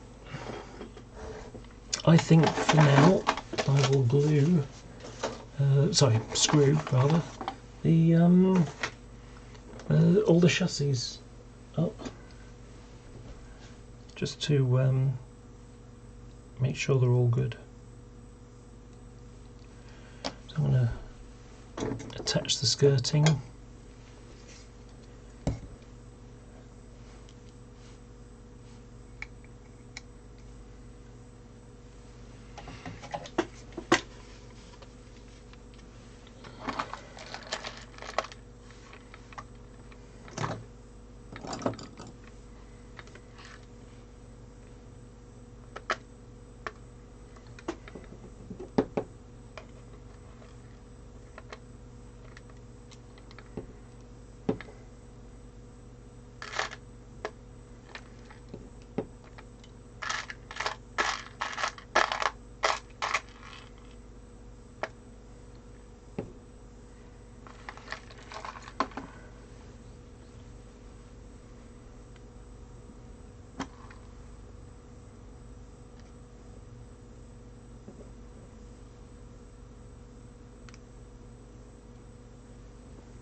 There it is.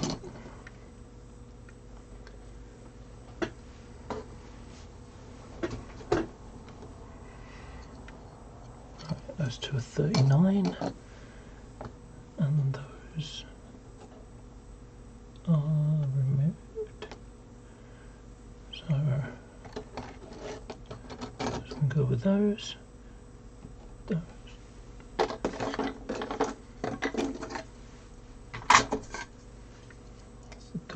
002, 002, that's those two. This is 46 and 46.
That's 23.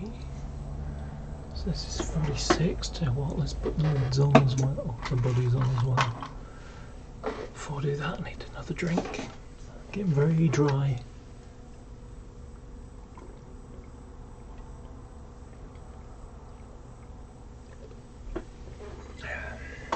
And once I put these back together, what was this one? This is 23. So the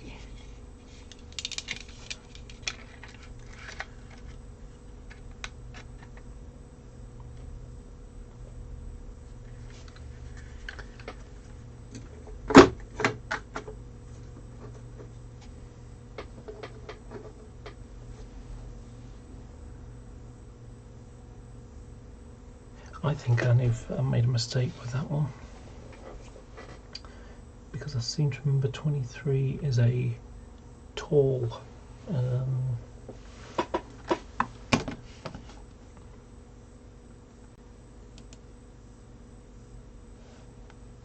let's have a look. It's a bit small.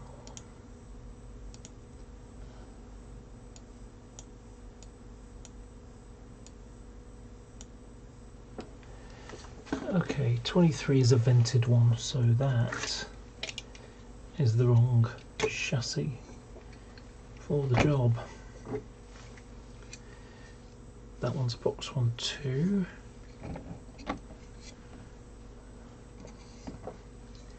I'm sticking on the wrong chassis to the bodies, so I need to make sure not only do I put the right bogies on, but I put the rest of everything else on as well. Okay, I'm going to put the box ones at the back.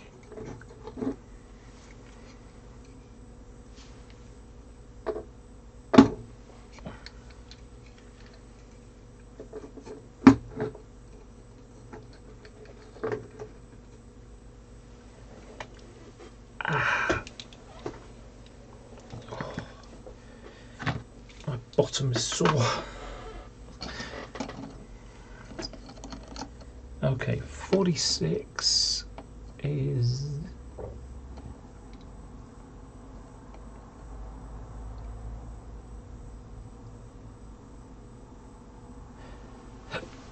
okay, those two I swapped over.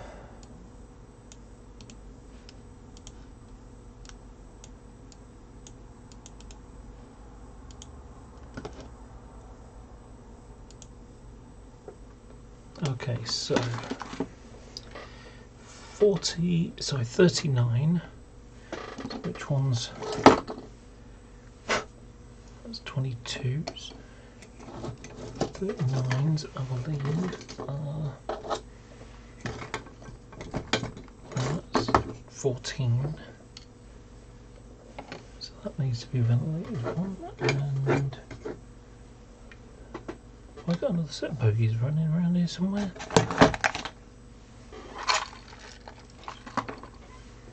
1, 2, 3, 4, 5, 6, 7, 6. Okay, there's only 6 on that one, that's fine. That's 23. 23 is ventilated. That's a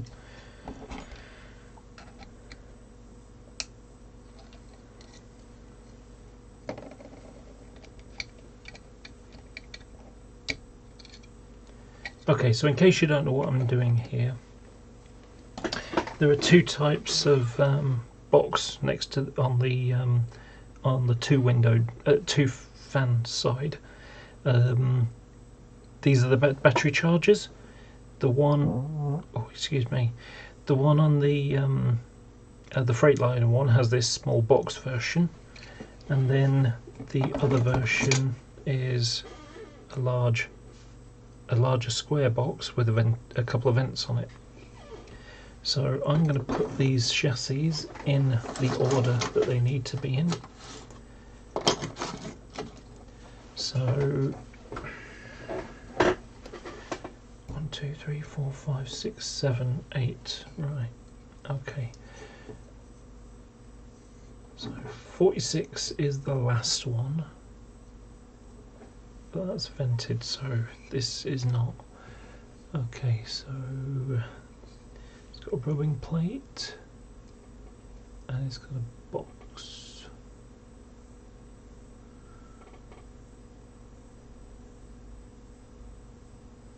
Okay, that's the res one.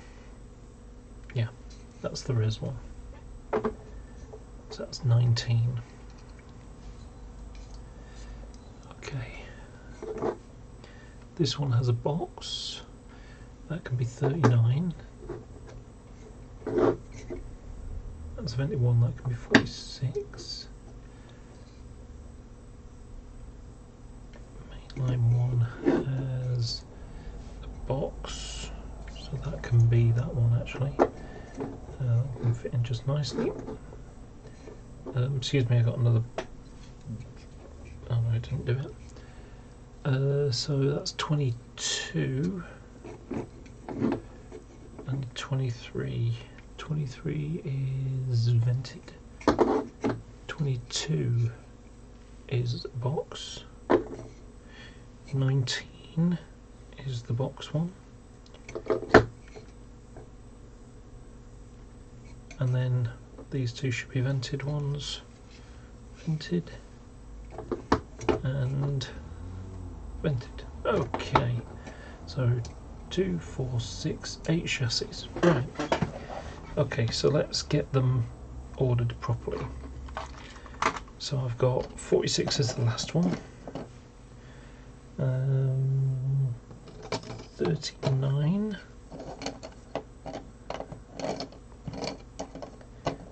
What I do on them, I stick the DCC address on the bottom, 9039, so 90 is 39.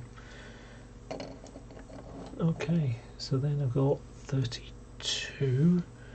Those ones aren't on here, they're still in the... Wait a minute, no they're not. What are they under?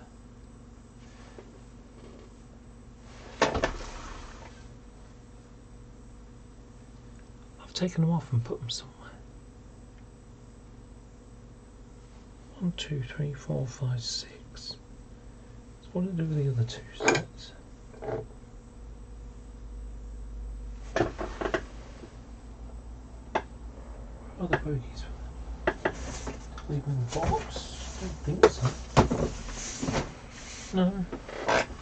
I must have taken them out and put them somewhere. Okay, these are the lids, so it's not those.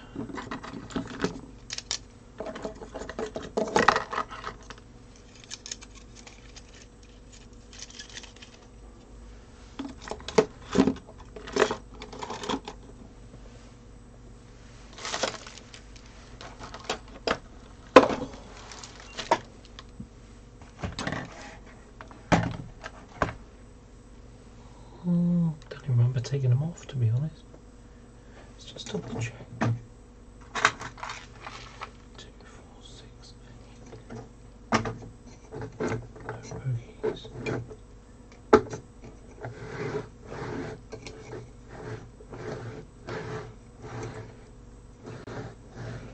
Yeah, none of them have got bogies on. But I'm sure I left them on. I've taken the bogies off at some point. I can't think where I put them. Could be around somewhere. Just can't remember where. Maybe I took them off when I stripped them down. Anyway, no matter.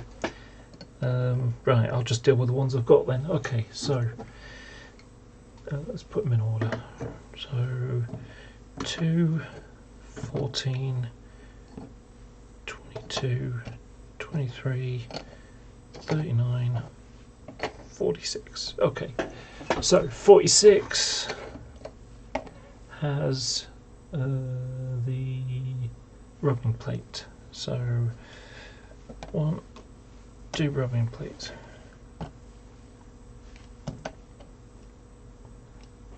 Okay, so now I need the screws.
Okay, that's 46, 39.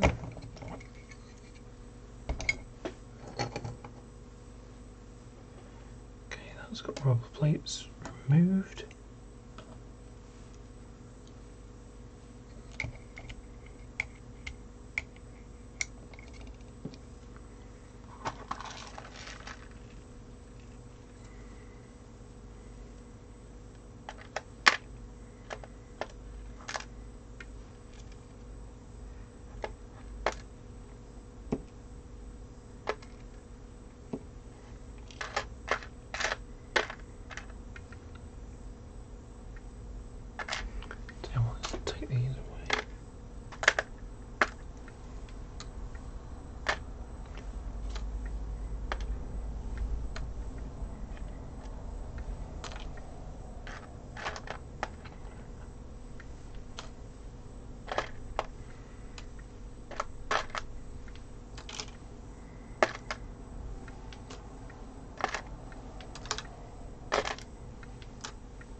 That was 32, but I don't know where my bogey frames are gone. This one's 23. So this one's had the rubber plates removed.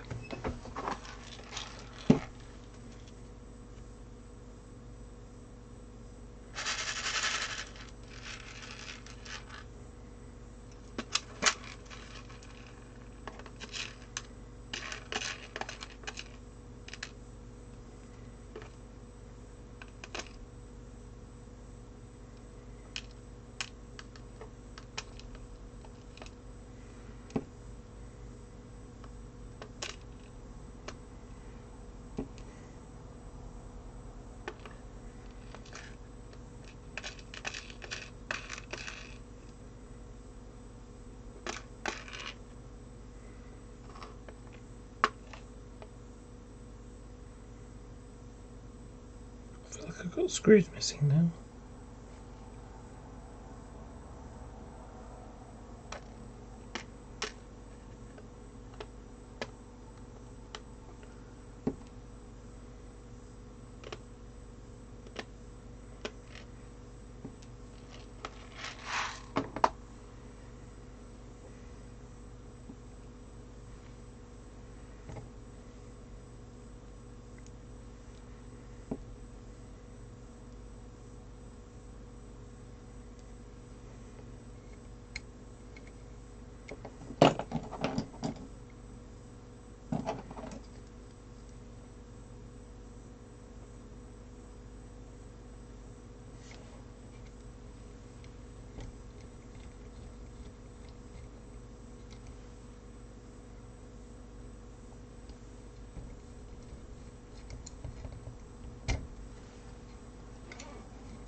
Okay, so 23, this is the intercity one, and I wanted it to be a bit different by having the rubbing plate removed, which is prototypical. It did it shortly after it got repainted into Rotherham distribution.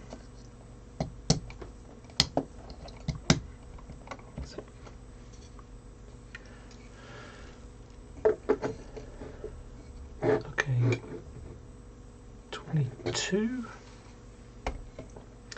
and this one has the rubbing plate removed as well, I think.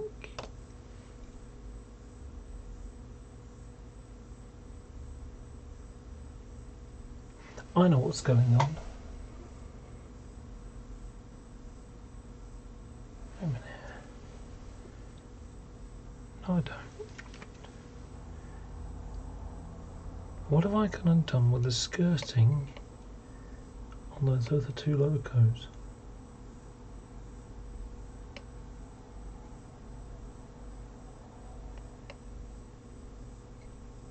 Because I've only got enough skirting to do 3, and I've got 4 logos. Oh no, sorry, skirting's already on one, that's why. That's the 19. But that one, okay, that can be 23 then, because 19 has got the skirting on, so it's got the rubbing plate on. Okay, so 22 just had the rubbing plate removed.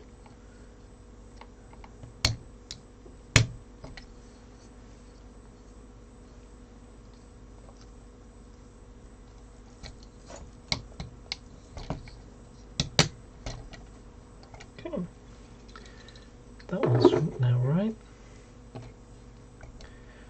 So this one is 19 and that has rubbing plates.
So this one is going to be 19 in res livery, which is, like I say, exactly like this.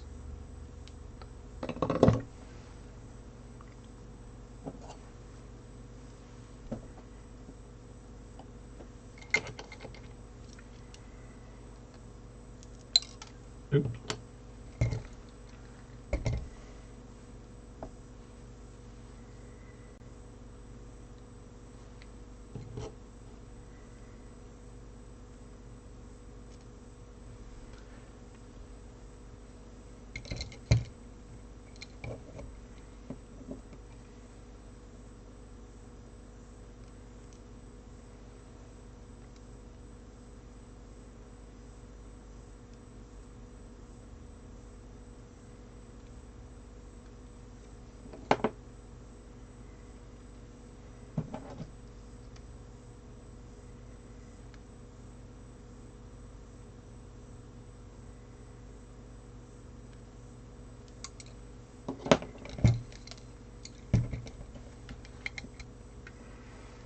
Don't know why that's happening, but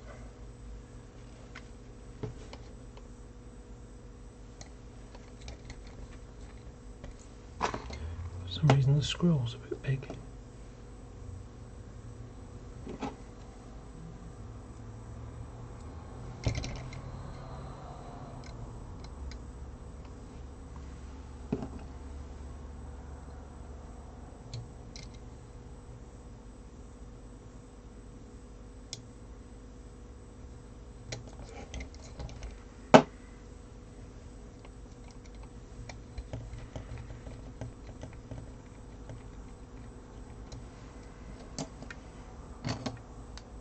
So that's 19. Don't know what the skirting happened with the bogey frames though. That's 2.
Let me turn on the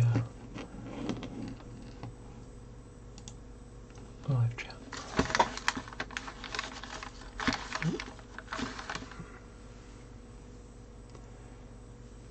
Currently working on a Ridge Railways Mark 1, Mark 2 set. Oh, so sort of 93, 94-ish time onwards.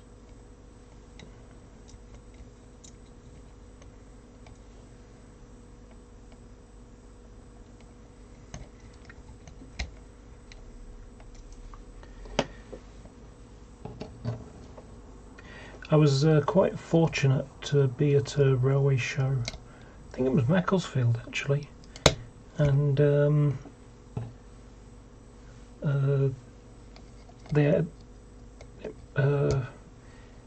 was a shop or trader, and they had a pair of TSOs in Ridge Railways livery for tenner each.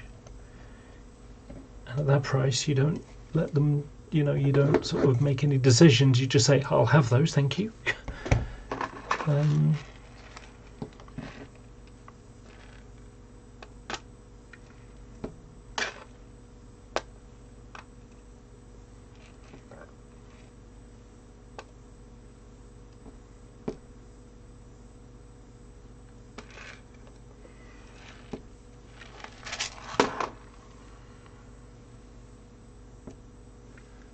So yeah, it was just such a good deal. I wasn't going to sit around and and ah and think about it and then regret it later.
Kaz, it kind of depresses me when I hear you say, "When I was a kid." I mean, I was in my mid-20s then.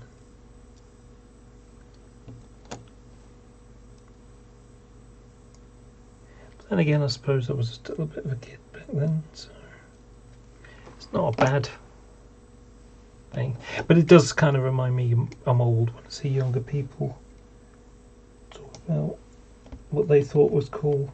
And it is a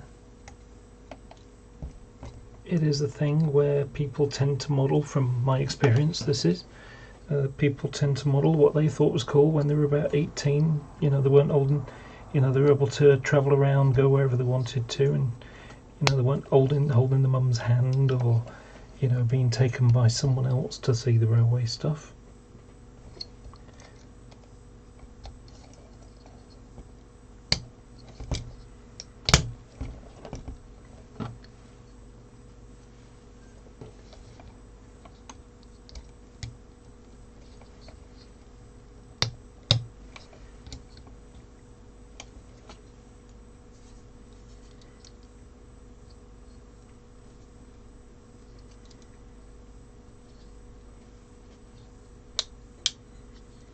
There we go. Okay, so I haven't completely finished. I still need to touch up on a couple of items, but it's basically that's. So this is 002, and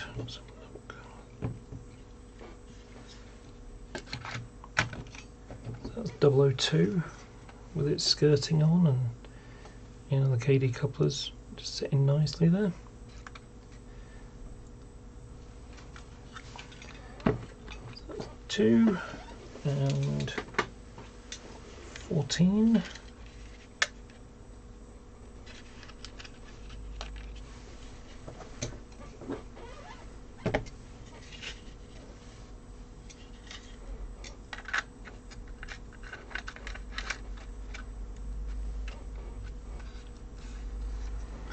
So that's 14.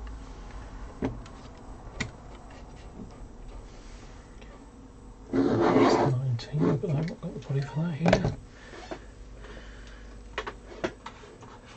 This is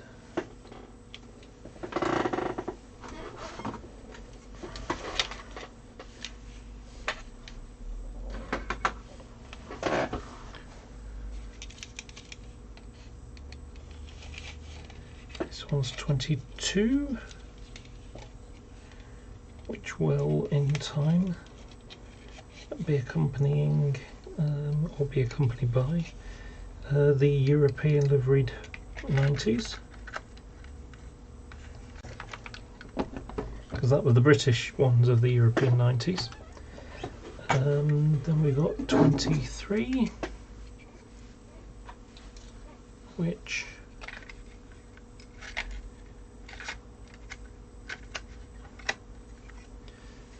and what differentiates this one from an all with a an all intercity one is the rubbing plate.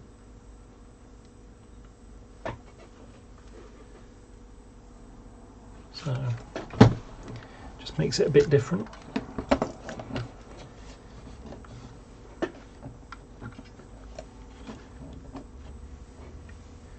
Uh, 132. Okay, 139.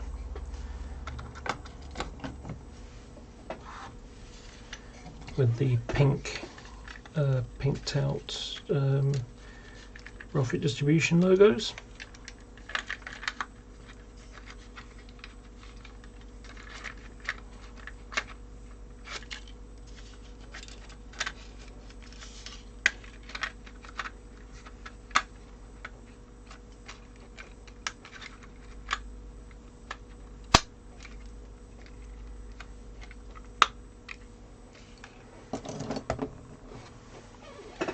And finally 46.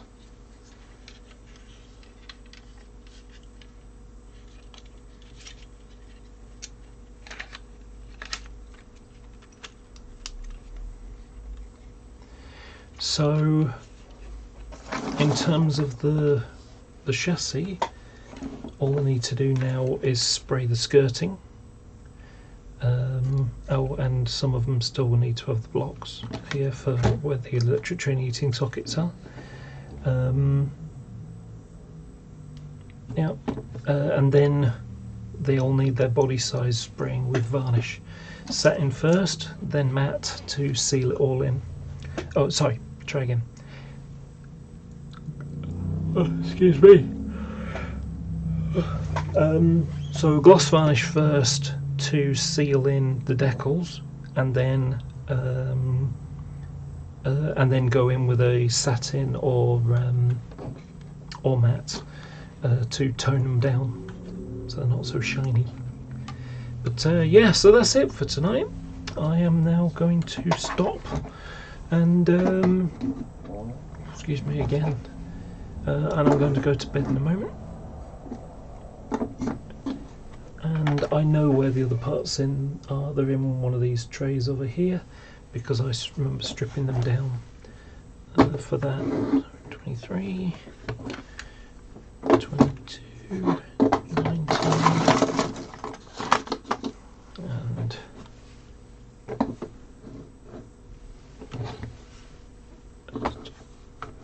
okay.